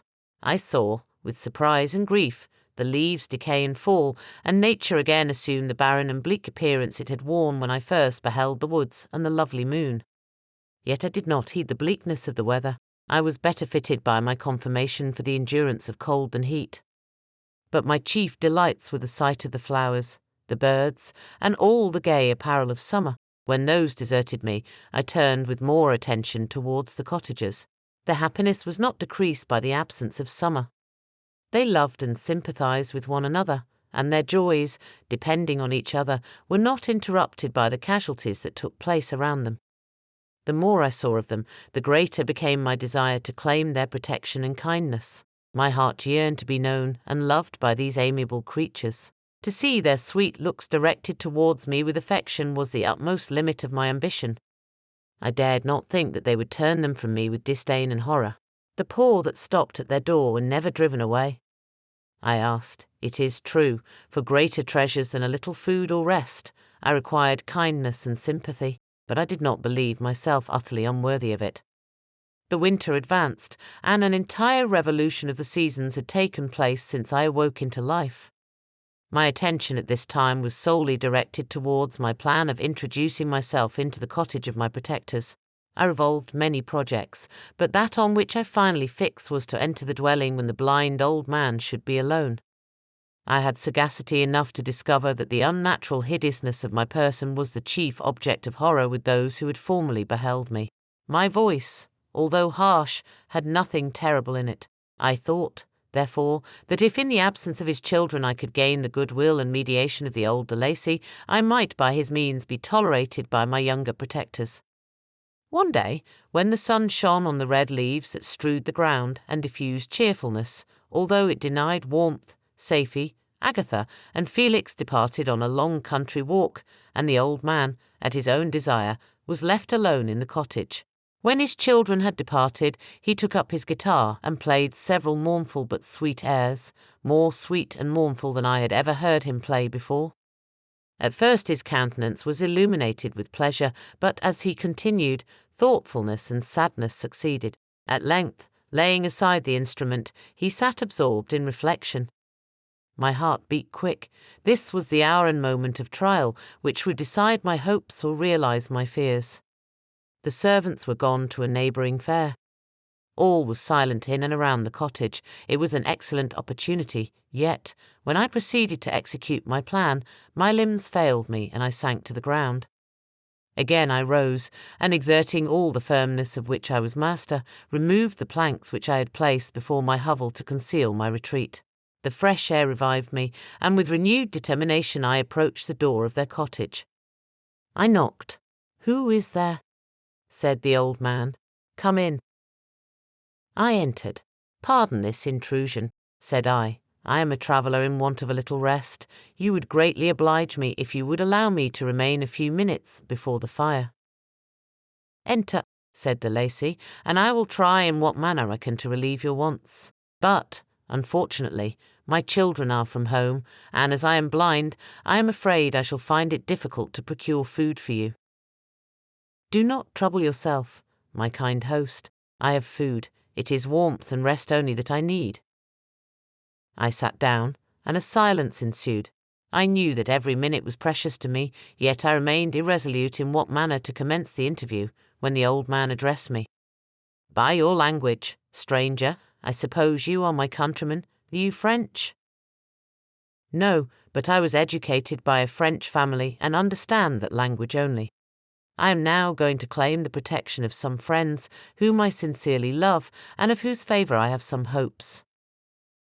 "Are they Germans?" "No, they are French. But let us change the subject. I am an unfortunate and deserted creature. I look around, and I have no relation or friend upon earth.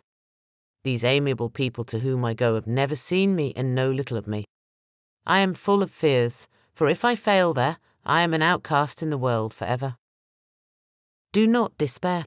To be friendless is indeed to be unfortunate, but the hearts of men, when unprejudiced by any obvious self-interest, full of brotherly love and charity. Rely, therefore, on your hopes.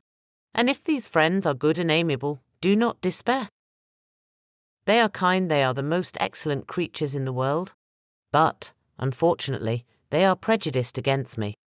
I have good dispositions. My life has been hitherto harmless and in some degree beneficial, but a fatal prejudice clouds their eyes, and where they ought to see a feeling and kind friend, they behold only a detestable monster.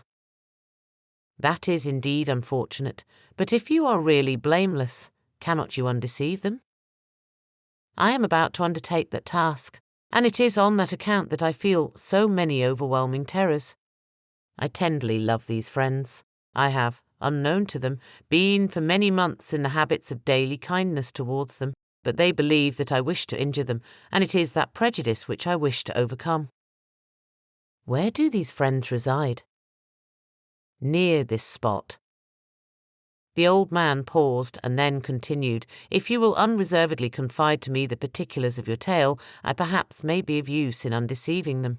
I am blind and cannot judge of your countenance, but there is something in your words which persuades me that you are sincere.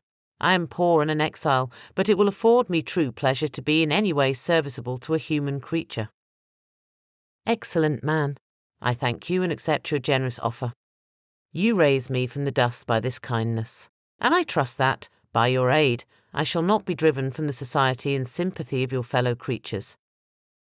Heaven forbid, even if you were really criminal, for that can only drive you to desperation and not instigate you to virtue.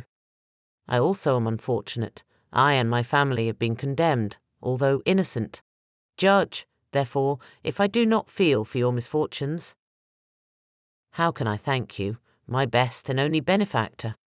From your lips first have I heard the voice of kindness directed towards me. I shall be forever grateful, and your present humanity assures me of success with those friends whom I am on the point of meeting. May I know the names and residence of those friends? I paused.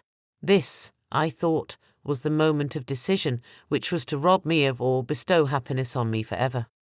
I struggled vainly for firmness sufficient to answer him, but the effort destroyed all my remaining strength. I sank on the chair and sobbed aloud. At that moment I heard the steps of my younger protectors. I had not a moment to lose, but seizing the hand of the old man, I cried, "Now is the time. Save and protect me. You and your family are the friends whom I seek. Do not you desert me in the hour of trial." "Great God!" exclaimed the old man. "Who are you?" At that instant the cottage door was opened, and Felix, Safie, and Agatha entered. Who can describe their horror and consternation on beholding me? Agatha fainted, and Safie, unable to attend to her friend, rushed out of the cottage. Felix darted forward, and with supernatural force tore me from his father, to whose knees I clung. In a transport of fury, he dashed me to the ground and struck me violently with a stick. I could have torn him limb from limb, as the lion rends the antelope. But my heart sank within me as with bitter sickness, and I refrained. I saw him on the point of repeating his blow, when, overcome by pain and anguish, I quitted the cottage, and in the general tumult escaped unperceived to my hovel.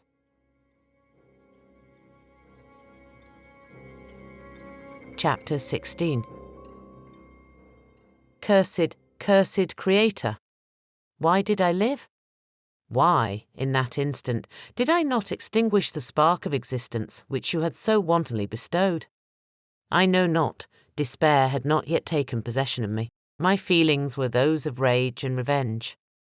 I could with pleasure have destroyed the cottage and its inhabitants, and have glutted myself with their shrieks and misery. When night came I quitted my retreat and wandered in the wood, and now, no longer restrained by the fear of discovery, I gave vent to my anguish in fearful howlings. I was like a wild beast that had broken the toils, destroying the objects that obstructed me and ranging through the wood with a stag-like swiftness. Oh, what a miserable night I passed! The cold stars shone in mockery, and the bare trees waved their branches above me. Now and then the sweet voice of a bird burst forth amidst the universal stillness. All, save I, were at rest or in enjoyment. I, like the arch-fiend, bore a hell within me, and finding myself unsympathized with, wished to tear up the trees, spread havoc and destruction around me, and then to have sat down and enjoyed the ruin. But this was a luxury of sensation that could not endure. I became fatigued with excess of bodily exertion, and sank on the damp grass in the sick impotence of despair. There was none among the myriads of men that existed who would pity or assist me, and should I feel kindness towards my enemies? No, from that moment I declared everlasting war against the species, and more than all, against him who had formed me and sent me forth to this insupportable misery. The sun rose, I heard the voices of men, and knew that it was impossible to return to my retreat during that day. Accordingly, I hid myself in some thick underwood, determining to devote the ensuing hours to reflection on my situation. The pleasant sunshine and the pure air of day restored me to some degree of tranquillity, and when I considered what had passed at the cottage, I could not help believing that I had been too hasty in my conclusions. I had certainly acted imprudently. It was apparent that my conversation had interested the father in my behalf, and I was a fool in having exposed my person to the horror of his children. I ought to have familiarized the old de Lacy to me, and by degrees to have discovered myself to the rest of his family, when they should have been prepared for my approach. but I did not believe my errors to be irretrievable, and after much consideration I resolved to return to the cottage, seek the old man, and by my representations win him to my party. These thoughts calmed me, and in the afternoon I sank into a profound sleep, but the fever of my blood did not allow me to be visited by peaceful dreams. The horrible scene of the preceding day was forever acting before my eyes. The females were flying, and the enraged Felix tearing me from his father's feet. I awoke exhausted, and finding that it was already night, I crept forth from my hiding place and went in search of food. When my hunger was appeased, I directed my steps towards the well-known path that conducted to the cottage. All there was at peace. I crept into my hovel and remained in silent expectation of the accustomed hour when the family arose. That hour passed, the sun mounted high in the heavens, but the cottagers did not appear. I trembled violently, apprehending some dreadful misfortune. The inside of the cottage was dark, and I heard no motion. I cannot describe the agony of this suspense. Presently 2 countrymen passed by, but pausing near the cottage, they entered into conversation, using violent gesticulations. But I did not understand what they said, as they spoke the language of the country, which differed from that of my protectors. Soon after, however, Felix approached with another man. I was surprised, as I knew that he had not quitted the cottage that morning, and waited anxiously to discover from his discourse the meaning of these unusual appearances. "Do you consider," said his companion to him, "that you will be obliged to pay 3 months' rent and to lose the produce of your garden? I do not wish to take any unfair advantage, and I beg therefore that you will take some days to consider of your determination." "It is utterly useless," replied Felix. "We can never again inhabit your cottage. The life of my father is in the greatest danger, owing to the dreadful circumstance that I have related. My wife and my sister will never recover from their horror. I entreat you not to reason with me any more. Take possession of your tenement and let me fly from this place." Felix trembled violently as he said this. He and his companion entered the cottage, in which they remained for a few minutes, and then departed. I never saw any of the family of de Lacy more. I continued for the remainder of the day in my hovel in a state of utter and stupid despair. My protectors had departed and had broken the only link that held me to the world. For the first time the feelings of revenge and hatred filled my bosom, and I did not strive to control them, but allowing myself to be borne away by the stream, I bent my mind towards injury and death. When I thought of my friends, of the mild voice of de Lacy, the gentle eyes of Agatha, and the exquisite beauty of the Arabian, these thoughts vanished, and a gush of tears somewhat soothed me. But again, when I reflected that they had spurned and deserted me, anger returned, a rage of anger, and unable to injure anything human, I turned my fury towards inanimate objects. As night advanced, I placed a variety of combustibles around the cottage, and after having destroyed every vestige of cultivation in the garden, I waited with forced impatience until the moon had sunk to commence my operations. As the night advanced, a fierce wind arose from the woods and quickly dispersed the clouds that had loitered in the heavens. The blast tore along like a mighty avalanche and produced a kind of insanity in my spirits that burst all bounds of reason and reflection. I lighted the dry branch of a tree and danced with fury around the devoted cottage, my eyes still fixed on the western horizon, the edge of which the moon nearly touched. A part of its orb was at length hid, and I waved my brand. It sank, and with a loud scream I fired the straw, and heath, and bushes, which I had collected. The wind fanned the fire, and the cottage was quickly enveloped by the flames, which clung to it and licked it with their forked and destroying tongues. As soon as I was convinced that no assistance could save any part of the habitation, I quitted the scene and sought for refuge in the woods. And now, with the world before me, whither should I bend my steps? I resolved to fly far from the scene of my misfortunes, but to me, hated and despised, every country must be equally horrible. At length the thought of you crossed my mind. I learned from your papers that you were my father, my creator, and to whom could I apply with more fitness than to him who had given me life? Among the lessons that Felix had bestowed upon Safie, geography had not been omitted. I had learned from these the relative situations of the different countries of the earth. You had mentioned Geneva as the name of your native town, and towards this place I resolved to proceed. But how was I to direct myself? I knew that I must travel in a southwesterly direction to reach my destination, but the sun was my only guide. I did not know the names of the towns that I was to pass through, nor could I ask information from a single human being, but I did not despair. From you only could I hope for succor, although towards you I felt no sentiment but that of hatred. Unfeeling, heartless creator. You had endowed me with perceptions and passions, and then cast me abroad an object for the scorn and horror of mankind. But on you only had I any claim for pity and redress, and from you I determined to seek the justice which I vainly attempted to gain from any other being that wore the human form. My travels were long and the sufferings I endured intense. It was late in autumn when I quitted the district where I had so long resided. I travelled only at night, fearful of encountering the visage of a human being. Nature decayed around me, and the sun became heatless. Rain and snow poured around me. Mighty rivers were frozen. The surface of the earth was hard and chill and bare, and I found no shelter. Oh, earth!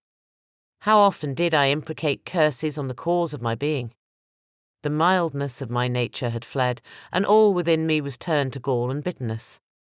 The nearer I approached to your habitation, the more deeply did I feel the spirit of revenge enkindled in my heart. Snow fell, and the waters were hardened, but I rested not. A few incidents now and then directed me, and I possessed a map of the country, but I often wandered wide from my path. The agony of my feelings allowed me no respite. No incident occurred from which my rage and misery could not extract its food. But a circumstance that happened when I arrived on the confines of Switzerland, when the sun had recovered its warmth and the earth again began to look green, confirmed in an especial manner the bitterness and horror of my feelings. I generally rested during the day and travelled only when I was secured by night from the view of man. One morning, however, finding that my path lay through a deep wood, I ventured to continue my journey after the sun had risen. The day, which was one of the first of spring, cheered even me by the loveliness of its sunshine and the balminess of the air. I felt emotions of gentleness and pleasure that had long appeared dead, revive within me. Half surprised by the novelty of these sensations, I allowed myself to be borne away by them, and forgetting my solitude and deformity, dared to be happy. Soft tears again bedewed my cheeks, and I even raised my humid eyes with thankfulness towards the blessed sun which bestowed such joy upon me. I continued to wind among the paths of the wood until I came to its boundary, which was skirted by a deep and rapid river, into which many of the trees bent their branches, now budding with the fresh spring. Here I paused, not exactly knowing what path to pursue, when I heard the sound of voices that induced me to conceal myself under the shade of a cypress. I was scarcely hid when a young girl came running towards the spot where I was concealed, laughing, as if she ran from someone in sport. She continued her course along the precipitous sides of the river, when suddenly her foot slipped, and she fell into the rapid stream. I rushed from my hiding place, and with extreme labour, from the force of the current, saved her and dragged her to shore. She was senseless, and I endeavoured by every means in my power to restore animation, when I was suddenly interrupted by the approach of a rustic, who was probably the person from whom she had playfully fled. On seeing me, he darted towards me, and tearing the girl from my arms, hastened towards the deeper parts of the wood. I followed speedily, I hardly knew why. But when the man saw me draw near, he aimed a gun, which he carried, at my body and fired. I sank to the ground, and my injurer, with increased swiftness, escaped into the wood. This was then the reward of my benevolence. I had saved a human being from destruction, and as a recompense I now writhed under the miserable pain of a wound which shattered the flesh and bone. The feelings of kindness and gentleness which I had entertained but a few moments before gave place to hellish rage and gnashing of teeth. Inflamed by pain, I vowed eternal hatred and vengeance to all mankind, but the agony of my wound overcame me, my pulses paused, and I fainted. For some weeks I led a miserable life in the woods, endeavouring to cure the wound which I had received. The ball had entered my shoulder, and I knew not whether it had remained there or passed through. At any rate, I had no means of extracting it. My sufferings were augmented also by the oppressive sense of the injustice and ingratitude of their infliction. My daily vows rose for revenge, a deep and deadly revenge, such as would alone compensate for the outrages and anguish I had endured. After some weeks my wound healed, and I continued my journey. The labours I endured were no longer to be alleviated by the bright sun or gentle breezes of spring. All joy was but a mockery which insulted my desolate state and made me feel more painfully that I was not made for the enjoyment of pleasure. But my toils now drew near a close, and in 2 months from this time I reached the environs of Geneva. It was evening when I arrived, and I retired to a hiding place among the fields that surround it to meditate in what manner I should apply to you. I was oppressed by fatigue and hunger, and far too unhappy to enjoy the gentle breezes of evening or the prospect of the sun setting behind the stupendous mountains of Jura. At this time a slight sleep relieved me from the pain of reflection, which was disturbed by the approach of a beautiful child, who came running into the recess I had chosen, with all the sportiveness of infancy. Suddenly, as I gazed on him, an idea seized me that this little creature was unprejudiced, and had lived too short a time to have imbibed a horror of deformity. If, therefore, I could seize him and educate him as my companion and friend, I should not be so desolate in this peopled earth. Urged by this impulse, I seized on the boy as he passed and drew him towards me. As soon as he beheld my form, he placed his hands before his eyes and uttered a shrill scream. I drew his hand forcibly from his face and said, "Child, what is the meaning of this? I do not intend to hurt you. Listen to me." He struggled violently. "Let me go," he cried. "Monster! Ugly wretch! You wish to eat me and tear me to pieces. You are an ogre. Let me go, or I will tell my papa." "Boy, you will never see your father again. You must come with me." "Hideous monster, let me go. My papa is a syndic, he is Frankenstein, he will punish you. You dare not keep me." "Frankenstein, you belong then to my enemy, to him towards whom I have sworn eternal revenge. You shall be my first victim." The child still struggled and loaded me with epithets which carried despair to my heart. I grasped his throat to silence him, and in a moment he lay dead at my feet. I gazed on my victim, and my heart swelled with exultation and hellish triumph. Clapping my hands, I exclaimed, "I too can create desolation. My enemy is not invulnerable. This death will carry despair to him, and 1,000 other miseries shall torment and destroy him." As I fixed my eyes on the child, I saw something glittering on his breast. I took it. It was a portrait of a most lovely woman. In spite of my malignity, it softened and attracted me. For a few moments I gazed with delight on her dark eyes, fringed by deep lashes, and her lovely lips. But presently my rage returned. I remembered that I was forever deprived of the delights that such beautiful creatures could bestow, and that she whose resemblance I contemplated would, in regarding me, have changed that air of divine benignity to one expressive of disgust and affright.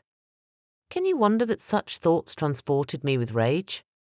I only wonder that at that moment, instead of venting my sensations in exclamations and agony, I did not rush among mankind and perish in the attempt to destroy them. While I was overcome by these feelings, I left the spot where I had committed the murder, and seeking a more secluded hiding place, I entered a barn which had appeared to me to be empty. A woman was sleeping on some straw. She was young, not indeed so beautiful as her whose portrait I held, but of an agreeable aspect and blooming in the loveliness of youth and health. Here, I thought, is one of those whose joy-imparting smiles are bestowed on all but me. And then I bent over her and whispered, "Awake, fairest, thy lover is near, he who would give his life, but to obtain one look of affection from thine eyes. My beloved, awake." The sleeper stirred, a thrill of terror ran through me. Should she indeed awake, and see me, and curse me, and denounce the murderer? Thus would she assuredly act if her darkened eyes opened and she beheld me. The thought was madness. It stirred the fiend within me, not I, but she shall suffer. The murder I have committed because I am forever robbed of all that she could give me, she shall atone. The crime had its source in her, be hers the punishment. Thanks to the lessons of Felix and the sanguinary laws of man, I had learned now to work mischief. I bent over her and placed the portrait securely in one of the folds of her dress. She moved again, and I fled. For some days I haunted the spot where these scenes had taken place, sometimes wishing to see you, sometimes resolved to quit the world and its miseries forever. At length I wandered towards these mountains, and have ranged through their immense recesses, consumed by a burning passion which you alone can gratify. We may not part until you have promised to comply with my requisition. I am alone and miserable, man will not associate with me, but one as deformed and horrible as myself would not deny herself to me. My companion must be of the same species and have the same defects. This being you must create. Chapter 17. The being finished speaking and fixed his looks upon me in the expectation of a reply. But I was bewildered, perplexed, and unable to arrange my ideas sufficiently to understand the full extent of his proposition. He continued, "You must create a female for me with whom I can live in the interchange of those sympathies necessary for my being.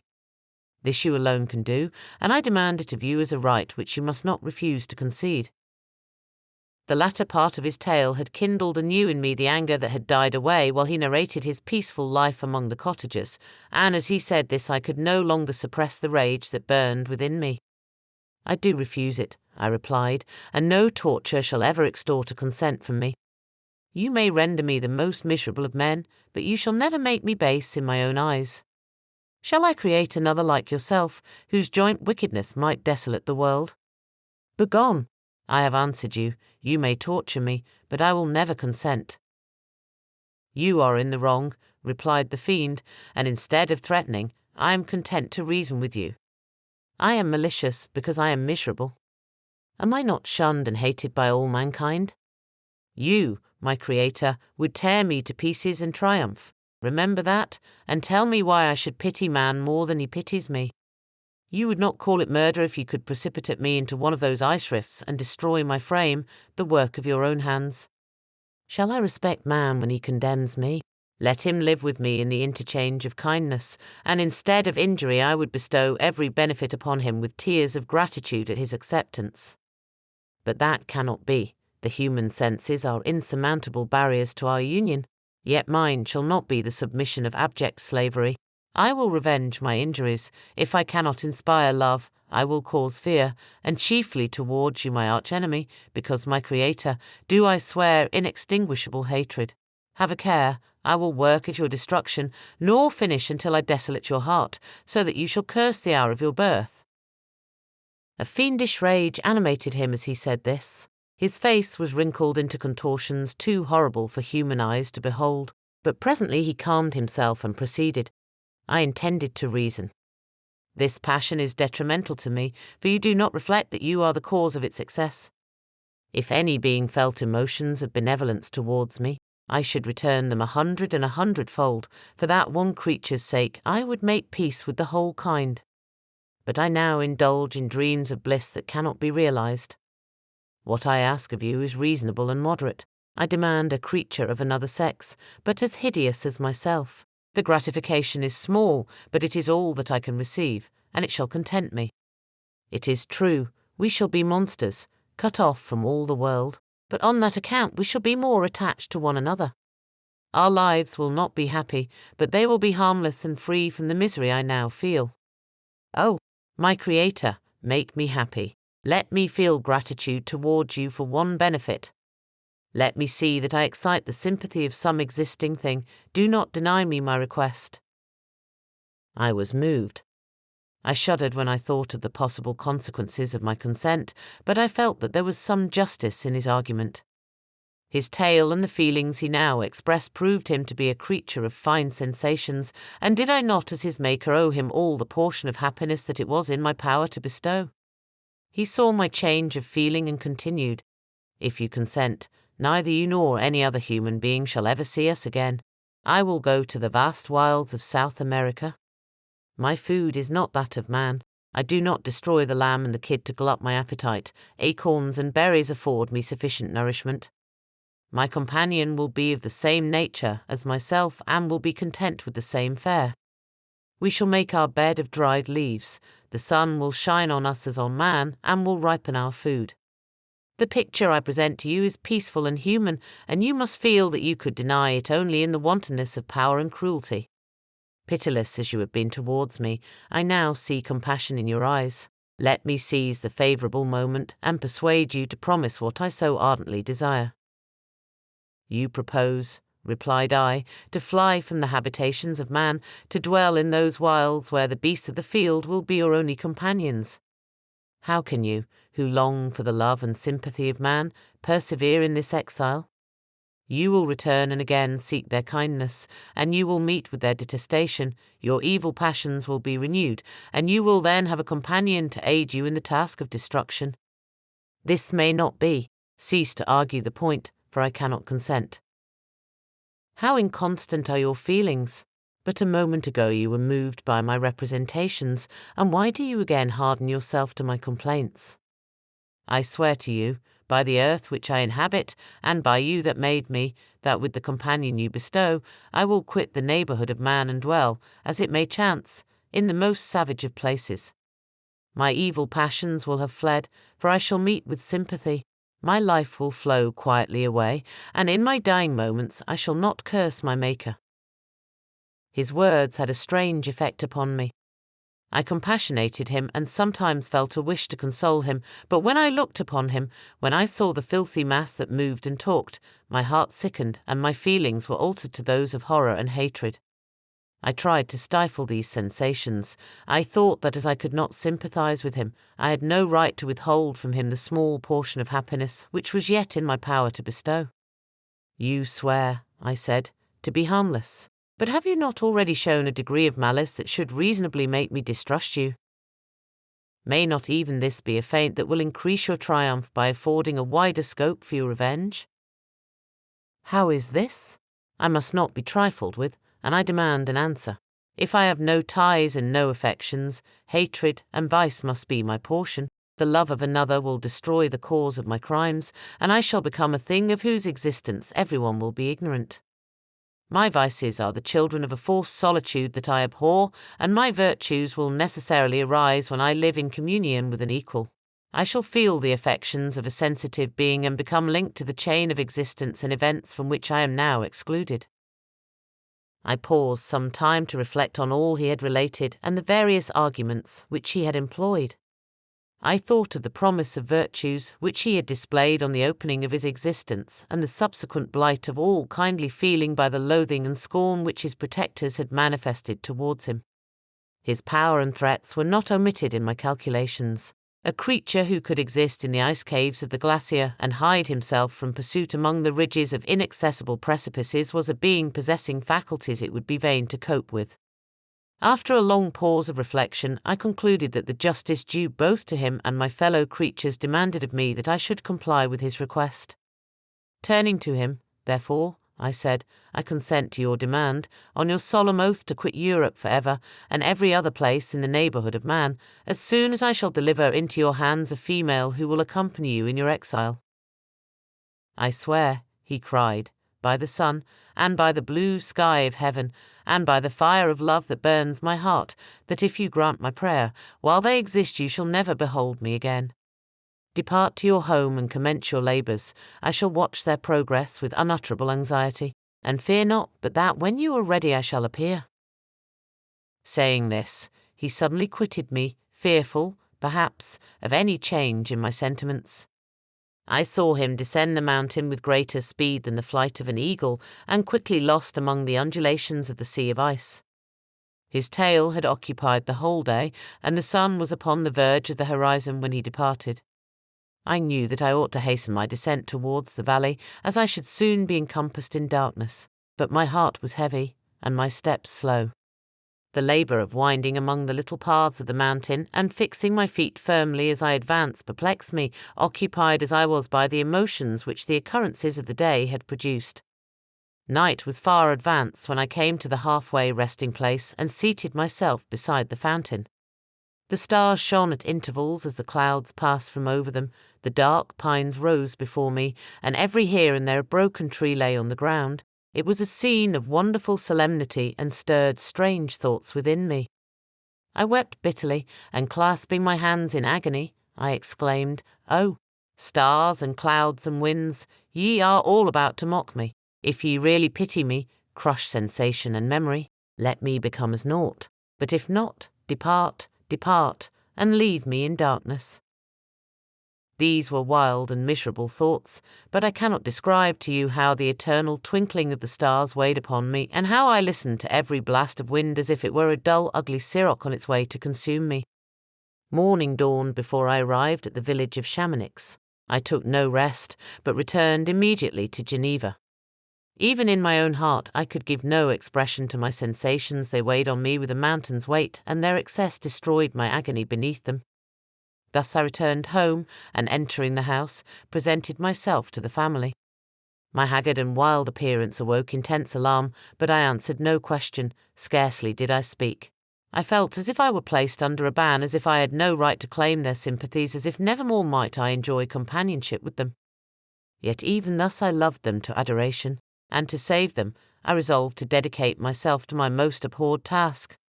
The prospect of such an occupation made every other circumstance of existence pass before me like a dream, and that thought only had to me the reality of life.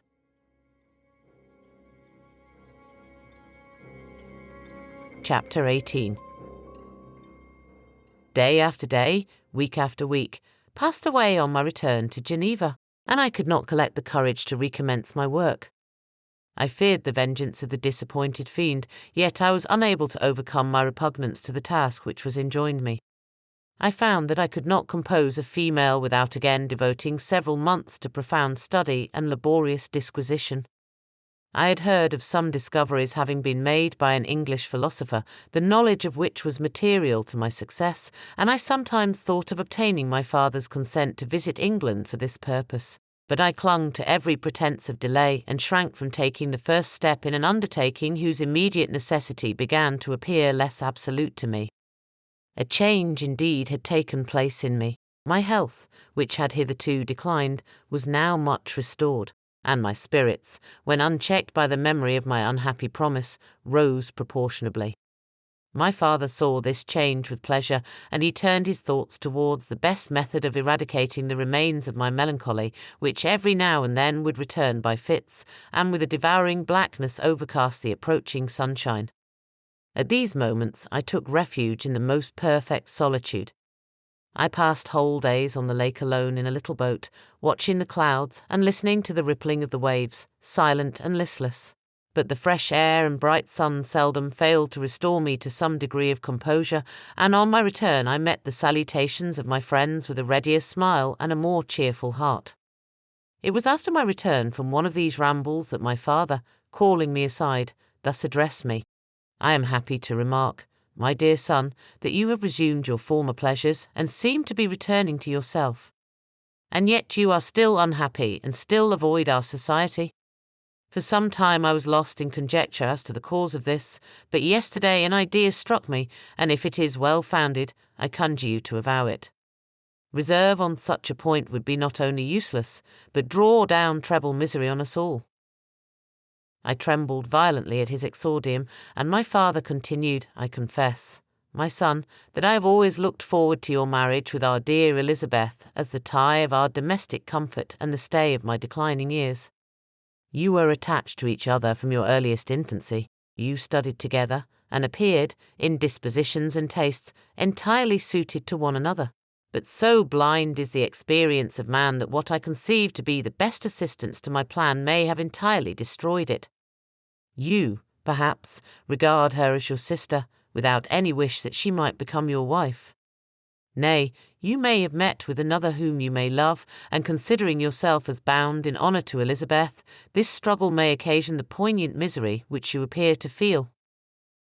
My dear father, reassure yourself. I love my cousin tenderly and sincerely. I never saw any woman who excited, as Elizabeth does, my warmest admiration and affection. My future hopes and prospects are entirely bound up in the expectation of our union. The expression of your sentiments of this subject, my dear Victor, gives me more pleasure than I have for some time experienced. If you feel thus, we shall assuredly be happy, however present events may cast a gloom over us. But it is this gloom which appears to have taken so strong a hold of your mind that I wish to dissipate. Tell me, therefore, whether you object to an immediate solemnization of the marriage. We have been unfortunate, and recent events have drawn us from that everyday tranquillity befitting my years and infirmities. You are younger, yet I do not suppose, possessed as you are of a competent fortune, that an early marriage would at all interfere with any future plans of honour and utility that you may have formed. Do not suppose, however, that I wish to dictate happiness to you, or that a delay on your part would cause me any serious uneasiness. Interpret my words with candour and answer me, I conjure you, with confidence and sincerity. I listened to my father in silence and remained for some time incapable of offering any reply. I revolved rapidly in my mind a multitude of thoughts and endeavoured to arrive at some conclusion. Alas! To me the idea of an immediate union with my Elizabeth was one of horror and dismay. I was bound by a solemn promise which I had not yet fulfilled and dared not break, or if I did, what manifold miseries might not impend over me and my devoted family. Could I enter into a festival with this deadly weight yet hanging round my neck and bowing me to the ground? I must perform my engagement and let the monster depart with his mate before I allowed myself to enjoy the delight of a union from which I expected peace.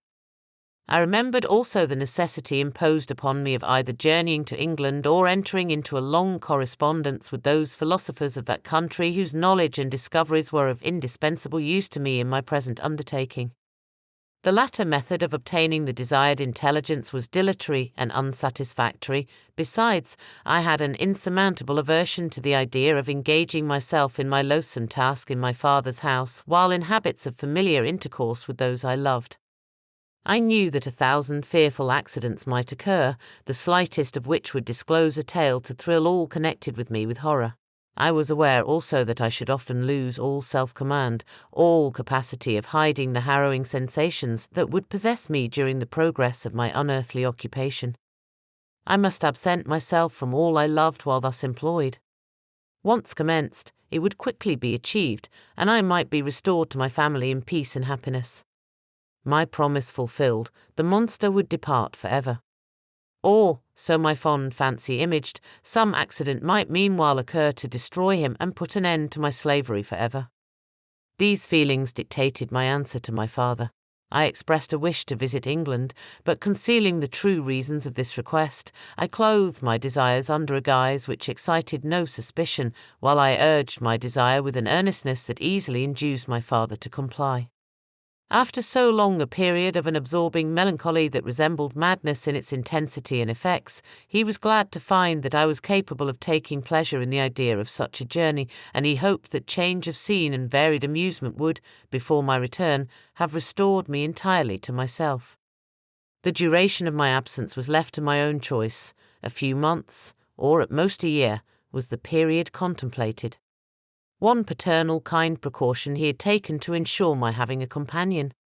Without previously communicating with me, he had, in concert with Elizabeth, arranged that Clerval should join me at Strasbourg. This interfered with the solitude I coveted for the prosecution of my task. Yet, at the commencement of my journey, the presence of my friend could in no way be an impediment, and truly I rejoiced that thus I should be saved many hours of lonely, maddening reflection. Nay, Henry might stand between me and the intrusion of my foe. If I were alone, would he not at times force his abhorred presence on me to remind me of my task or to contemplate its progress? To England, therefore, I was bound, and it was understood that my union with Elizabeth should take place immediately on my return. My father's age rendered him extremely averse to delay. For myself, there was one reward I promised myself from my detested toils, one consolation for my unparalleled sufferings. It was the prospect of that day when, enfranchised from my miserable slavery, I might claim Elizabeth and forget the past in my union with her. I now made arrangements for my journey, but one feeling haunted me which filled me with fear and agitation. During my absence I should leave my friends unconscious of the existence of their enemy and unprotected from his attacks, exasperated as he might be by my departure. But he had promised to follow me wherever I might go, and would he not accompany me to England? This imagination was dreadful in itself, but soothing inasmuch as it supposed the safety of my friends. I was agonized with the idea of the possibility that the reverse of this might happen. But through the whole period during which I was the slave of my creature, I allowed myself to be governed by the impulses of the moment, and my present sensations strongly intimated that the fiend would follow me and exempt my family from the danger of his machinations. It was in the latter end of September that I again quitted my native country.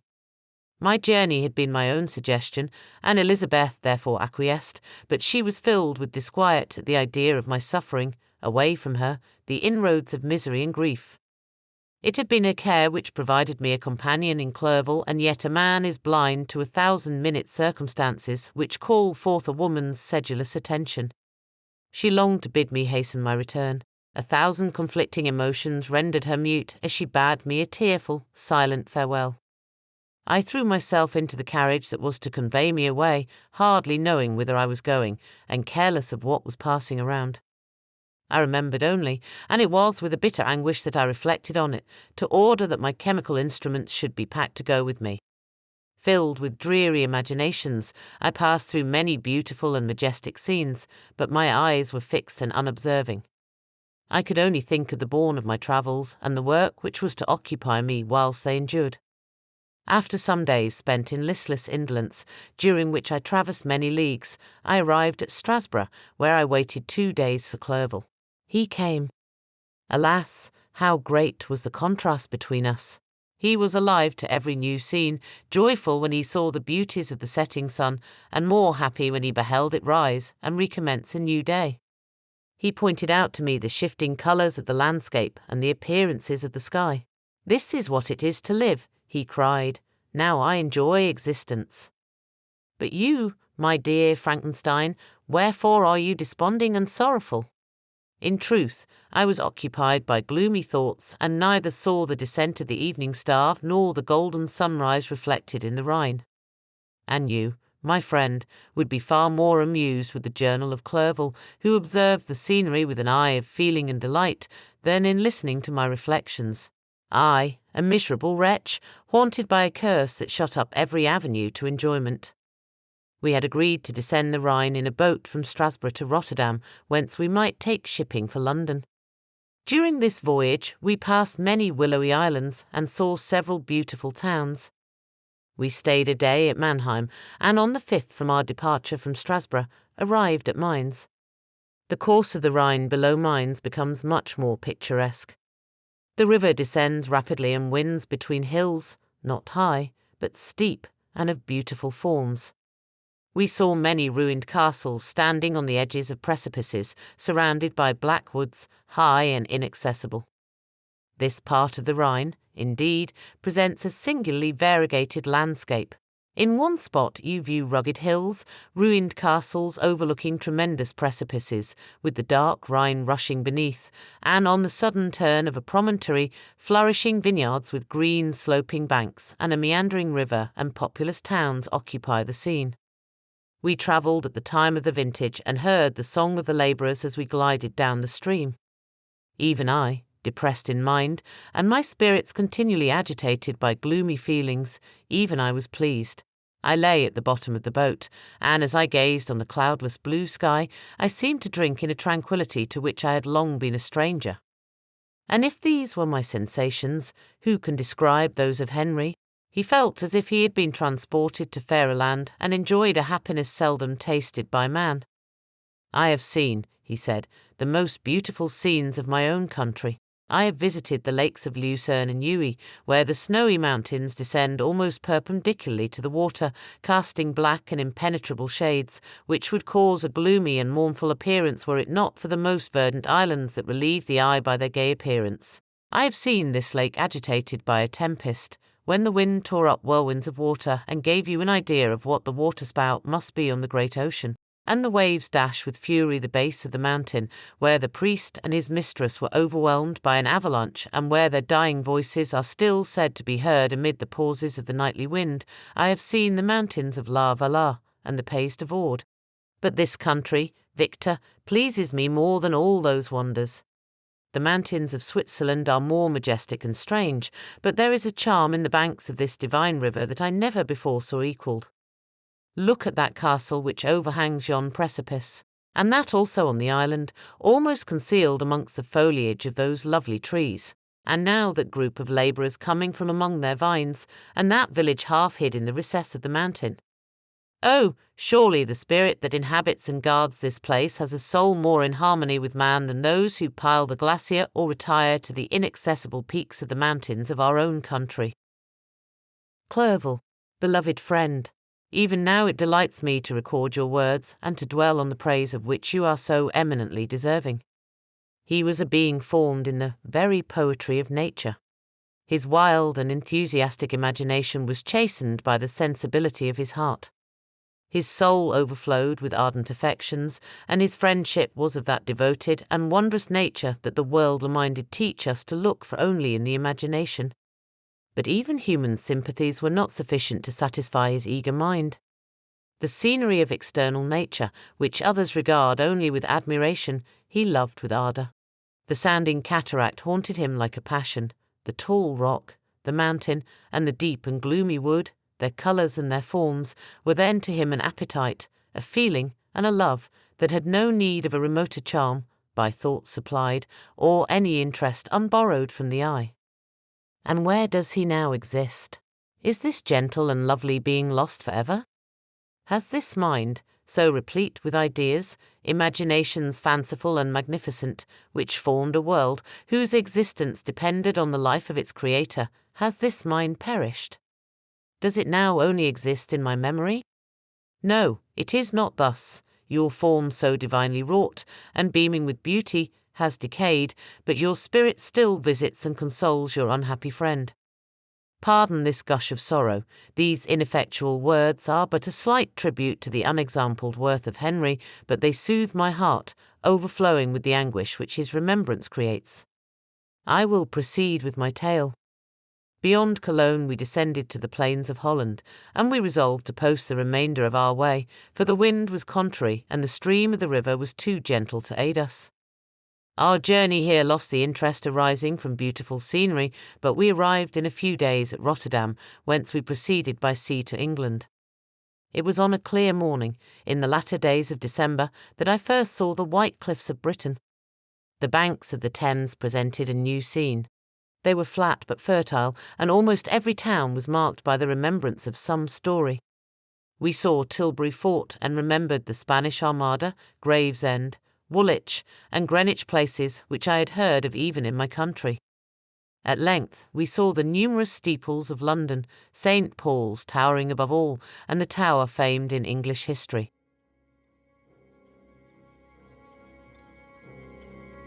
Chapter 19. London was our present point of rest. We determined to remain several months in this wonderful and celebrated city. Clerval desired the intercourse of the men of genius and talent who flourished at this time, but this was with me a secondary object. I was principally occupied with the means of obtaining the information necessary for the completion of my promise, and quickly availed myself of the letters of introduction that I had brought with me, addressed to the most distinguished natural philosophers. If this journey had taken place during my days of study and happiness, it would have afforded me inexpressible pleasure. But a blight had come over my existence, and I only visited these people for the sake of the information they might give me on the subject in which my interest was so terribly profound. Company was irksome to me. When alone, I could fill my mind with the sights of heaven and earth. The voice of Henry soothed me, and I could thus cheat myself into a transitory peace. But busy, uninteresting, joyous faces brought back despair to my heart. I saw an insurmountable barrier placed between me and my fellow men. This barrier was sealed with the blood of William and Justine, and to reflect on the events connected with those names filled my soul with anguish. But in Clerval I saw the image of my former self. He was inquisitive and anxious to gain experience and instruction. The difference of manners which he observed was to him an inexhaustible source of instruction and amusement. He was also pursuing an object he had long had in view. His design was to visit India in the belief that he had in his knowledge of its various languages, and in the views he had taken of its society, the means of materially assisting the progress of European colonization and trade. In Britain only could he further the execution of his plan. He was forever busy, and the only check to his enjoyments was my sorrowful and dejected mind.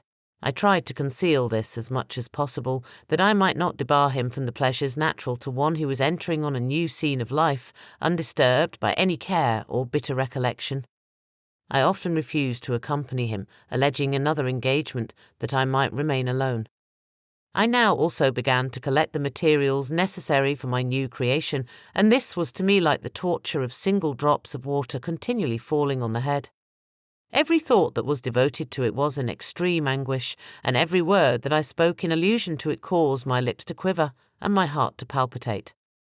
After passing some months in London, we received a letter from a person in Scotland who had formerly been our visitor at Geneva. He mentioned the beauties of his native country and asked us if those were not sufficient allurements to induce us to prolong our journey as far north as Perth, where he resided. Clerval eagerly desired to accept this invitation, and I, although I abhorred society, wished to view again mountains and streams and all the wondrous works with which nature adorns her chosen dwelling places. We had arrived in England at the beginning of October, and it was now February. We accordingly determined to commence our journey towards the north at the expiration of another month. In this expedition we did not intend to follow the great road to Edinburgh, but to visit Windsor, Oxford, Matlock, and the Cumberland Lakes, resolving to arrive at the completion of this tour about the end of July. I packed up my chemical instruments and the materials I had collected, resolving to finish my labours in some obscure nook in the northern Highlands of Scotland. We quitted London on the 27th of March and remained a few days at Windsor, rambling in its beautiful forest. This was a new scene to us mountaineers. The majestic oaks, the quantity of game, and the herds of stately deer were all novelties to us. From thence we proceeded to Oxford. As we entered this city, our minds were filled with the remembrance of the events that had been transacted there more than a century and a half before. It was here that Charles I had collected his forces. This city had remained faithful to him, after the whole nation had forsaken his cause to join the standard of Parliament and liberty. The memory of that unfortunate king and his companions, the amiable Falkland, the insolent Goring, his queen, and son, gave a peculiar interest to every part of the city which they might be supposed to have inhabited. The spirit of elder days found a dwelling here, and we delighted to trace its footsteps. If these feelings had not found an imaginary gratification, the appearance of the city had yet in itself sufficient beauty to obtain our admiration.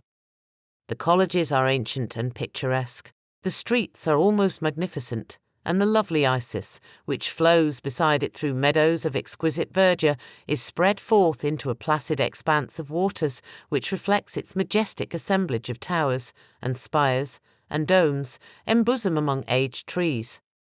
I enjoyed this scene, and yet my enjoyment was embittered both by the memory of the past and the anticipation of the future. I was formed for peaceful happiness.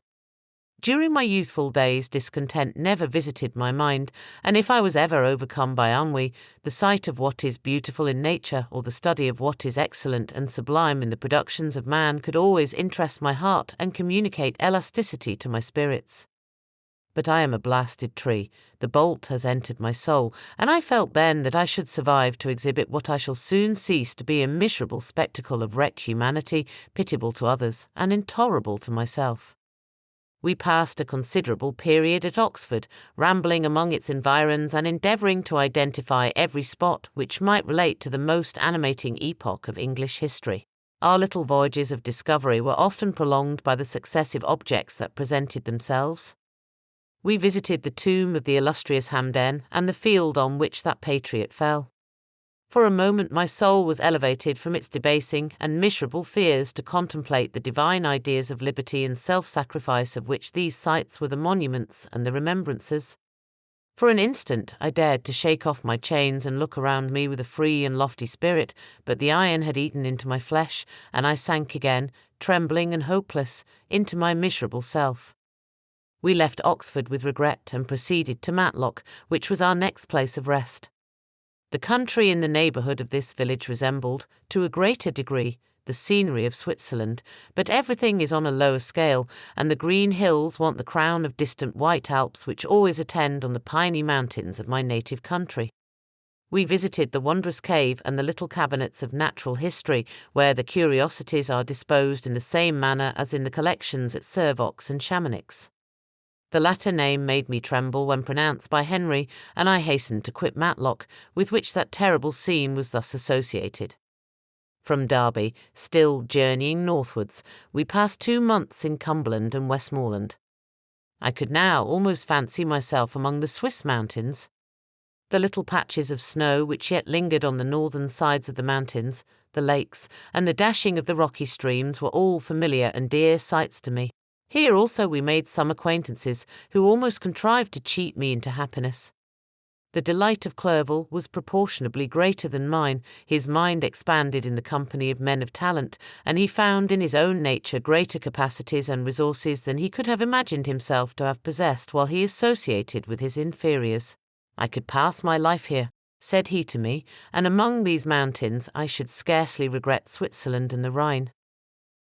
But he found that a traveller's life is one that includes much pain amidst its enjoyments. His feelings are forever on the stretch, and when he begins to sink into repose, he finds himself obliged to quit that on which he rests in pleasure for something new, which again engages his attention, and which also he forsakes for other novelties.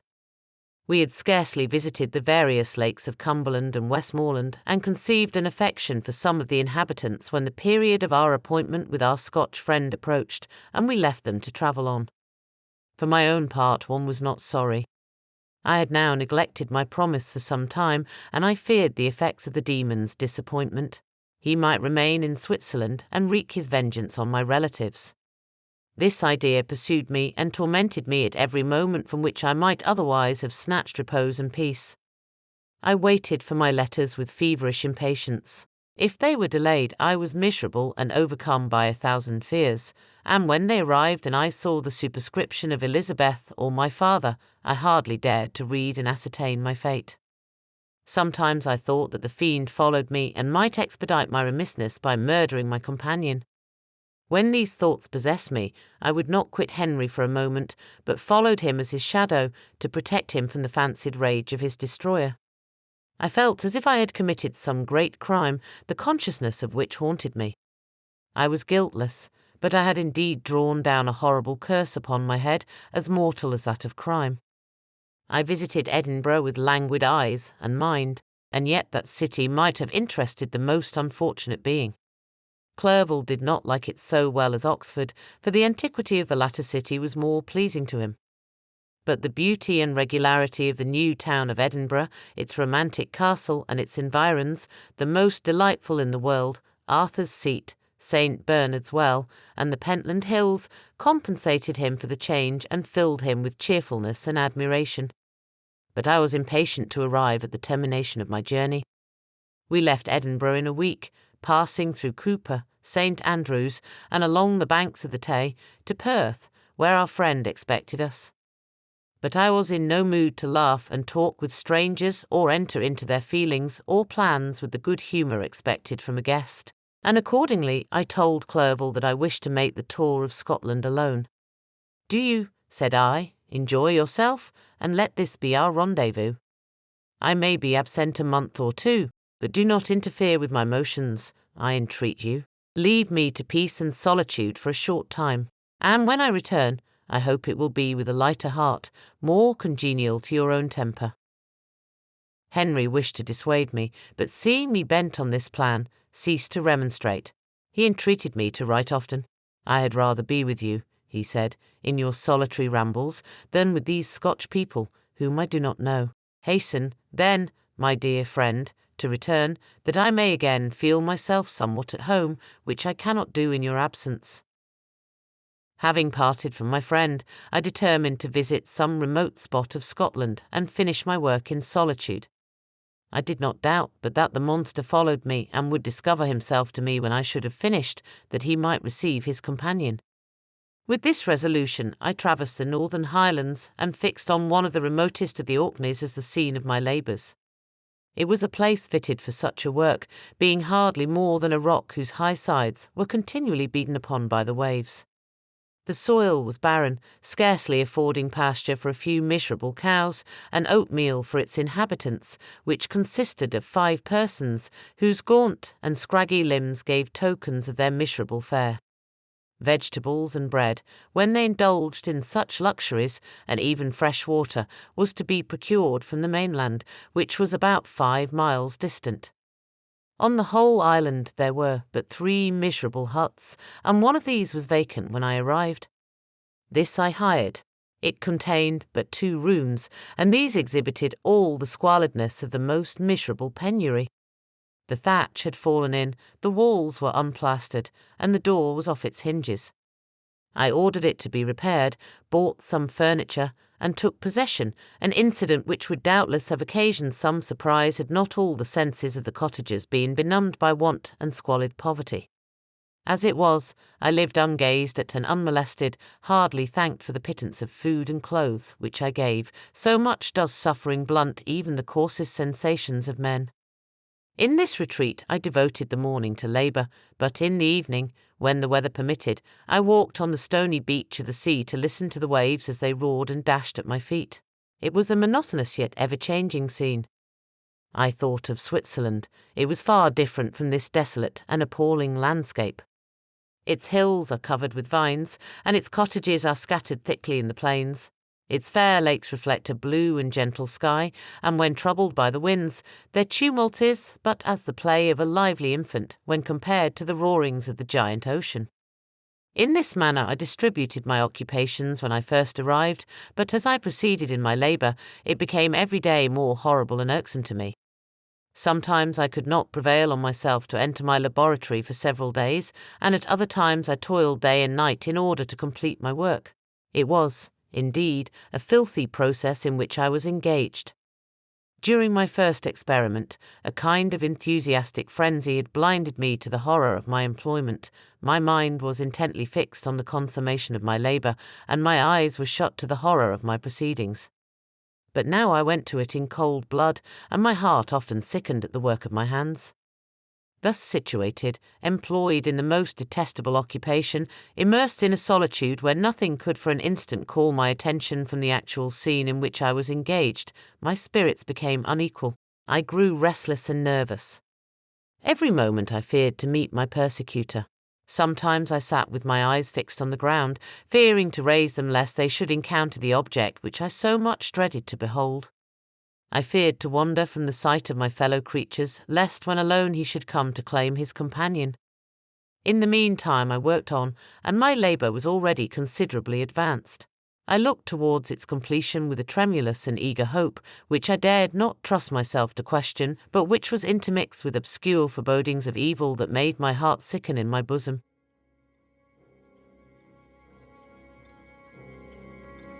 Chapter 20. I sat one evening in my laboratory. The sun had set, and the moon was just rising from the sea. I had not sufficient light for my employment, and I remained idle, in a pause of consideration of whether I should leave my labour for the night or hasten its conclusion by an unremitting attention to it. As I sat, a train of reflection occurred to me which led me to consider the effects of what I was now doing. 3 years before, I was engaged in the same manner and had created a fiend whose unparalleled barbarity had desolated my heart and filled it for ever with the bitterest remorse. I was now about to form another being of whose dispositions I was alike ignorant. She might become 10,000 times more malignant than her mate and delight, for its own sake, in murder and wretchedness. He had sworn to quit the neighbourhood of man and hide himself in deserts, but she had not, and she, who in all probability was to become a thinking and reasoning animal, might refuse to comply with a compact made before her creation. They might even hate each other. The creature who already lived loathed his own deformity, and might he not conceive a greater abhorrence for it when it came before his eyes in the female form? She also might turn with disgust from him to the superior beauty of man. She might quit him, and he be again alone, exasperated by the fresh provocation of being deserted by one of his own species.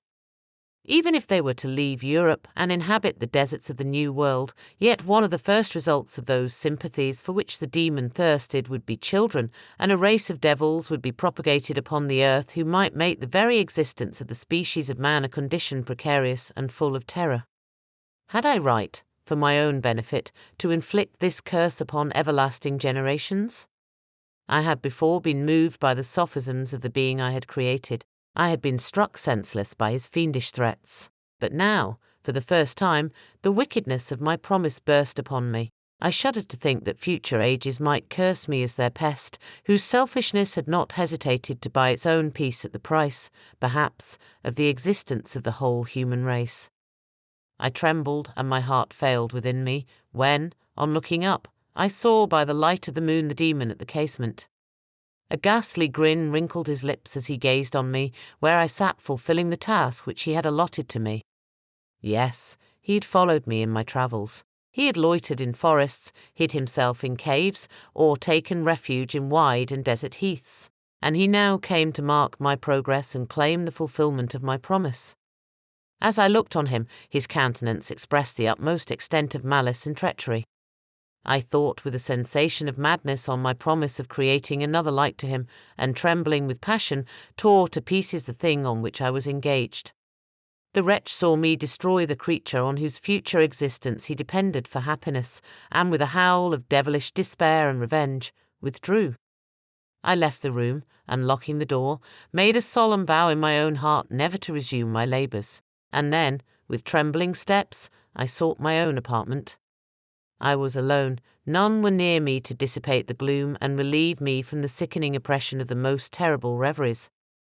Several hours passed, and I remained near my window gazing on the sea. It was almost motionless, for the winds were hushed, and all nature reposed under the eye of the quiet moon. A few fishing vessels alone specked the water, and now and then the gentle breeze wafted the sound of voices as the fishermen called to one another. I felt the silence, although I was hardly conscious of its extreme profundity, until my ear was suddenly arrested by the paddling of oars near the shore, and a person landed close to my house. In a few minutes after, I heard the creaking of my door, as if someone endeavoured to open it softly. I trembled from head to foot. I felt a presentiment of who it was and wished to rouse one of the peasants who dwelt in a cottage not far from mine. But I was overcome by the sensation of helplessness, so often felt in frightful dreams, when you in vain endeavour to fly from an impending danger, and was rooted to the spot. Presently I heard the sound of footsteps along the passage. The door opened, and the wretch whom I dreaded appeared. Shutting the door, he approached me and said in a smothered voice, "You have destroyed the work which you began. What is it that you intend? Do you dare to break your promise? I have endured toil and misery.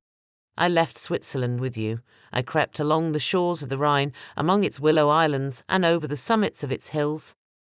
I have dwelt many months in the heaths of England and among the deserts of Scotland. I have endured incalculable fatigue, and cold, and hunger. Do you dare destroy my hopes? Begone! I do break my promise. Never will I create another like yourself, equal in deformity and wickedness. Slave, I before reasoned with you, but you have proved yourself unworthy of my condescension. Remember that I have power. You believe yourself miserable, but I can make you so wretched that the light of day will be hateful to you. You are my creator, but I am your master. Obey. The hour of my irresolution is past, and the period of your power is arrived. Your threats cannot move me to do an act of wickedness, but they confirm me in a determination of not creating you a companion in vice. Shall I, in cool blood, set loose upon the earth a demon whose delight is in death and wretchedness? Begone! I am firm, and your words will only exasperate my rage. The monster saw my determination in my face, and gnashed his teeth in the impotence of anger. Shall each man, cried he, find a wife for his bosom, and each beast have his mate, and I be alone? I had feelings of affection, and they were requited by detestation and scorn. Man, you may hate, but beware. Your hours will pass in dread and misery, and soon the bolt will fall which must ravish from you your happiness for ever. Are you to be happy while I grovel in the intensity of my wretchedness? You can blast my other passions, but revenge remains revenge, henceforth dearer than light or food. I may die, but first you, my tyrant and tormentor, shall curse the sun that gazes on your misery. Beware, for I am fearless and therefore powerful. I will watch with the wiliness of a snake, that I may sting with its venom. Man, you shall repent of the injuries you inflict.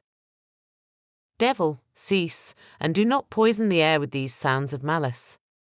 I have declared my resolution to you, and I am no coward to bend beneath words. Leave me, I am inexorable. It is well, I go, but remember, I shall be with you on your wedding night.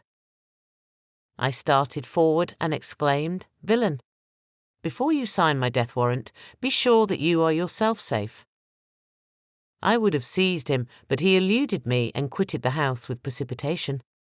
In a few moments I saw him in his boat, which shot across the waters with an arrowy swiftness and was soon lost amidst the waves. All was again silent, but his words rang in my ears. I burned with rage to pursue the murderer of my peace and precipitate him into the ocean.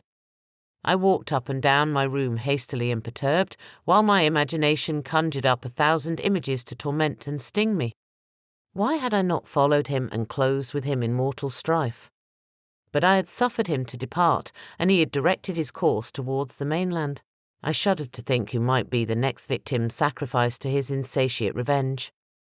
And then I thought again of his words, I will be with you on your wedding night. That, then, was the period fixed for the fulfillment of my destiny. In that hour I should die, and at once satisfy and extinguish his malice. The prospect did not move me to fear, yet when I thought of my beloved Elizabeth, of her tears and endless sorrow, when she should find her lover so barbarously snatched from her, tears, the first I had shed for many months, streamed from my eyes, and I resolved not to fall before my enemy without a bitter struggle. The night passed away, and the sun rose from the ocean. My feelings became calmer, if it may be called calmness when the violence of rage sinks into the depths of despair. I left the house, the horrid scene of the last night's contention, and walked on the beach of the sea, which I almost regarded as an insuperable barrier between me and my fellow creatures. Nay, a wish that such should prove the fact stole across me.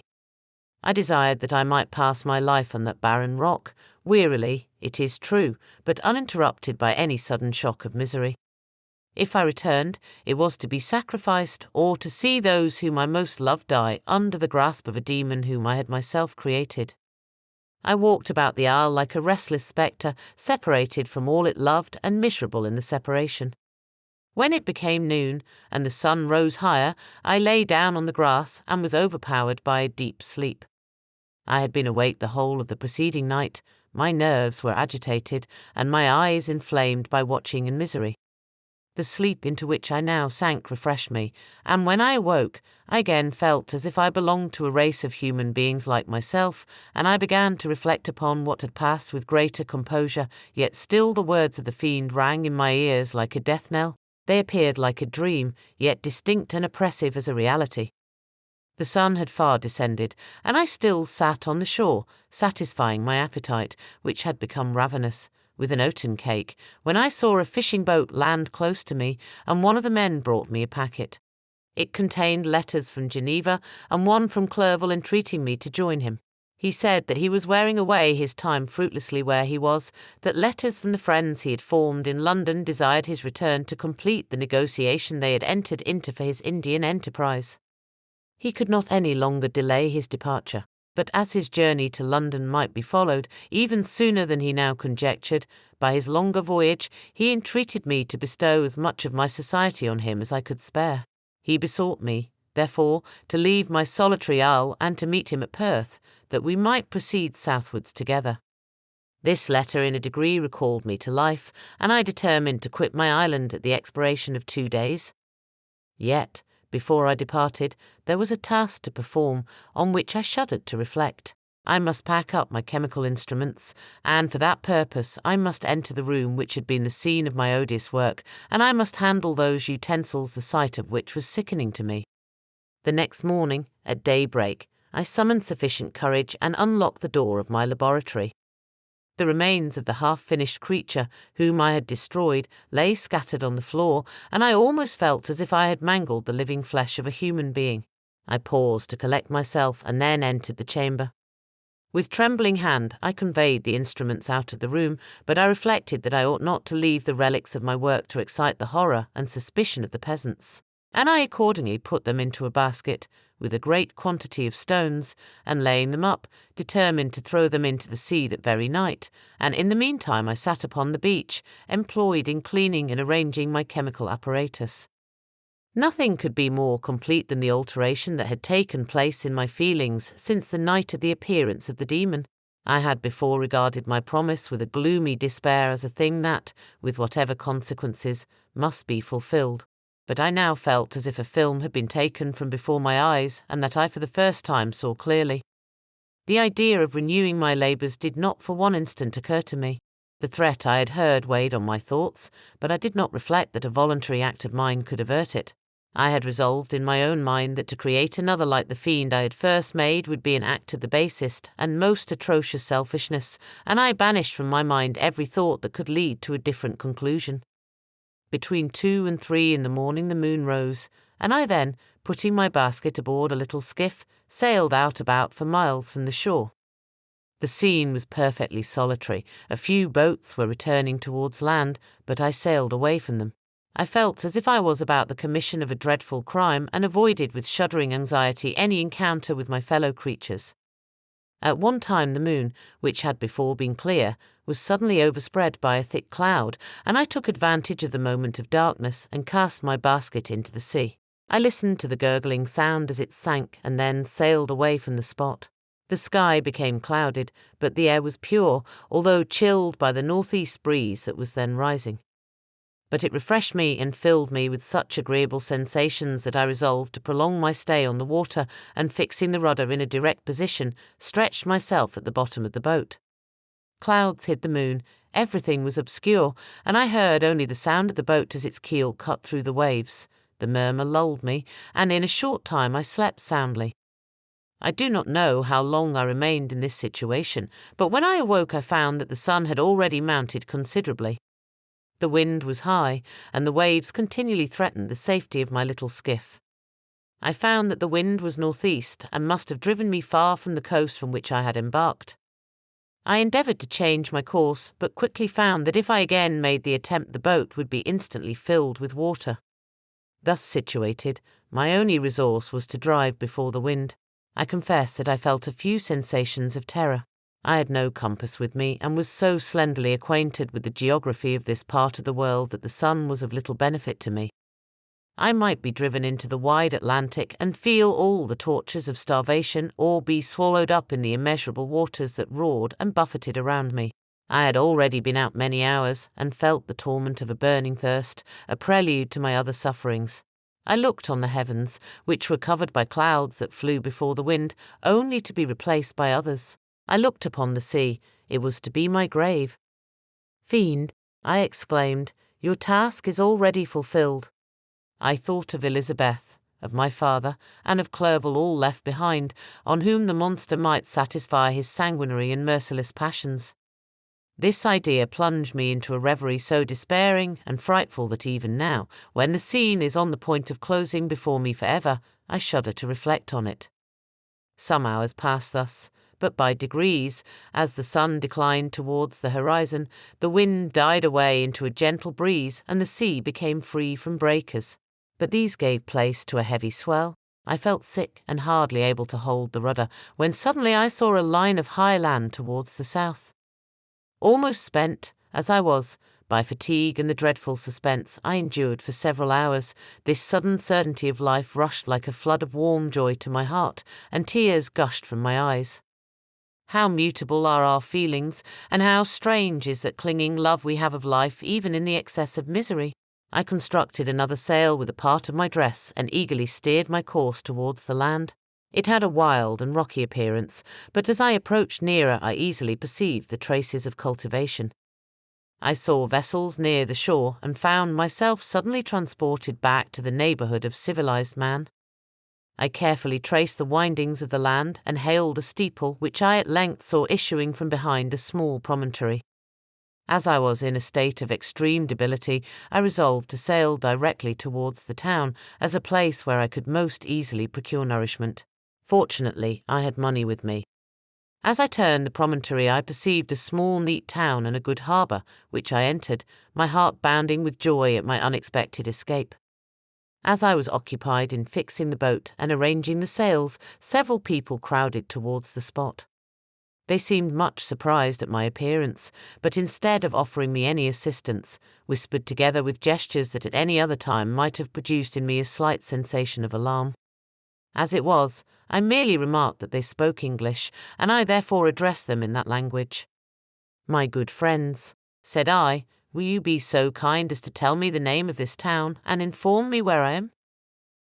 "You will know that soon enough," replied a man with a hoarse voice. "Maybe you are come to a place that will not prove much to your taste, but you will not be consulted as to your quarters, I promise you."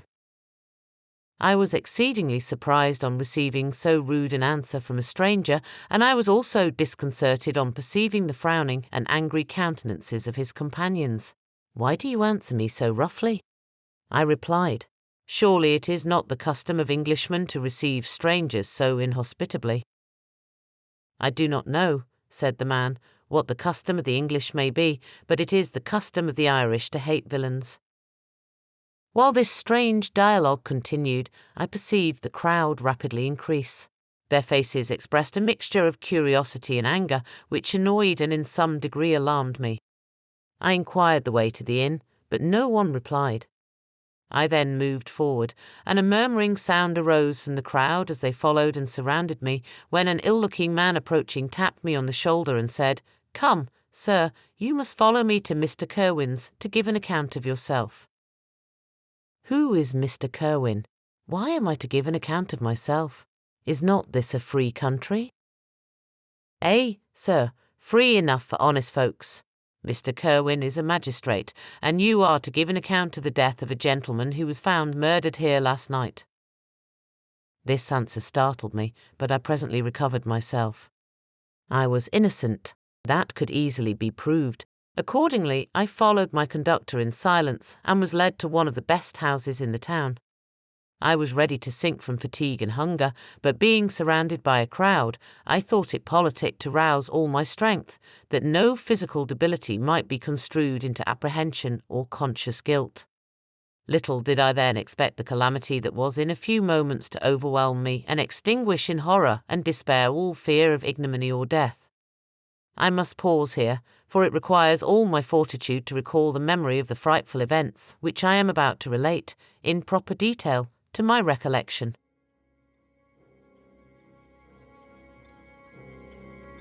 Chapter 21. I was soon introduced into the presence of the magistrate, an old benevolent man with calm and mild manners. He looked upon me, however, with some degree of severity, and then, turning towards my conductors, he asked who appeared as witnesses on this occasion. About half a dozen men came forward, and, one being selected by the magistrate, he deposed that he had been out fishing the night before with his son and brother-in-law, Daniel Nugent, when, about 10 o'clock, they observed a strong northerly blast rising, and they accordingly put in for port. It was a very dark night, as the moon had not yet risen. They did not land at the harbour, but, as they had been accustomed, at a creek about 2 miles below. He walked on first, carrying a part of the fishing tackle, and his companions followed him at some distance. As he was proceeding along the sands, he struck his foot against something and fell at his length on the ground. His companions came up to assist him, and by the light of their lantern they found that he had fallen on the body of a man who was to all appearance dead. Their first supposition was that it was the corpse of some person who had been drowned and was thrown on shore by the waves, but on examination they found that the clothes were not wet and even that the body was not then cold. They instantly carried it to the cottage of an old woman near the spot and endeavoured, but in vain, to restore it to life. It appeared to be a handsome young man, about 25 years of age. He had apparently been strangled, for there was no sign of any violence except the black mark of fingers on his neck. The first part of this deposition did not in the least interest me, but when the mark of the fingers was mentioned I remembered the murder of my brother and felt myself extremely agitated. My limbs trembled, and a mist came over my eyes, which obliged me to lean on a chair for support. The magistrate observed me with a keen eye, and of course drew an unfavourable augury from my manner. The son confirmed his father's account, but when Daniel Nugent was called he swore positively that just before the fall of his companion he saw a boat, with a single man in it, at a short distance from the shore. And as far as he could judge by the light of a few stars, it was the same boat in which I had just landed. A woman deposed that she lived near the beach and was standing at the door of her cottage, waiting for the return of the fisherman, about an hour before she heard of the discovery of the body, when she saw a boat with only one man in it push off from that part of the shore where the corpse was afterwards found. Another woman confirmed the account of the fisherman having brought the body into her house. It was not cold.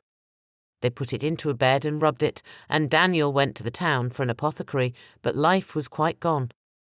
Several other men were examined concerning my landing, and they agreed that, with the strong north wind that had arisen during the night, it was very probable that I had beaten about for many hours and had been obliged to return nearly to the same spot from which I had departed. Besides, they observed that it appeared that I had brought the body from another place, and it was likely that as I did not appear to know the shore, I might have put into the harbour ignorant of the distance of the town from the place where I had deposited the corpse. Mr. Kerwin, on hearing this evidence, desired that I should be taken into the room where the body lay for interment, that it might be observed what effect the sight of it would produce upon me. This idea was probably suggested by the extreme agitation I had exhibited when the mode of the murder had been described. I was accordingly conducted, by the magistrate and several other persons, to the inn. I could not help being struck by the strange coincidences that had taken place during this eventful night, but, knowing that I had been conversing with several persons in the island I had inhabited about the time that the body had been found, I was perfectly tranquil as to the consequences of the affair. I entered the room where the corpse lay and was led up to the coffin. How can I describe my sensations on beholding it? I feel yet parched with horror, nor can I reflect on that terrible moment without shuddering and agony. The examination, the presence of the magistrate and witnesses, passed like a dream from my memory when I saw the lifeless form of Henry Clerval stretched before me. I gasped for breath, and throwing myself on the body, I exclaimed, "Have my murderous machinations deprived you also, my dearest Henry, of life? 2 I have already destroyed. Other victims await their destiny, but you, Clerval, my friend, my benefactor." The human frame could no longer support the agonies that I endured, and I was carried out of the room in strong convulsions. A fever succeeded to this. I lay for 2 months on the point of death. My ravings, as I afterwards heard, were frightful. I called myself the murderer of William, of Justine, and of Clerval. Sometimes I entreated my attendants to assist me in the destruction of the fiend by whom I was tormented, and at others I felt the fingers of the monster already grasping my neck, and screamed aloud with agony and terror. Fortunately, as I spoke my native language, Mr. Kerwin alone understood me, but my gestures and bitter cries were sufficient to affright the other witnesses. Why did I not die? More miserable than man ever was before, why did I not sink into forgetfulness and rest? Death snatches away many blooming children, the only hopes of their doting parents. How many brides and youthful lovers have been one day in the bloom of health and hope, and the next a prey for worms and the decay of the tomb? Of what materials was I made that I could thus resist so many shocks, which, like the turning of the wheel, continually renewed the torture?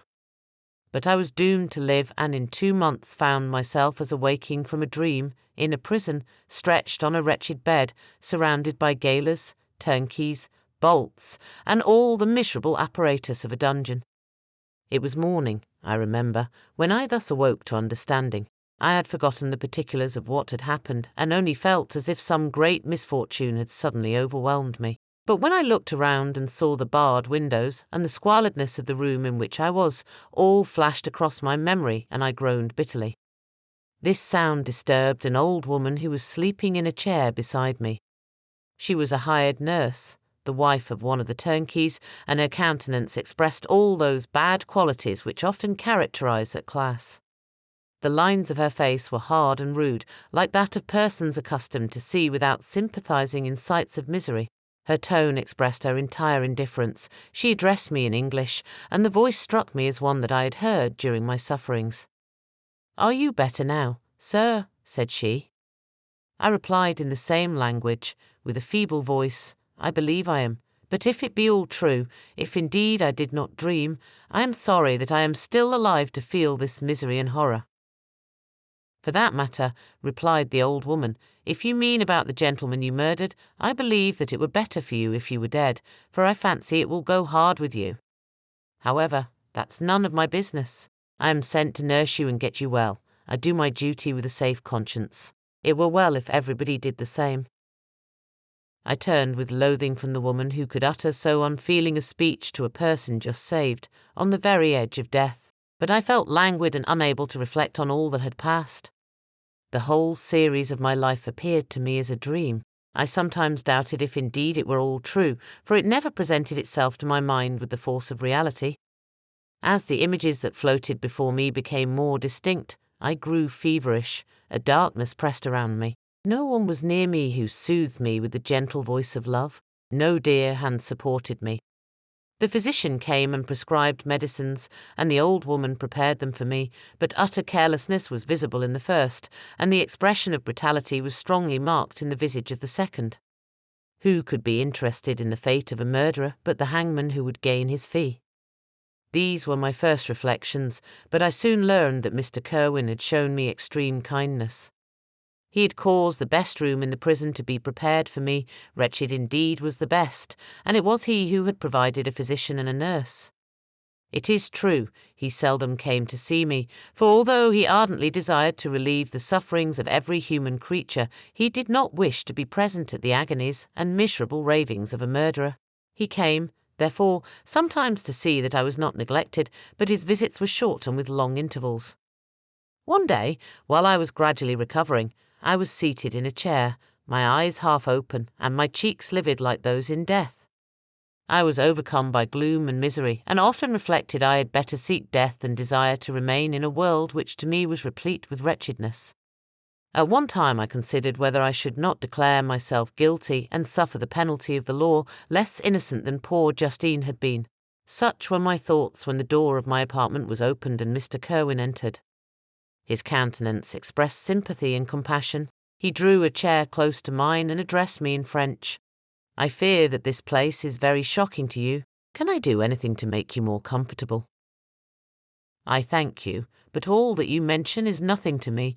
On the whole earth there is no comfort which I am capable of receiving.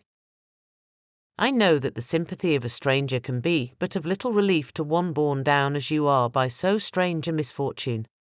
But you will, I hope, soon quit this melancholy abode, for doubtless evidence can easily be brought to free you from the criminal charge."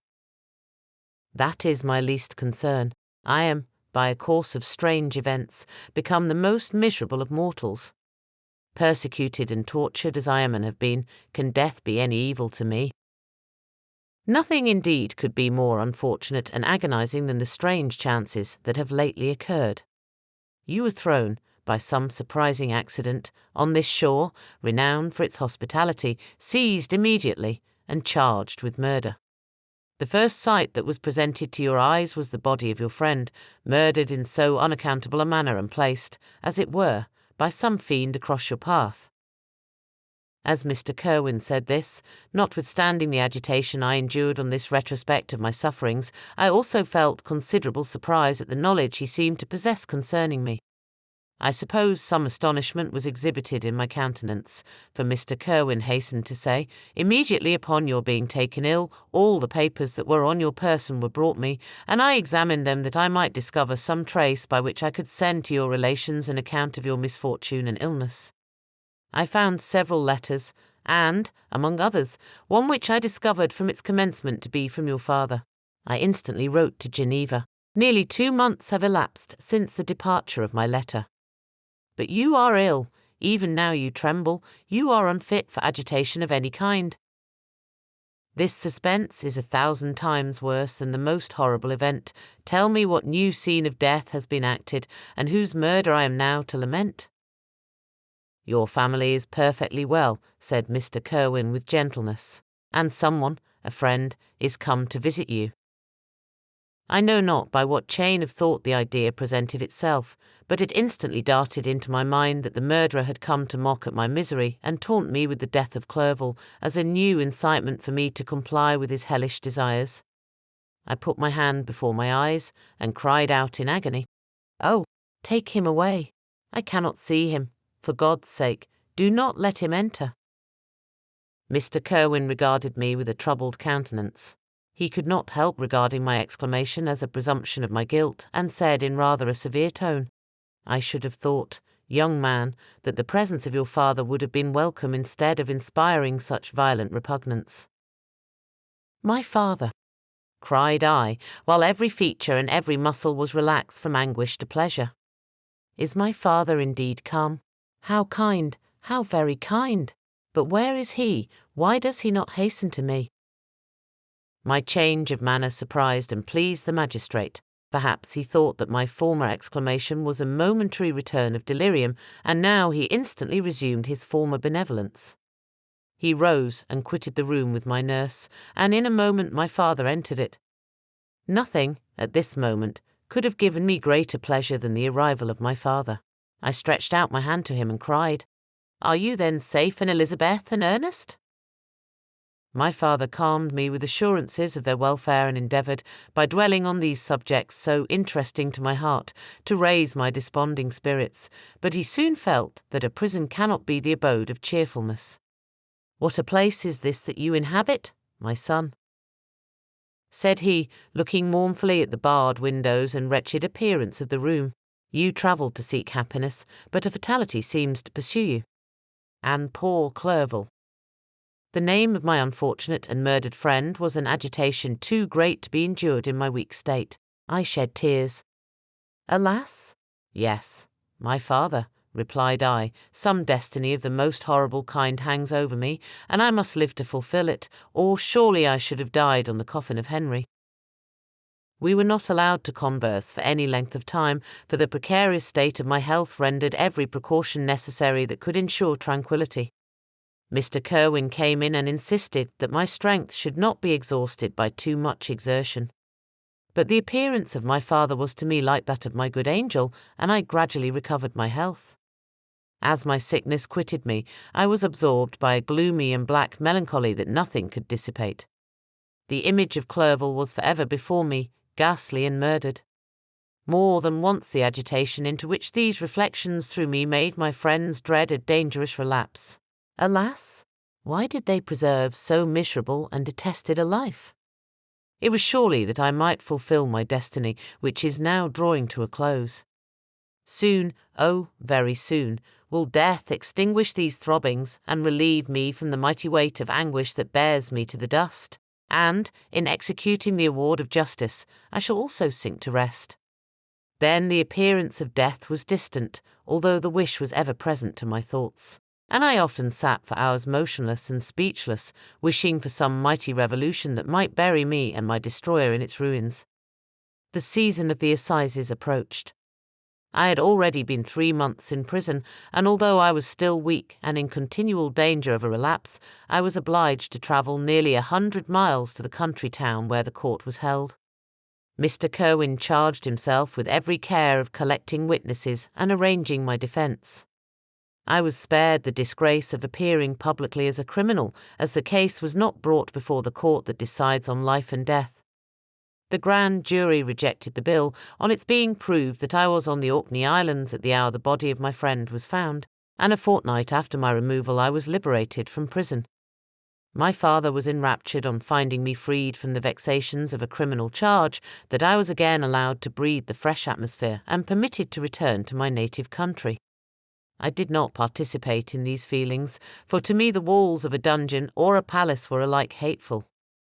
The cup of life was poisoned for ever, and although the sun shone upon me, as upon the happy and gay of heart, I saw around me nothing but a dense and frightful darkness, penetrated by no light but the glimmer of 2 eyes that glared upon me. Sometimes they were the expressive eyes of Henry, languishing in death, the dark orbs nearly covered by the lids and the long black lashes that fringed them. Sometimes it was the watery, clouded eyes of the monster, as I first saw them in my chamber at Ingolstadt. My father tried to awaken in me the feelings of affection. He talked of Geneva, which I should soon visit, of Elizabeth and Ernest, but these words only drew deep groans from me.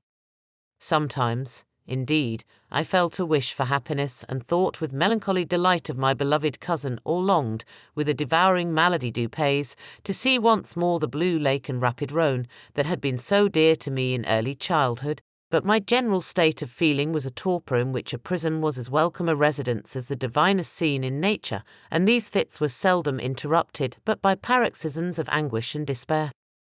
At these moments I often endeavoured to put an end to the existence I loathed, and it required unceasing attendance and vigilance to restrain me from committing some dreadful act of violence. Yet one duty remained to me, the recollection of which finally triumphed over my selfish despair. It was necessary that I should return without delay to Geneva, there to watch over the lives of those I so fondly loved, and to lie in wait for the murderer, that if any chance led me to the place of his concealment, or if he dared again to blast me by his presence, I might, with unfailing aim, put an end to the existence of the monstrous image which I had endued with the mockery of a soul still more monstrous. My father still desired to delay our departure, fearful that I could not sustain the fatigues of a journey, for I was a shattered wreck, the shadow of a human being. My strength was gone. I was a mere skeleton, and fever night and day preyed upon my wasted frame. Still, as I urged our leaving Ireland with such inquietude and impatience, my father thought it best to yield. We took our passage on board a vessel bound for Havre de Grace and sailed with a fair wind from the Irish shores. It was midnight. I lay on the deck looking at the stars and listening to the dashing of the waves. I hailed the darkness that shut Ireland from my sight, and my pulse beat with a feverish joy when I reflected that I should soon see Geneva. The past appeared to me in the light of a frightful dream. Yet the vessel in which I was, the wind that blew me from the detested shore of Ireland, and the sea which surrounded me, told me too forcibly that I was deceived by no vision, and that Clerval, my friend and dearest companion, had fallen a victim to me and the monster of my creation. I repassed, in my memory, my whole life, my quiet happiness while residing with my family in Geneva, the death of my mother, and my departure for Ingolstadt. I remembered, shuddering, the mad enthusiasm that hurried me on to the creation of my hideous enemy, and I called to mind the night in which he first lived. I was unable to pursue the train of thought. 1,000 feelings pressed upon me, and I wept bitterly. Ever since my recovery from the fever, I had been in the custom of taking every night a small quantity of laudanum, for it was by means of this drug only that I was enabled to gain the rest necessary for the preservation of life. Oppressed by the recollection of my various misfortunes, I now swallowed double my usual quantity and soon slept profoundly.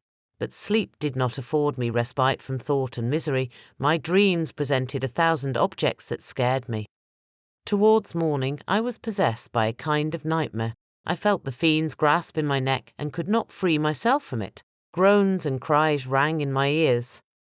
My father, who was watching over me, perceiving my restlessness, awoke me. The dashing waves were around, the cloudy sky above. The fiend was not here. A sense of security, a feeling that a truce was established between the present hour and the irresistible, disastrous future imparted to me a kind of calm forgetfulness, of which the human mind is by its structure peculiarly susceptible.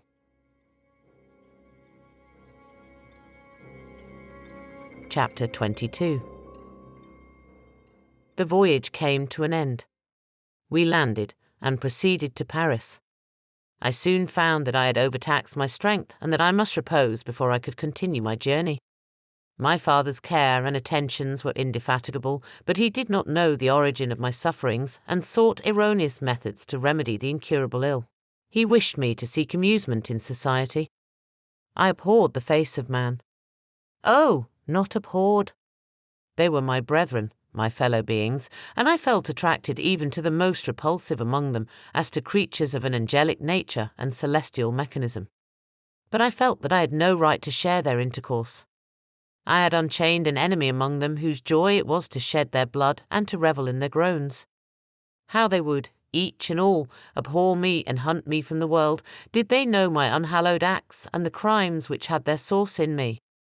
My father yielded at length to my desire to avoid society and strove by various arguments to banish my despair. Sometimes he thought that I felt deeply the degradation of being obliged to answer a charge of murder, and he endeavoured to prove to me the futility of pride. "Alas, my father," said I, "how little do you know me.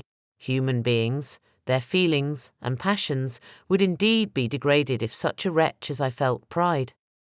Justine, poor unhappy Justine, was as innocent as I, and she suffered the same charge. She died for it, and I am the cause of this. I murdered her.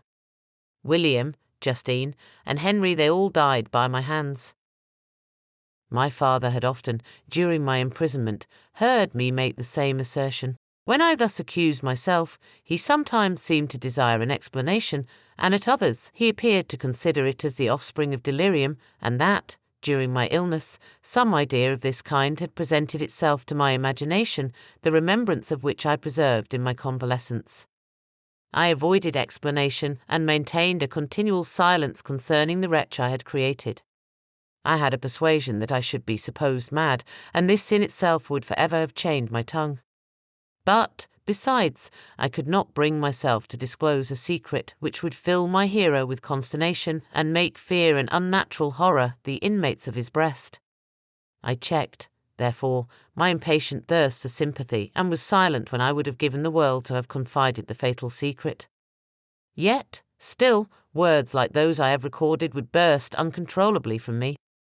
I could offer no explanation of them, but their truth in part relieved the burden of my mysterious woe. Upon this occasion my father said, with an expression of unbounded wonder, "My dearest Victor, what infatuation is this? My dear son, I entreat you never to make such an assertion again." "I am not mad," I cried energetically. "The sun and the heavens, who have viewed my operations, can bear witness of my truth. I am the assassin of those most innocent victims. They died by my machinations. 1,000 times would I have shed my own blood, drop by drop, to have saved their lives. But I could not, my father, indeed I could not sacrifice the whole human race." The conclusion of this speech convinced my father that my ideas were deranged, and he instantly changed the subject of our conversation and endeavoured to alter the course of my thoughts. He wished as much as possible to obliterate the memory of the scenes that had taken place in Ireland, and never alluded to them or suffered me to speak of my misfortunes. As time passed away, I became more calm. Misery had her dwelling in my heart, but I no longer talked in the same incoherent manner of my own crimes. Sufficient for me was the consciousness of them. By the utmost self-violence, I curbed the imperious voice of wretchedness, which sometimes desired to declare itself to the whole world, and my manners were calmer and more composed than they had ever been since my journey to the Sea of Ice. A few days before we left Paris on our way to Switzerland, I received the following letter from Elizabeth. "My dear friend, it gave me the greatest pleasure to receive a letter from my uncle dated at Paris. You are no longer at a formidable distance, and I may hope to see you in less than a fortnight. My poor cousin, how much you must have suffered! I expect to see you looking even more ill than when you quitted Geneva. This winter has been passed most miserably, tortured as I have been by anxious suspense, yet I hope to see peace in your countenance, and to find that your heart is not totally void of comfort and tranquillity. Yet I fear that the same feelings now exist that made you so miserable a year ago, even perhaps augmented by time.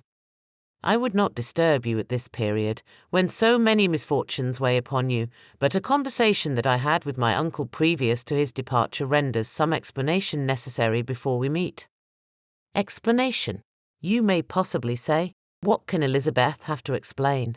If you really say this, my questions are answered and all my doubts satisfied. But you are distant from me, and it is possible that you may dread and yet be pleased with this explanation, and in a probability of this being the case, I dare not any longer postpone writing what, during your absence, I have often wished to express to you, but have never had the courage to begin. You well know, Victor, that our union had been the favourite plan of your parents ever since our infancy. We were told this when young, and taught to look forward to it as an event that would certainly take place. We were affectionate playfellows during childhood, and, I believe, dear and valued friends to one another as we grew older. But as brother and sister often entertain a lively affection towards each other without desiring a more intimate union, may not such also be our case? Tell me, dearest Victor. Answer me, I conjure you by our mutual happiness, with simple truth, do you not love another? You have travelled, you have spent several years of your life at Ingolstadt, and I confess to you, my friend, that when I saw you last autumn so unhappy, flying to solitude from the society of every creature, I could not help supposing that you might regret our connection, and believe yourself bound in honour to fulfil the wishes of your parents, although they oppose themselves to your inclinations. But this is false reasoning. I confess to you, my friend, that I love you, and that in my airy dreams of futurity you have been my constant friend and companion. But it is your happiness I desire as well as my own when I declare to you that our marriage would render me eternally miserable unless it were the dictate of your own free choice. Even now I weep to think that, borne down as you are by the cruellest misfortunes, you may stifle, by the word honour, all hope of that love and happiness which would alone restore you to yourself. I, who have so disinterested an affection for you, may increase your miseries tenfold by being an obstacle to your wishes.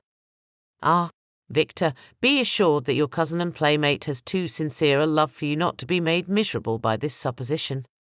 Be happy, my friend, and if you obey me in this one request, remain satisfied that nothing on earth will have the power to interrupt my tranquillity. Do not let this letter disturb you. Do not answer tomorrow, or the next day, or even until you come, if it will give you pain. My uncle will send me news of your health, and if I see but one smile on your lips when we meet, occasioned by this or any other exertion of mine, I shall need no other happiness. Elizabeth Lavenza. Geneva, May 18th, 17. This letter revived in my memory what I had before forgotten, the threat of the fiend, I will be with you on your wedding night. Such was my sentence, and on that night would the demon employ every art to destroy me and tear me from the glimpse of happiness which promised partly to console my sufferings. On that night he had determined to consummate his crimes by my death. Well, be it so. A deadly struggle would then assuredly take place, in which if he were victorious I should be at peace and his power over me be at an end. If he were vanquished, I should be a free man. Alas, what freedom! Such as the peasant enjoys when his family have been massacred before his eyes, his cottage burnt, his lands laid waste, and he is turned adrift, homeless, penniless, and alone, but free. Such would be my liberty, except that in my Elizabeth the first possessed a treasure, alas, balanced by those horrors of remorse and guilt which would pursue me until death. Sweet and beloved Elizabeth! I read and reread her letter, and some softened feelings stole into my heart and dared to whisper paradisiacal dreams of love and joy. But the apple was already eaten, and the angel's arm bared to drive me from all hope. Yet I would die to make her happy. If the monster executed his threat, death was inevitable. Yet, again, I considered whether my marriage would hasten my fate. My destruction might indeed arrive a few months sooner, but if my torturer should suspect that I postponed it, influenced by his menaces, he would surely find other, and perhaps more dreadful means of revenge. He had vowed to be with me on my wedding night, yet he did not consider that threat as binding him to peace in the meantime, for as if to show me that he was not yet satiated with blood, he had murdered Clerval immediately after the enunciation of his threats. I resolved, therefore, that if my immediate union with my cousin would conduce either to hers or my father's happiness, my adversary's designs against my life should not retard it a single hour. In this state of mind I wrote to Elizabeth. My letter was calm and affectionate. I fear, my beloved girl, I said, little happiness remains for us on earth. Yet all that I may one day enjoy is centred in you. Chase away your idle fears. To you alone do I consecrate my life and my endeavours for contentment. I have one secret, Elizabeth, a dreadful one. When revealed to you, it will chill your frame with horror, and then, far from being surprised at my misery, you will only wonder that I survive what I have endured. I will confide this tale of misery and terror to you the day after our marriage shall take place, for, my sweet cousin, there must be perfect confidence between us. But until then, I conjure you, do not mention or allude to it. This I most earnestly entreat, and I know you will comply. In about a week after the arrival of Elizabeth's letter, we returned to Geneva. The sweet girl welcomed me with warm affection, yet tears were in her eyes as she beheld my emaciated frame and feverish cheeks. I saw a change in her also. She was thinner and had lost much of that heavenly vivacity that had before charmed me, but her gentleness and soft looks of compassion made her a more fit companion for one blasted and miserable as I was.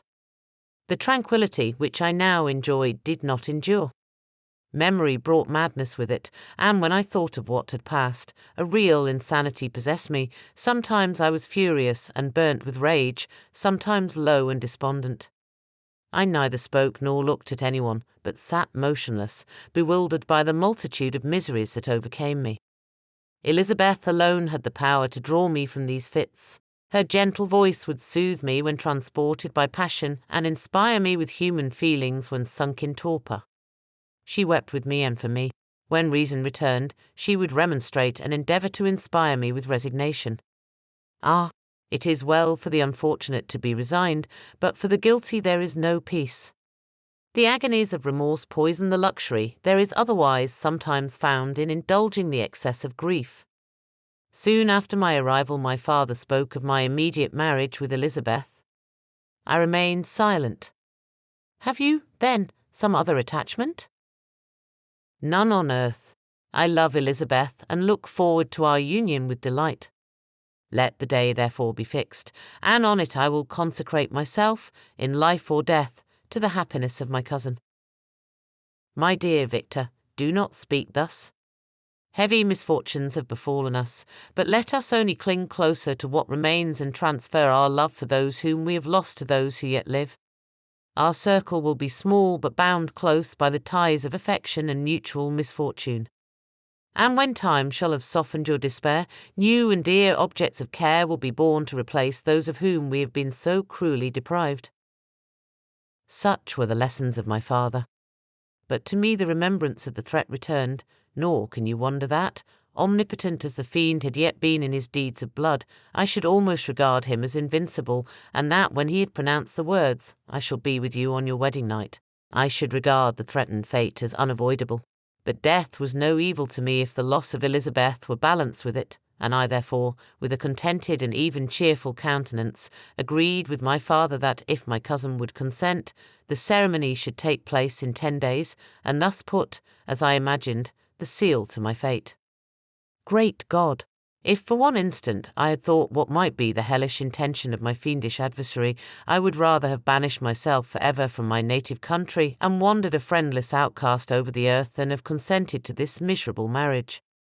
But, as if possessed of magic powers, the monster had blinded me to his real intentions, and when I thought that I had prepared only my own death, I hastened that of a far dearer victim. As the period fixed for our marriage drew nearer, whether from cowardice or a prophetic feeling, I felt my heart sink within me. But I concealed my feelings by an appearance of hilarity that brought smiles and joy to the countenance of my father, but hardly deceived the ever-watchful and nicer eye of Elizabeth. She looked forward to our union with placid contentment, not unmingled with a little fear, which past misfortunes had impressed, that what now appeared certain and tangible happiness might soon dissipate into an airy dream and leave no trace but deep and everlasting regret. Preparations were made for the event, congratulatory visits were received, and all wore a smiling appearance. I shut up, as well as I could, in my own heart the anxiety that preyed there and entered with seeming earnestness into the plans of my father, although they might only serve as the decorations of my tragedy. Through my father's exertions a part of the inheritance of Elizabeth had been restored to her by the Austrian government. A small possession on the shores of Como belonged to her. It was agreed that, immediately after our union, we should proceed to Villa Lavenza and spend our first days of happiness beside the beautiful lake near which it stood. In the meantime I took every precaution to defend my person in case the fiend should openly attack me. I carried pistols and a dagger constantly about me, and was ever on the watch to prevent artifice, and by these means gained a greater degree of tranquillity.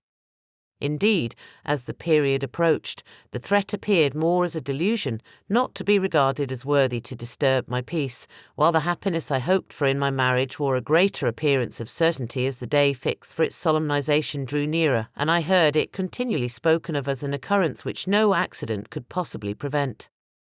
Elizabeth seemed happy. My tranquil demeanour contributed greatly to calm her mind. But on the day that was to fulfill my wishes and my destiny, she was melancholy, and a presentiment of evil pervaded her.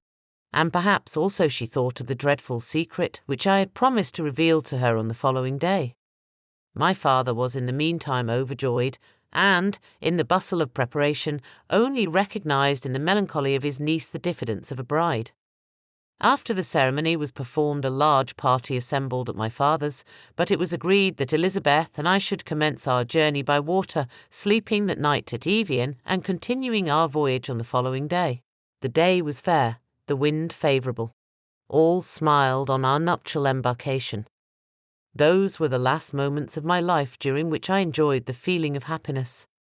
We passed rapidly along. The sun was hot, but we were sheltered from its rays by a kind of canopy while we enjoyed the beauty of the scene, sometimes on one side of the lake, where we saw Morne Salive, the pleasant banks of Montalegre, and at a distance, surmounting all, the beautiful Mont Blanc, and the assemblage of snowy mountains that in vain endeavour to emulate her, sometimes coasting the opposite banks. We saw the mighty Jura opposing its dark side to the ambition that would quit its native country, and an almost insurmountable barrier to the invader who should wish to enslave it. I took the hand of Elizabeth. "You are sorrowful, my love. Ah, if you knew what I have suffered and what I may yet endure, you would endeavour to let me taste the quiet and freedom from despair that this one day at least permits me to enjoy." "Be happy, my dear Victor," replied Elizabeth. "There is, I hope, nothing to distress you. And be assured that if a lively joy is not painted in my face, my heart is contented. Something whispers to me not to depend too much on the prospect that is opened before us, but I will not listen to such a sinister voice. Observe how fast we move along and how the clouds, which sometimes obscure and sometimes rise above the dome of Mont Blanc, render this scene of beauty still more interesting. Look also at the innumerable fish that are swimming in the clear waters, where we can distinguish every pebble that lies at the bottom. What a divine day! How happy and serene all nature appears!" Thus Elizabeth endeavoured to divert her thoughts and mine from all reflection upon melancholy subjects. But her temper was fluctuating. Joy for a few instants shone in her eyes, but it continually gave place to distraction and reverie. The sun sank lower in the heavens. We passed the river Drance and observed its path through the chasms of the higher and the glens of the lower hills. The Alps here come closer to the lake, and we approached the amphitheatre of mountains which forms its eastern boundary. The spire of Evian shone under the woods that surrounded it and the range of mountain above mountain by which it was overhung. The wind, which had hitherto carried us along with amazing rapidity, sank at sunset to a light breeze. The soft air just ruffled the water and caused a pleasant motion among the trees as we approached the shore, from which it wafted the most delightful scent of flowers and hay. The sun sank beneath the horizon as we landed, and as I touched the shore I felt those cares and fears revive which soon were to clasp me and cling to me forever.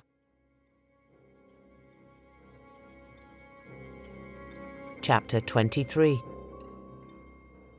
It was 8 o'clock when we landed. We walked for a short time on the shore, enjoying the transitory light, and then retired to the inn and contemplated the lovely scene of waters, woods, and mountains, obscured in darkness, yet still displaying their black outlines. The wind, which had fallen in the south, now rose with great violence in the west. The moon had reached her summit in the heavens and was beginning to descend. The clouds swept across it swifter than the flight of the vulture and dimmed her rays, while the lake reflected the scene of the busy heavens, rendered still busier by the restless waves that were beginning to rise. Suddenly a heavy storm of rain descended. I had been calm during the day, but so soon as night obscured the shapes of objects, 1,000 fears arose in my mind. I was anxious and watchful, while my right hand grasped a pistol which was hidden in my bosom. Every sound terrified me, but I resolved that I would sell my life dearly and not shrink from the conflict until my own life or that of my adversary was extinguished. Elizabeth observed my agitation for some time in timid and fearful silence, but there was something in my glance which communicated terror to her, and trembling, she asked, "What is it that agitates you, my dear Victor? What is it you fear?" "Oh, peace, peace, my love," replied I. "This night, and all will be safe. But this night is dreadful, very dreadful." I passed an hour in this state of mind, when suddenly I reflected how fearful the combat, which I momentarily expected would be to my wife, and I earnestly entreated her to retire, resolving not to join her until I had obtained some knowledge as to the situation of my enemy. She left me, and I continued some time walking up and down the passages of the house and inspecting every corner that might afford a retreat to my adversary. But I discovered no trace of him, and was beginning to conjecture that some fortunate chance had intervened to prevent the execution of his menaces, when suddenly I heard a shrill and dreadful scream. It came from the room into which Elizabeth had retired. As I heard it, the whole truth rushed into my mind. My arms dropped, the motion of every muscle and fibre was suspended. I could feel the blood trickling in my veins and tingling in the extremities of my limbs. This state lasted but for an instant. The scream was repeated, and I rushed into the room. Great God! Why did I not then expire? Why am I here to relate the destruction of the best hope and the purest creature on earth? She was there, lifeless and inanimate, thrown across the bed, her head hanging down, and her pale and distorted features half covered by her hair. Everywhere I turn I see the same figure, her bloodless arms and relaxed form flung by the murderer on its bridal bier. Could I behold this and live? Alas! Life is obstinate and clings closest where it is most hated.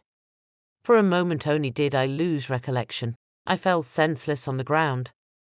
When I recovered, I found myself surrounded by the people of the inn. Their countenances expressed a breathless terror, but the horror of others appeared only as a mockery, a shadow of the feelings that oppressed me. I escaped from them to the room where lay the body of Elizabeth, my love, my wife, so lately living, so dear, so worthy. She had been moved from the posture in which I had first beheld her, and now, as she lay, her head upon her arm and a handkerchief thrown across her face and neck, I might have supposed her asleep. I rushed towards her and embraced her with ardour, but the deadly languor and coldness of the limbs told me that what I now held in my arms had ceased to be the Elizabeth whom I had loved and cherished. The murderous mark of the fiend's grasp was on her neck, and the breath had ceased to issue from her lips. While I still hung over her in the agony of despair, I happened to look up. The windows of the room had before been darkened, and I felt a kind of panic on seeing the pale yellow light of the moon illuminate the chamber. The shutters had been thrown back, and with a sensation of horror not to be described, I saw at the open window a figure the most hideous and abhorred. A grin was on the face of the monster. He seemed to jeer, as with his fiendish finger he pointed towards the corpse of my wife. I rushed towards the window, and drawing a pistol from my bosom, fired, but he eluded me, leaped from his station, and running with the swiftness of lightning, plunged into the lake. The report of the pistol brought a crowd into the room. I pointed to the spot where he had disappeared, and we followed the track with boats. Nets were cast, but in vain. After passing several hours, we returned hopeless, most of my companions believing it to have been a form conjured up by my fancy. After having landed, they proceeded to search the country, parties going in different directions among the woods and vines. I attempted to accompany them and proceeded a short distance from the house, but my head whirled round. My steps were like those of a drunken man. I fell at last in a state of utter exhaustion. A film covered my eyes, and my skin was parched with the heat of fever. In this state I was carried back and placed on a bed, hardly conscious of what had happened. My eyes wandered round the room as if to seek something that I had lost. After an interval I rose, and as if by instinct, crawled into the room where the corpse of my beloved lay. There were women weeping around. I hung over it and joined my sad tears to theirs. All this time no distinct idea presented itself to my mind, but my thoughts rambled to various subjects, reflecting confusedly on my misfortunes and their cause. I was bewildered, in a cloud of wonder and horror. The death of William, the execution of Justine, the murder of Clerval, and lastly of my wife. Even at that moment I knew not that my only remaining friends were safe from the malignity of the fiend. My father even now might be writhing under his grasp, and Ernest might be dead at his feet. This idea made me shudder and recalled me to action. I started up and resolved to return to Geneva with all possible speed. There were no horses to be procured, and I must return by the lake, but the wind was unfavourable, and the rain fell in torrents. However, it was hardly morning, and I might reasonably hope to arrive by night. I hired men to row and took an oar myself, for I had always experienced relief from mental torment in bodily exercise. But the overflowing misery I now felt, and the excess of agitation that I endured rendered me incapable of any exertion. I threw down the oar, and leaning my head upon my hands, gave way to every gloomy idea that arose. If I looked up, I saw scenes which were familiar to me in my happier time, and which I had contemplated but the day before in the company of her who was now but a shadow and a recollection. Tears streamed from my eyes. The rain had ceased for a moment, and I saw the fish play in the waters as they had done a few hours before. They had then been observed by Elizabeth.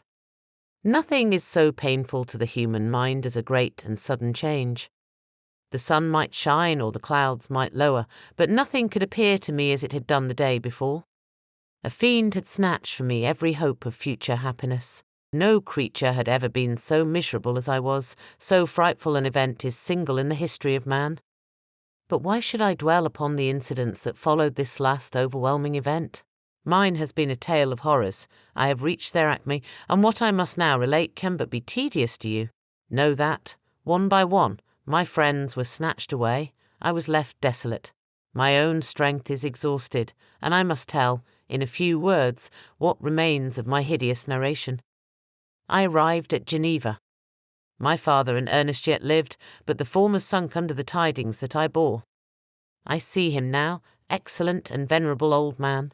His eyes wandered in vacancy, for they had lost their charm, and their delight is Elizabeth, his more than daughter, whom he doted on with all that affection which a man feels, who in the decline of life, having few affections, clings more earnestly to those that remain. Cursed, cursed be the fiend that brought misery on his grey hairs and doomed him to waste in wretchedness.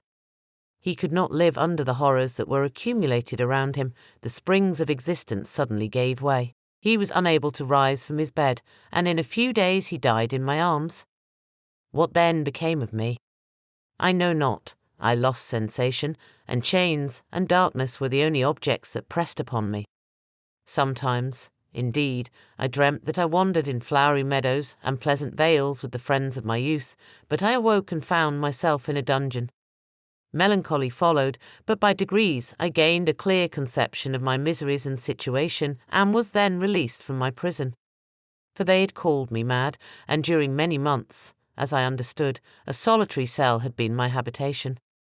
Liberty, however, had been a useless gift to me, had I not, as I awakened to reason, at the same time awakened to revenge.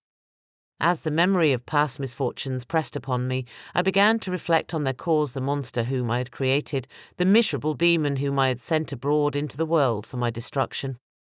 I was possessed by a maddening rage when I thought of him, and desired and ardently prayed that I might have him within my grasp to wreak a great and signal revenge on his cursed head. Nor did my hate long confine itself to useless wishes. I began to reflect on the best means of securing him, and for this purpose, about a month after my release, I repaired to a criminal judge in the town and told him that I had an accusation to make, that I knew the destroyer of my family, and that I required him to exert his whole authority for the apprehension of the murderer. The magistrate listened to me with attention and kindness. "Be assured, sir," said he, "no pains or exertions on my part shall be spared to discover the villain." "I thank you," replied I. "Listen, therefore, to the deposition that I have to make. It is indeed a tale so strange that I should fear you would not credit it were there not something in truth which, however wonderful, forces conviction. The story is too connected to be mistaken for a dream, and I have no motive for falsehood.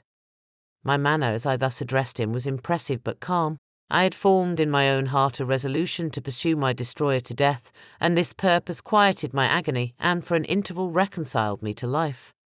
I now related my history briefly but with firmness and precision, marking the dates with accuracy and never deviating into invective or exclamation. The magistrate appeared at first perfectly incredulous, but as I continued he became more attentive and interested.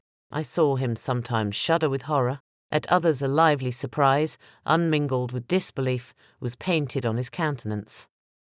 When I had concluded my narration, I said, "This is the being whom I accuse, and for whose seizure and punishment I call upon you to exert your whole power.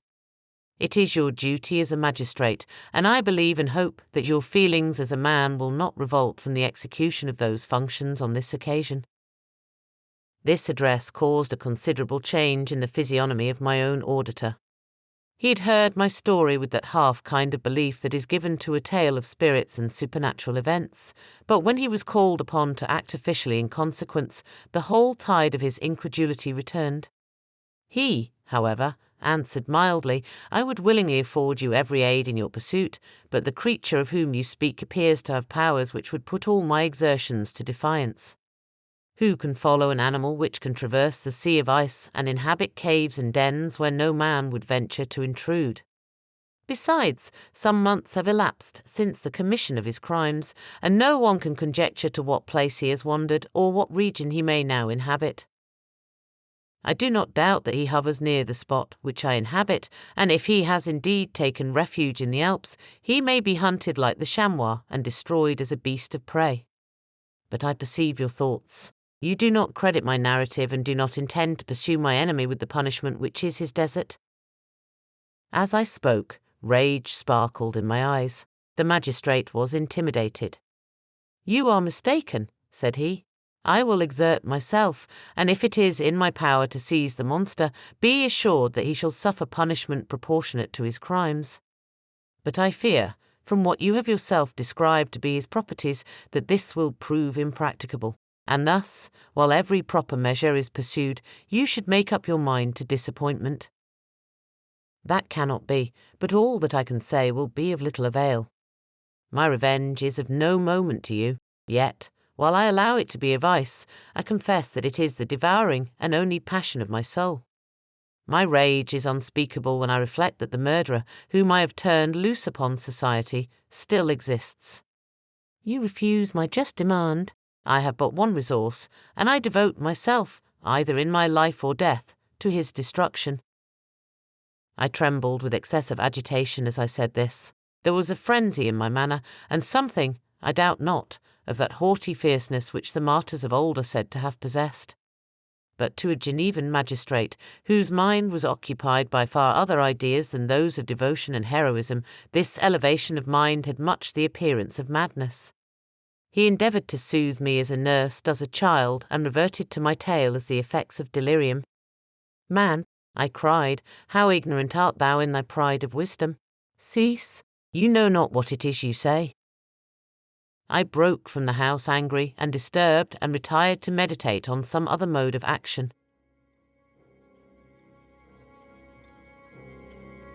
Chapter 24. My present situation was one in which all voluntary thought was swallowed up and lost. I was hurried away by fury. Revenge alone endowed me with strength and composure. It moulded my feelings and allowed me to be calculating and calm at periods when otherwise delirium or death would have been my portion. My first resolution was to quit Geneva for ever. My country, which, when I was happy and beloved, was dear to me, now, in my adversity, became hateful. I provided myself with a sum of money, together with a few jewels which had belonged to my mother, and departed. And now my wanderings began which are to cease but with life. I have traversed a vast portion of the earth, and have endured all the hardships which travellers in deserts and barbarous countries are wont to meet. How I have lived I hardly know. Many times have I stretched my failing limbs upon the sandy plain and prayed for death. But revenge kept me alive. I dared not die and leave my adversary in being. When I quitted Geneva, my first labour was to gain some clue by which I might trace the steps of my fiendish enemy. But my plan was unsettled, and I wandered many hours round the confines of the town, uncertain what path I should pursue. As night approached, I found myself at the entrance of the cemetery where William, Elizabeth, and my father reposed. I entered it and approached the tomb which marked their graves. Everything was silent except the leaves of the trees, which were gently agitated by the wind. The night was nearly dark, and the scene would have been solemn and affecting even to an uninterested observer. The spirits of the departed seemed to flit around and to cast a shadow, which was felt, but not seen, around the head of the mourner. The deep grief which this scene had at first excited quickly gave way to rage and despair. They were dead, and I lived. Their murderer also lived, and to destroy him I must drag out my weary existence. I knelt on the grass and kissed the earth, and with quivering lips exclaimed, "By the sacred earth on which I kneel, by the shades that wander near me, by the deep and eternal grief that I feel, I swear, and by thee, O night, and the spirits that preside over thee, to pursue the demon who caused this misery, until he or I shall perish in mortal conflict. For this purpose I will preserve my life. To execute this dear revenge will I again behold the sun and tread the green herbage of earth, which otherwise should vanish from my eyes for ever. And I call on you, spirits of the dead, and on you, wandering ministers of vengeance, to aid and conduct me in my work. Let the cursed and hellish monster drink deep of agony. Let him feel the despair that now torments me." I had begun my adjuration with solemnity and an awe which almost assured me that the shades of my murdered friends heard and approved my devotion, but the furies possessed me as I concluded, and rage choked my utterance. I was answered through the stillness of night by a loud and fiendish laugh. It rang on my ears long and heavily. The mountains re-echoed it, and I felt as if all hell surrounded me with mockery and laughter. Surely in that moment I should have been possessed by frenzy and have destroyed my miserable existence, but that my vow was heard and that I was reserved for vengeance. The laughter died away when a well-known and abhorred voice, apparently close to my ear, addressed me in an audible whisper, "I am satisfied, miserable wretch. You have determined to live, and I am satisfied." I darted towards the spot from which the sound proceeded, but the devil eluded my grasp. Suddenly the broad disk of the moon arose and shone full upon his ghastly and distorted shape as he fled with more than mortal speed. I pursued him, and for many months this has been my task. Guided by a slight clue, I followed the windings of the Rhone, but vainly. The blue Mediterranean appeared, and by a strange chance, I saw the fiend enter by night and hide himself in a vessel bound for the Black Sea. I took my passage in the same ship, but he escaped, I know not how. Amidst the wilds of Tartary and Russia, although he still evaded me, I have ever followed in his track. Sometimes the peasants, scared by this horrid apparition, informed me of his path, sometimes he himself, who feared that if I lost all trace of him I should despair and die, left some mark to guide me. The snows descended on my head, and I saw the print of his huge step on the white plain. To you first entering on life, to whom care is new and agony unknown, how can you understand what I have felt and still feel? Cold, want, and fatigue were the least pains which I was destined to endure. I was cursed by some devil and carried about with me my eternal hell. Yet still a spirit of good followed and directed my steps, and when I most murmured would suddenly extricate me from seemingly insurmountable difficulties.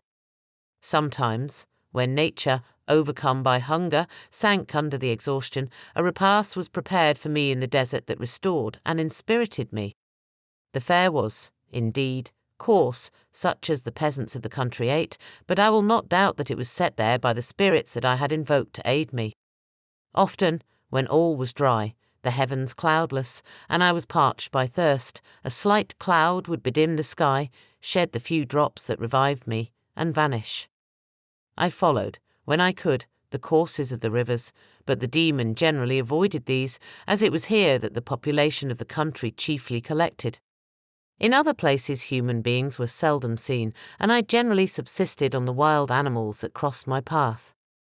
I had money with me and gained the friendship of the villagers by distributing it. or I brought with me some food that I had killed, which, after taking a small part, I always presented to those who had provided me with fire and utensils for cooking.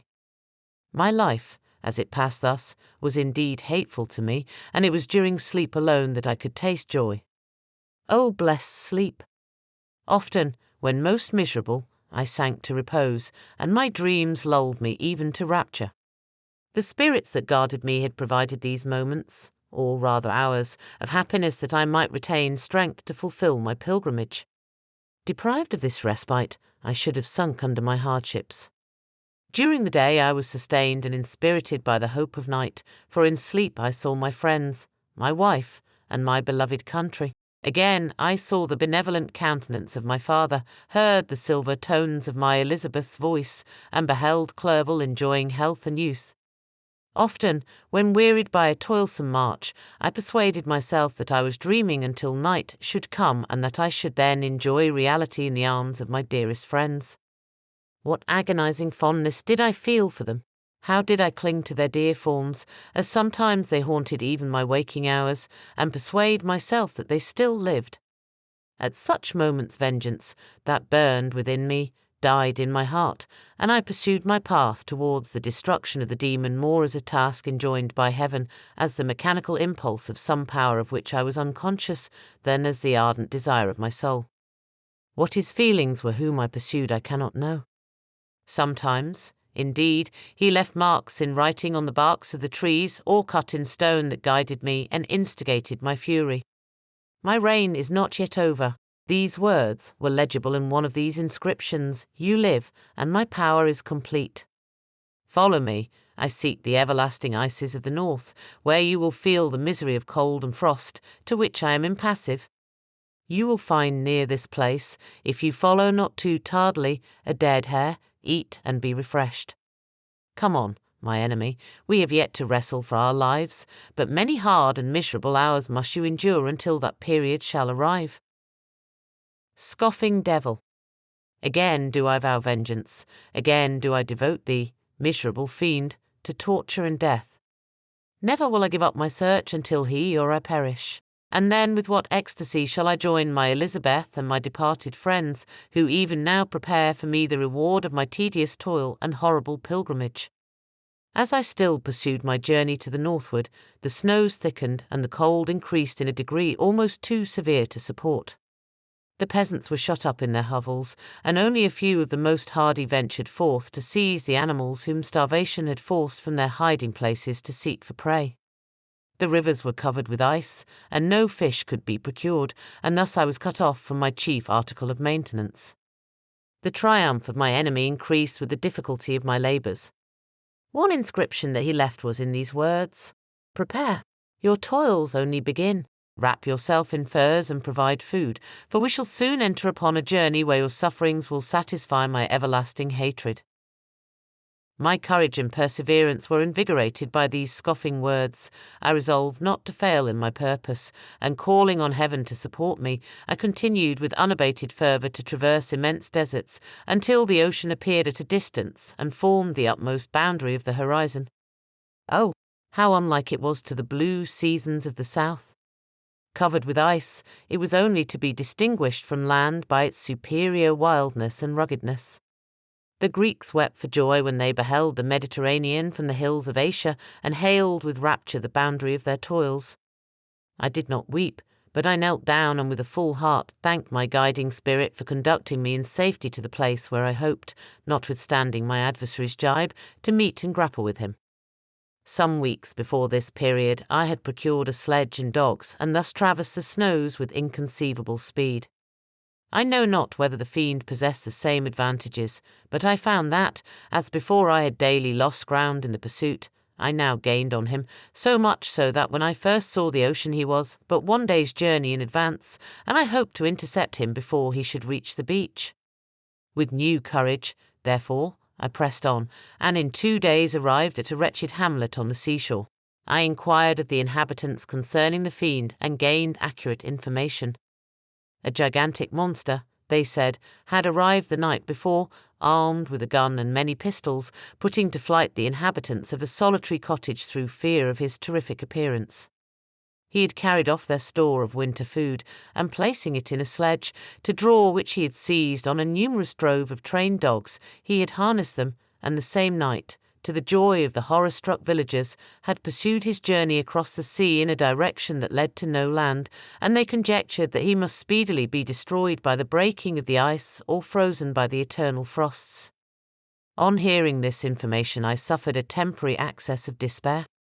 He had escaped me, and I must commence a destructive and almost endless journey across the mountainous ices of the ocean, amidst cold that few of the inhabitants could long endure, and which I, the native of a genial and sunny climate, could not hope to survive. Yet, at the idea that the fiend should live and be triumphant, my rage and vengeance returned, and like a mighty tide, overwhelmed every other feeling. After a slight repose, during which the spirits of the dead hovered round and instigated me to toil and revenge, I prepared for my journey. I exchanged my land sledge for one fashioned for the inequalities of the frozen ocean, and purchasing a plentiful stock of provisions, I departed from land. I cannot guess how many days have passed since then, but I have endured misery which nothing but the eternal sentiment of a just retribution burning within my heart could have enabled me to support. Immense and rugged mountains of ice often barred up my passage, and I often heard the thunder of the ground sea, which threatened my destruction. But again the frost came and made the paths of the sea secure. By the quantity of provision which I had consumed, I should guess that I had passed 3 weeks in this journey, and the continual protraction of hope, returning back upon the heart, often wrung bitter drops of despondency and grief from my eyes. Despair had indeed almost secured her prey, and I should soon have sunk beneath this misery. Once, after the poor animals that conveyed me had with incredible toil gained the summit of a sloping ice mountain, and one, sinking under his fatigue, died, I viewed the expanse before me with anguish, when suddenly my eye caught a dark speck upon the dusky plain. I strained my sight to discover what it could be, and uttered a wild cry of ecstasy when I distinguished a sledge and the distorted proportions of a well-known form within. Oh, with what a burning gush did hope revisit my heart!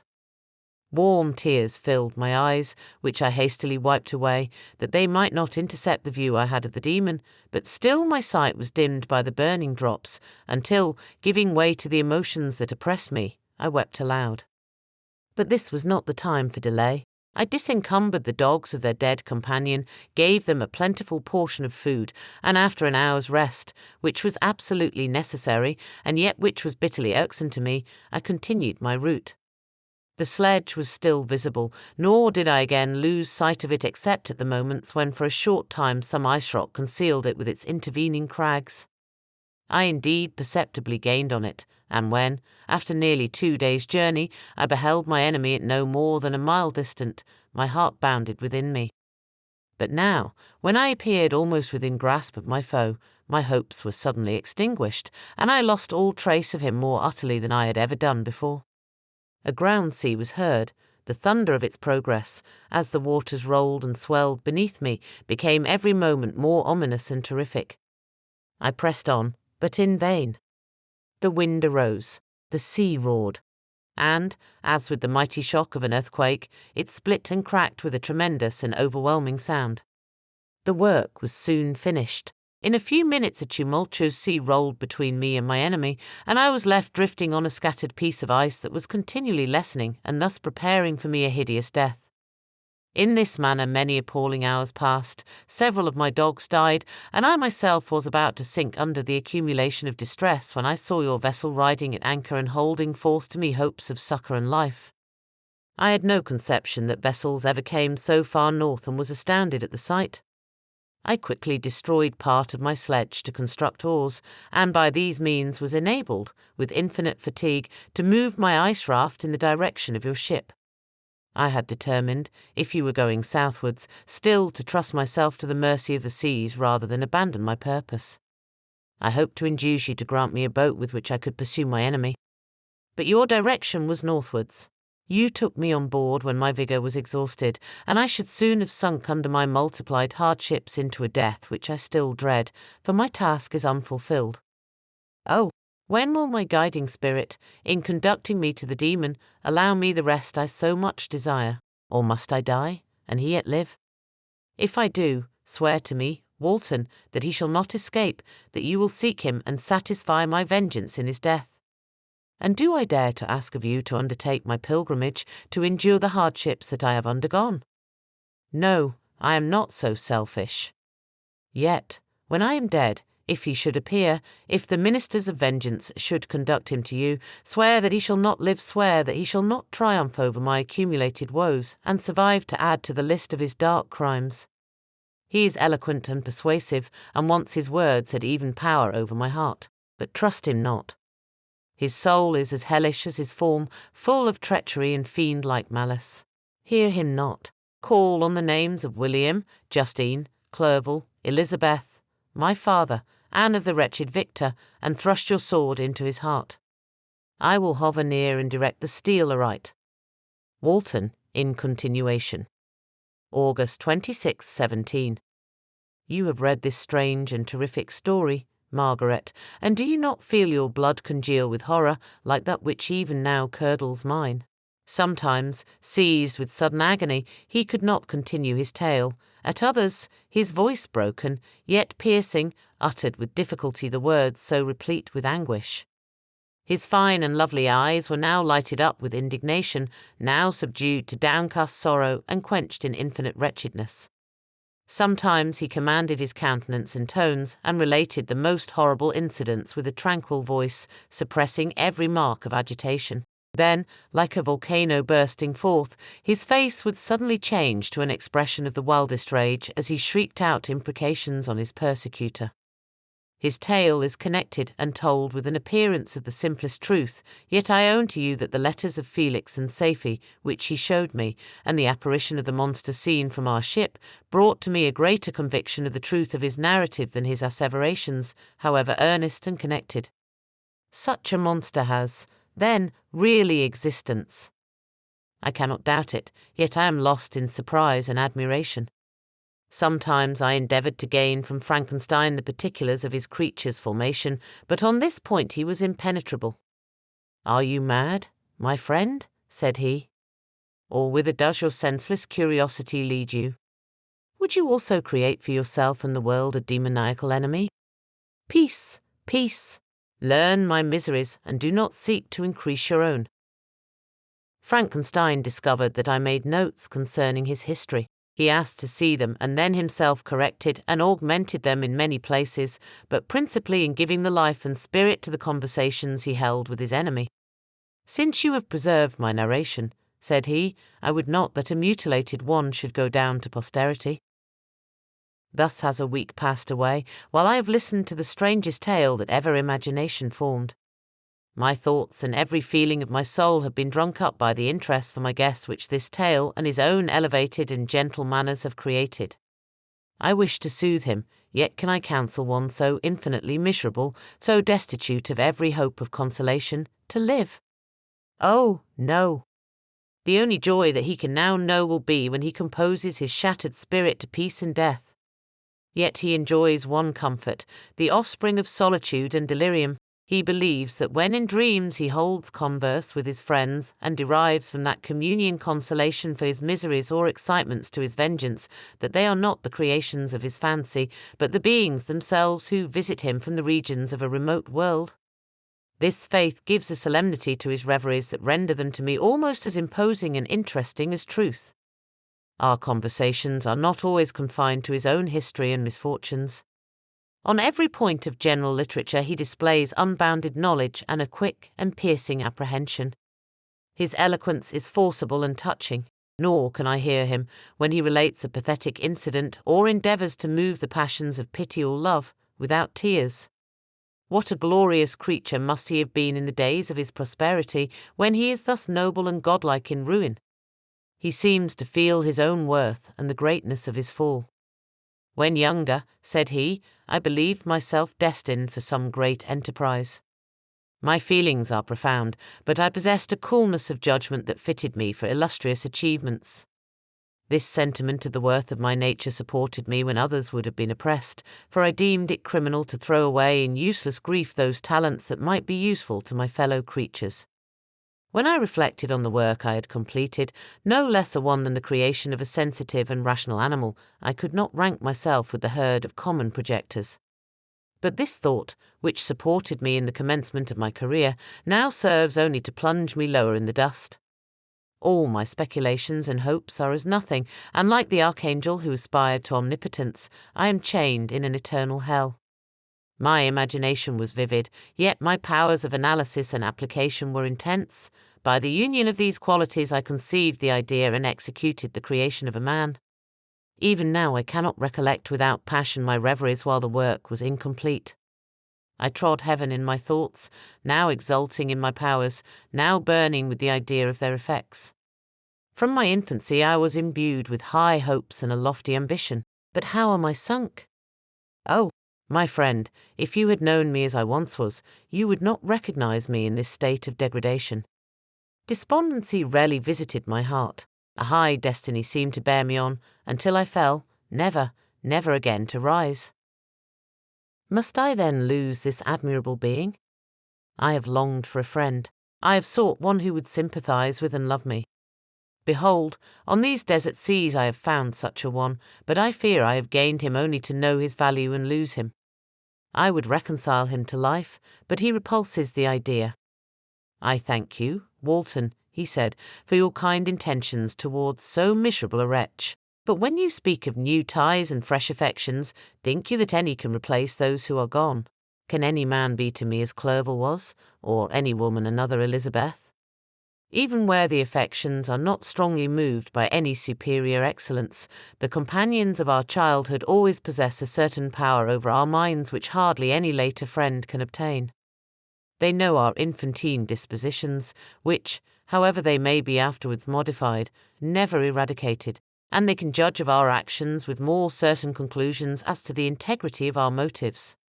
A sister or a brother can never, unless indeed such symptoms have been shown early, suspect the other of fraud or false dealing, when another friend, however strongly he may be attached, may, in spite of himself, be contemplated with suspicion. But I enjoyed friends, dear not only through habit and association, but from their own merits, and wherever I am, the soothing voice of my Elizabeth and the conversation of Clerval will be ever whispered in my ear. They are dead, and but one feeling in such a solitude can persuade me to preserve my life. If I were engaged in any high undertaking or design, fraught with extensive utility to my fellow creatures, then could I live to fulfil it. But such is not my destiny. I must pursue and destroy the being to whom I gave existence. Then my lot on earth will be fulfilled, and I may die. My beloved sister, September 2d. I write to you, encompassed by peril and ignorant, whether I am ever doomed to see again dear England and the dearer friends that inhabit it. I am surrounded by mountains of ice, which admit of no escape and threaten every moment to crush my vessel. The brave fellows whom I have persuaded to be my companions look towards me for aid, but I have none to bestow. There is something terribly appalling in our situation, yet my courage and hopes do not desert me. Yet it is terrible to reflect that the lives of all these men are endangered through me. If we are lost, my mad schemes are the cause. And what, Margaret, will be the state of your mind? You will not hear of my destruction, and you will anxiously await my return. Years will pass, and you will have visitings of despair and yet be tortured by hope. Oh, my beloved sister, the sickening failing of your heartfelt expectations is, in prospect, more terrible to me than my own death. But you have a husband and lovely children, you may be happy. Heaven bless you and make you so. My unfortunate guest regards me with the tenderest compassion. He endeavours to fill me with hope and talks as if life were a possession which he valued. He reminds me how often the same accidents have happened to other navigators who have attempted this sea, and in spite of myself, he fills me with cheerful auguries. Even the sailors feel the power of his eloquence. When he speaks, they no longer despair. He rouses their energies, and while they hear his voice they believe these vast mountains of ice are molehills which will vanish before the resolutions of man. These feelings are transitory. Each day of expectation delayed fills them with fear, and I almost dread a mutiny caused by this despair. September 5th. A scene has just passed of such uncommon interest that, although it is highly probable that these papers may never reach you, yet I cannot forbear recording it. We are still surrounded by mountains of ice, still in imminent danger of being crushed in their conflict. The cold is excessive, and many of my unfortunate comrades have already found a grave amidst this scene of desolation. Frankenstein has daily declined in health. A feverish fire still glimmers in his eyes, but he is exhausted, and when suddenly roused to any exertion, he speedily sinks again into apparent lifelessness. I mentioned in my last letter the fears I entertained of a mutiny. This morning, as I sat watching the wan countenance of my friend, his eyes half closed and his limbs hanging listlessly, I was roused by half a dozen of the sailors, who demanded admission into the cabin. They entered, and their leader addressed me. He told me that he and his companions had been chosen by the other sailors to come in deputation to me to make me a requisition which, in justice, I could not refuse. We were immured in ice, and should probably never escape, but they feared that if, as was possible, the ice should dissipate and a free passage be opened, I should be rash enough to continue my voyage and lead them into fresh dangers after they might happily have surmounted this. They insisted, therefore, that I should engage with a solemn promise that if the vessel should be freed I would instantly direct my course southwards. This speech troubled me. I had not despaired, nor had I yet conceived the idea of returning if set free. Yet could I, in justice, or even in possibility, refuse this demand? I hesitated before I answered, when Frankenstein, who had at first been silent, and indeed appeared hardly to have force enough to attend, now roused himself. His eyes sparkled, and his cheeks flushed with momentary vigour. Turning towards the men, he said, "What do you mean? What do you demand of your captain? Are you, then, so easily turned from your design? Did you not call this a glorious expedition? And wherefore was it glorious? Not because the way was smooth and placid as a southern sea, but because it was full of dangers and terror, because at every new incident your fortitude was to be called forth and your courage exhibited, because danger and death surrounded it, and these you were to brave and overcome. For this was it a glorious, for this was it an honourable undertaking. You were hereafter to be hailed as the benefactors of your species, your names adored as belonging to brave men who encountered death for honour and the benefit of mankind. And now, behold, with the first imagination of danger, or, if you will, the first mighty and terrific trial of your courage, you shrink away and are content to be handed down as men who had not strength enough to endure cold and peril, and so, poor souls, they were chilly and returned to their warm firesides. Why, that requires not this preparation, ye need not have come thus far and dragged your captain to the shame of a defeat merely to prove yourselves cowards. Oh, be men, or be more than men. Be steady to your purposes and firm as a rock. This ice is not made of such stuff as your hearts may be, it is mutable and cannot withstand you if you say that it shall not. Do not return to your families with the stigma of disgrace marked on your brows. Return as heroes who have fought and conquered and who know not what it is to turn their backs on the foe. He spoke this with a voice so modulated to the different feelings expressed in his speech, with an eye so full of lofty design and heroism, that can you wonder that these men were moved? They looked at one another and were unable to reply. I spoke. I told them to retire and consider of what had been said, that I would not lead them farther north if they strenuously desired the contrary, but that I hoped that, with reflection, their courage would return. They retired and I turned towards my friend, but he was sunk in languor and almost deprived of life. How all this will terminate, I know not, but I had rather die than return shamefully, my purpose unfulfilled. Yet I fear such will be my fate. The men, unsupported by ideas of glory and honour, can never willingly continue to endure their present hardships. September 7th.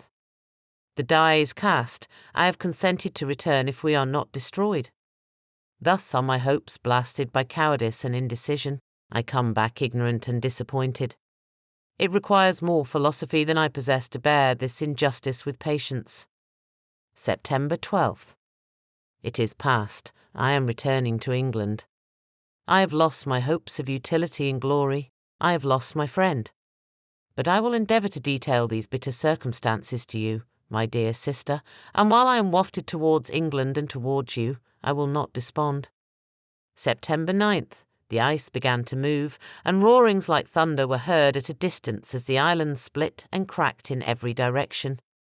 We were in the most imminent peril, but as we could only remain passive, my chief attention was occupied by my unfortunate guest, whose illness increased in such a degree that he was entirely confined to his bed. The ice cracked behind us and was driven with force towards the north. A breeze sprang from the west, and on the 11th the passage towards the south became perfectly free. When the sailors saw this, and that their return to their native country was apparently assured, a shout of tumultuous joy broke from them, loud and long continued. Frankenstein, who was dozing, awoke and asked the cause of the tumult. "They shout," I said, "because they will soon return to England." "Do you, then, really return?" "Alas, yes, I cannot withstand their demands. I cannot lead them unwillingly to danger, and I must return." "Do so, if you will, but I will not. You may give up your purpose, but mine is assigned to me by heaven, and I dare not. I am weak, but surely the spirits who assist my vengeance will endow me with sufficient strength." Saying this, he endeavoured to spring from the bed, but the Chapter 24. My present situation was one in which all voluntary thought was swallowed up and lost. I was hurried away by fury. Revenge alone endowed me with strength and composure. It moulded my feelings and allowed me to be calculating and calm at periods when otherwise delirium or death would have been my portion. My first resolution was to quit Geneva for ever. My country, which, when I was happy and beloved, was dear to me, now, in my adversity, became hateful. I provided myself with a sum of money, together with a few jewels which had belonged to my mother, and departed. And now my wanderings began, which are to cease but with life. I have traversed a vast portion of the earth, and have endured all the hardships which travellers in deserts and barbarous countries are wont to meet. How I have lived I hardly know. Many times have I stretched my failing limbs upon the sandy plain and prayed for death. But revenge kept me alive. I dared not die and leave my adversary in being. When I quitted Geneva, my first labour was to gain some clue by which I might trace the steps of my fiendish enemy. But my plan was unsettled, and I wandered many hours round the confines of the town, uncertain what path I should pursue. As night approached, I found myself at the entrance of the cemetery where William, Elizabeth, and my father reposed. I entered it and approached the tomb which marked their graves. Everything was silent except the leaves of the trees, which were gently agitated by the wind. The night was nearly dark, and the scene would have been solemn and affecting even to an uninterested observer. The spirits of the departed seemed to flit around and to cast a shadow, which was felt, but not seen, around the head of the mourner. The deep grief which this scene had at first excited quickly gave way to rage and despair. They were dead, and I lived. Their murderer also lived, and to destroy him I must drag out my weary existence. I knelt on the grass and kissed the earth, and with quivering lips exclaimed, "By the sacred earth on which I kneel, by the shades that wander near me, by the deep and eternal grief that I feel, I swear, and by thee, O night, and the spirits that preside over thee, to pursue the demon who caused this misery, until he or I shall perish in mortal conflict. For this purpose I will preserve my life.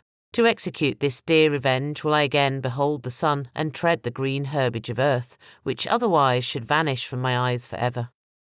And I call on you, spirits of the dead, and on you, wandering ministers of vengeance, to aid and conduct me in my work. Let the cursed and hellish monster drink deep of agony. Let him feel the despair that now torments me." I had begun my adjuration with solemnity and an awe which almost assured me that the shades of my murdered friends heard and approved my devotion, but the furies possessed me as I concluded, and rage choked my utterance. I was answered through the stillness of night by a loud and fiendish laugh. It rang on my ears long and heavily. The mountains re-echoed it, and I felt as if all hell surrounded me with mockery and laughter. Surely in that moment I should have been possessed by frenzy and have destroyed my miserable existence, but that my vow was heard and that I was reserved for vengeance. The laughter died away when a well-known and abhorred voice, apparently close to my ear, addressed me in an audible whisper. "I am satisfied, miserable wretch. You have determined to live, and I am satisfied." I darted towards the spot from which the sound proceeded, but the devil eluded my grasp. Suddenly the broad disk of the moon arose and shone full upon his ghastly and distorted shape as he fled with more than mortal speed. I pursued him, and for many months this has been my task. Guided by a slight clue, I followed the windings of the Rhone, but vainly. The blue Mediterranean appeared, and by a strange chance, I saw the fiend enter by night and hide himself in a vessel bound for the Black Sea. I took my passage in the same ship, but he escaped, I know not how. Amidst the wilds of Tartary and Russia, although he still evaded me, I have ever followed in his track. Sometimes the peasants, scared by this horrid apparition, informed me of his path, sometimes he himself, who feared that if I lost all trace of him I should despair and die, left some mark to guide me. The snows descended on my head, and I saw the print of his huge step on the white plain. To you first entering on life, to whom care is new and agony unknown, how can you understand what I have felt and still feel? Cold, want, and fatigue were the least pains which I was destined to endure. I was cursed by some devil and carried about with me my eternal hell. Yet still a spirit of good followed and directed my steps, and when I most murmured would suddenly extricate me from seemingly insurmountable difficulties. Sometimes, when nature, overcome by hunger, sank under the exhaustion, a repast was prepared for me in the desert that restored and inspirited me. The fare was, indeed, coarse, such as the peasants of the country ate, but I will not doubt that it was set there by the spirits that I had invoked to aid me. Often, when all was dry, the heavens cloudless, and I was parched by thirst, a slight cloud would bedim the sky, shed the few drops that revived me, and vanish. I followed, when I could, the courses of the rivers, but the demon generally avoided these, as it was here that the population of the country chiefly collected. In other places human beings were seldom seen, and I generally subsisted on the wild animals that crossed my path. I had money with me and gained the friendship of the villagers by distributing it, or I brought with me some food that I had killed, which, after taking a small part, I always presented to those who had provided me with fire and utensils for cooking. My life, as it passed thus, was indeed hateful to me, and it was during sleep alone that I could taste joy. Oh, blessed sleep! Often, when most miserable, I sank to repose, and my dreams lulled me even to rapture. The spirits that guarded me had provided these moments, or rather hours, of happiness that I might retain strength to fulfill my pilgrimage. Deprived of this respite, I should have sunk under my hardships. During the day I was sustained and inspirited by the hope of night, for in sleep I saw my friends, my wife, and my beloved country. Again I saw the benevolent countenance of my father, heard the silver tones of my Elizabeth's voice, and beheld Clerval enjoying health and youth. Often, when wearied by a toilsome march, I persuaded myself that I was dreaming until night should come and that I should then enjoy reality in the arms of my dearest friends. What agonizing fondness did I feel for them! How did I cling to their dear forms, as sometimes they haunted even my waking hours, and persuade myself that they still lived. At such moments vengeance, that burned within me, died in my heart, and I pursued my path towards the destruction of the demon more as a task enjoined by heaven, as the mechanical impulse of some power of which I was unconscious, than as the ardent desire of my soul. What his feelings were whom I pursued I cannot know. Sometimes, indeed, he left marks in writing on the barks of the trees or cut in stone that guided me and instigated my fury. My reign is not yet over. These words were legible in one of these inscriptions: "You live, and my power is complete." Follow me, I seek the everlasting ices of the north, where you will feel the misery of cold and frost, to which I am impassive. You will find near this place, if you follow not too tardily, a dead hare. Eat and be refreshed. Come on, my enemy, we have yet to wrestle for our lives, but many hard and miserable hours must you endure until that period shall arrive. Scoffing devil! Again do I vow vengeance, again do I devote thee, miserable fiend, to torture and death. Never will I give up my search until he or I perish. And then with what ecstasy shall I join my Elizabeth and my departed friends, who even now prepare for me the reward of my tedious toil and horrible pilgrimage? As I still pursued my journey to the northward, the snows thickened and the cold increased in a degree almost too severe to support. The peasants were shut up in their hovels, and only a few of the most hardy ventured forth to seize the animals whom starvation had forced from their hiding places to seek for prey. The rivers were covered with ice, and no fish could be procured, and thus I was cut off from my chief article of maintenance. The triumph of my enemy increased with the difficulty of my labours. One inscription that he left was in these words: "Prepare, your toils only begin. Wrap yourself in furs and provide food, for we shall soon enter upon a journey where your sufferings will satisfy my everlasting hatred." My courage and perseverance were invigorated by these scoffing words. I resolved not to fail in my purpose, and calling on heaven to support me, I continued with unabated fervour to traverse immense deserts, until the ocean appeared at a distance and formed the utmost boundary of the horizon. Oh, how unlike it was to the blue seasons of the south! Covered with ice, it was only to be distinguished from land by its superior wildness and ruggedness. The Greeks wept for joy when they beheld the Mediterranean from the hills of Asia, and hailed with rapture the boundary of their toils. I did not weep, but I knelt down and with a full heart thanked my guiding spirit for conducting me in safety to the place where I hoped, notwithstanding my adversary's gibe, to meet and grapple with him. Some weeks before this period I had procured a sledge and dogs, and thus traversed the snows with inconceivable speed. I know not whether the fiend possessed the same advantages, but I found that, as before I had daily lost ground in the pursuit, I now gained on him, so much so that when I first saw the ocean he was but one day's journey in advance, and I hoped to intercept him before he should reach the beach. With new courage, therefore, I pressed on, and in 2 days arrived at a wretched hamlet on the seashore. I inquired of the inhabitants concerning the fiend and gained accurate information. A gigantic monster, they said, had arrived the night before, armed with a gun and many pistols, putting to flight the inhabitants of a solitary cottage through fear of his terrific appearance. He had carried off their store of winter food, and placing it in a sledge, to draw which he had seized on a numerous drove of trained dogs, he had harnessed them, and the same night, to the joy of the horror-struck villagers, had pursued his journey across the sea in a direction that led to no land, and they conjectured that he must speedily be destroyed by the breaking of the ice or frozen by the eternal frosts. On hearing this information, I suffered a temporary access of despair.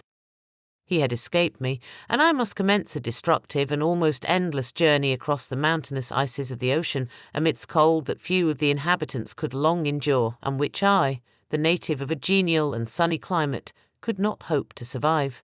Yet at the idea that the fiend should live and be triumphant, my rage and vengeance returned, and like a mighty tide, overwhelmed every other feeling. After a slight repose, during which the spirits of the dead hovered round and instigated me to toil and revenge, I prepared for my journey. I exchanged my land sledge for one fashioned for the inequalities of the frozen ocean, and purchasing a plentiful stock of provisions, I departed from land. I cannot guess how many days have passed since then, but I have endured misery which nothing but the eternal sentiment of a just retribution burning within my heart could have enabled me to support. Immense and rugged mountains of ice often barred up my passage, and I often heard the thunder of the ground sea, which threatened my destruction.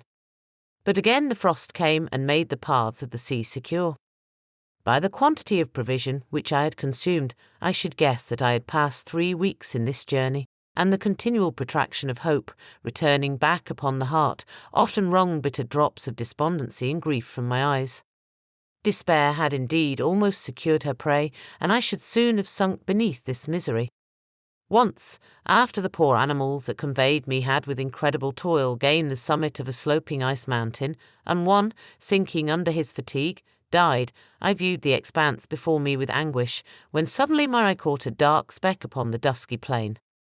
I strained my sight to discover what it could be, and uttered a wild cry of ecstasy when I distinguished a sledge and the distorted proportions of a well-known form within. Oh, with what a burning gush did hope revisit my heart!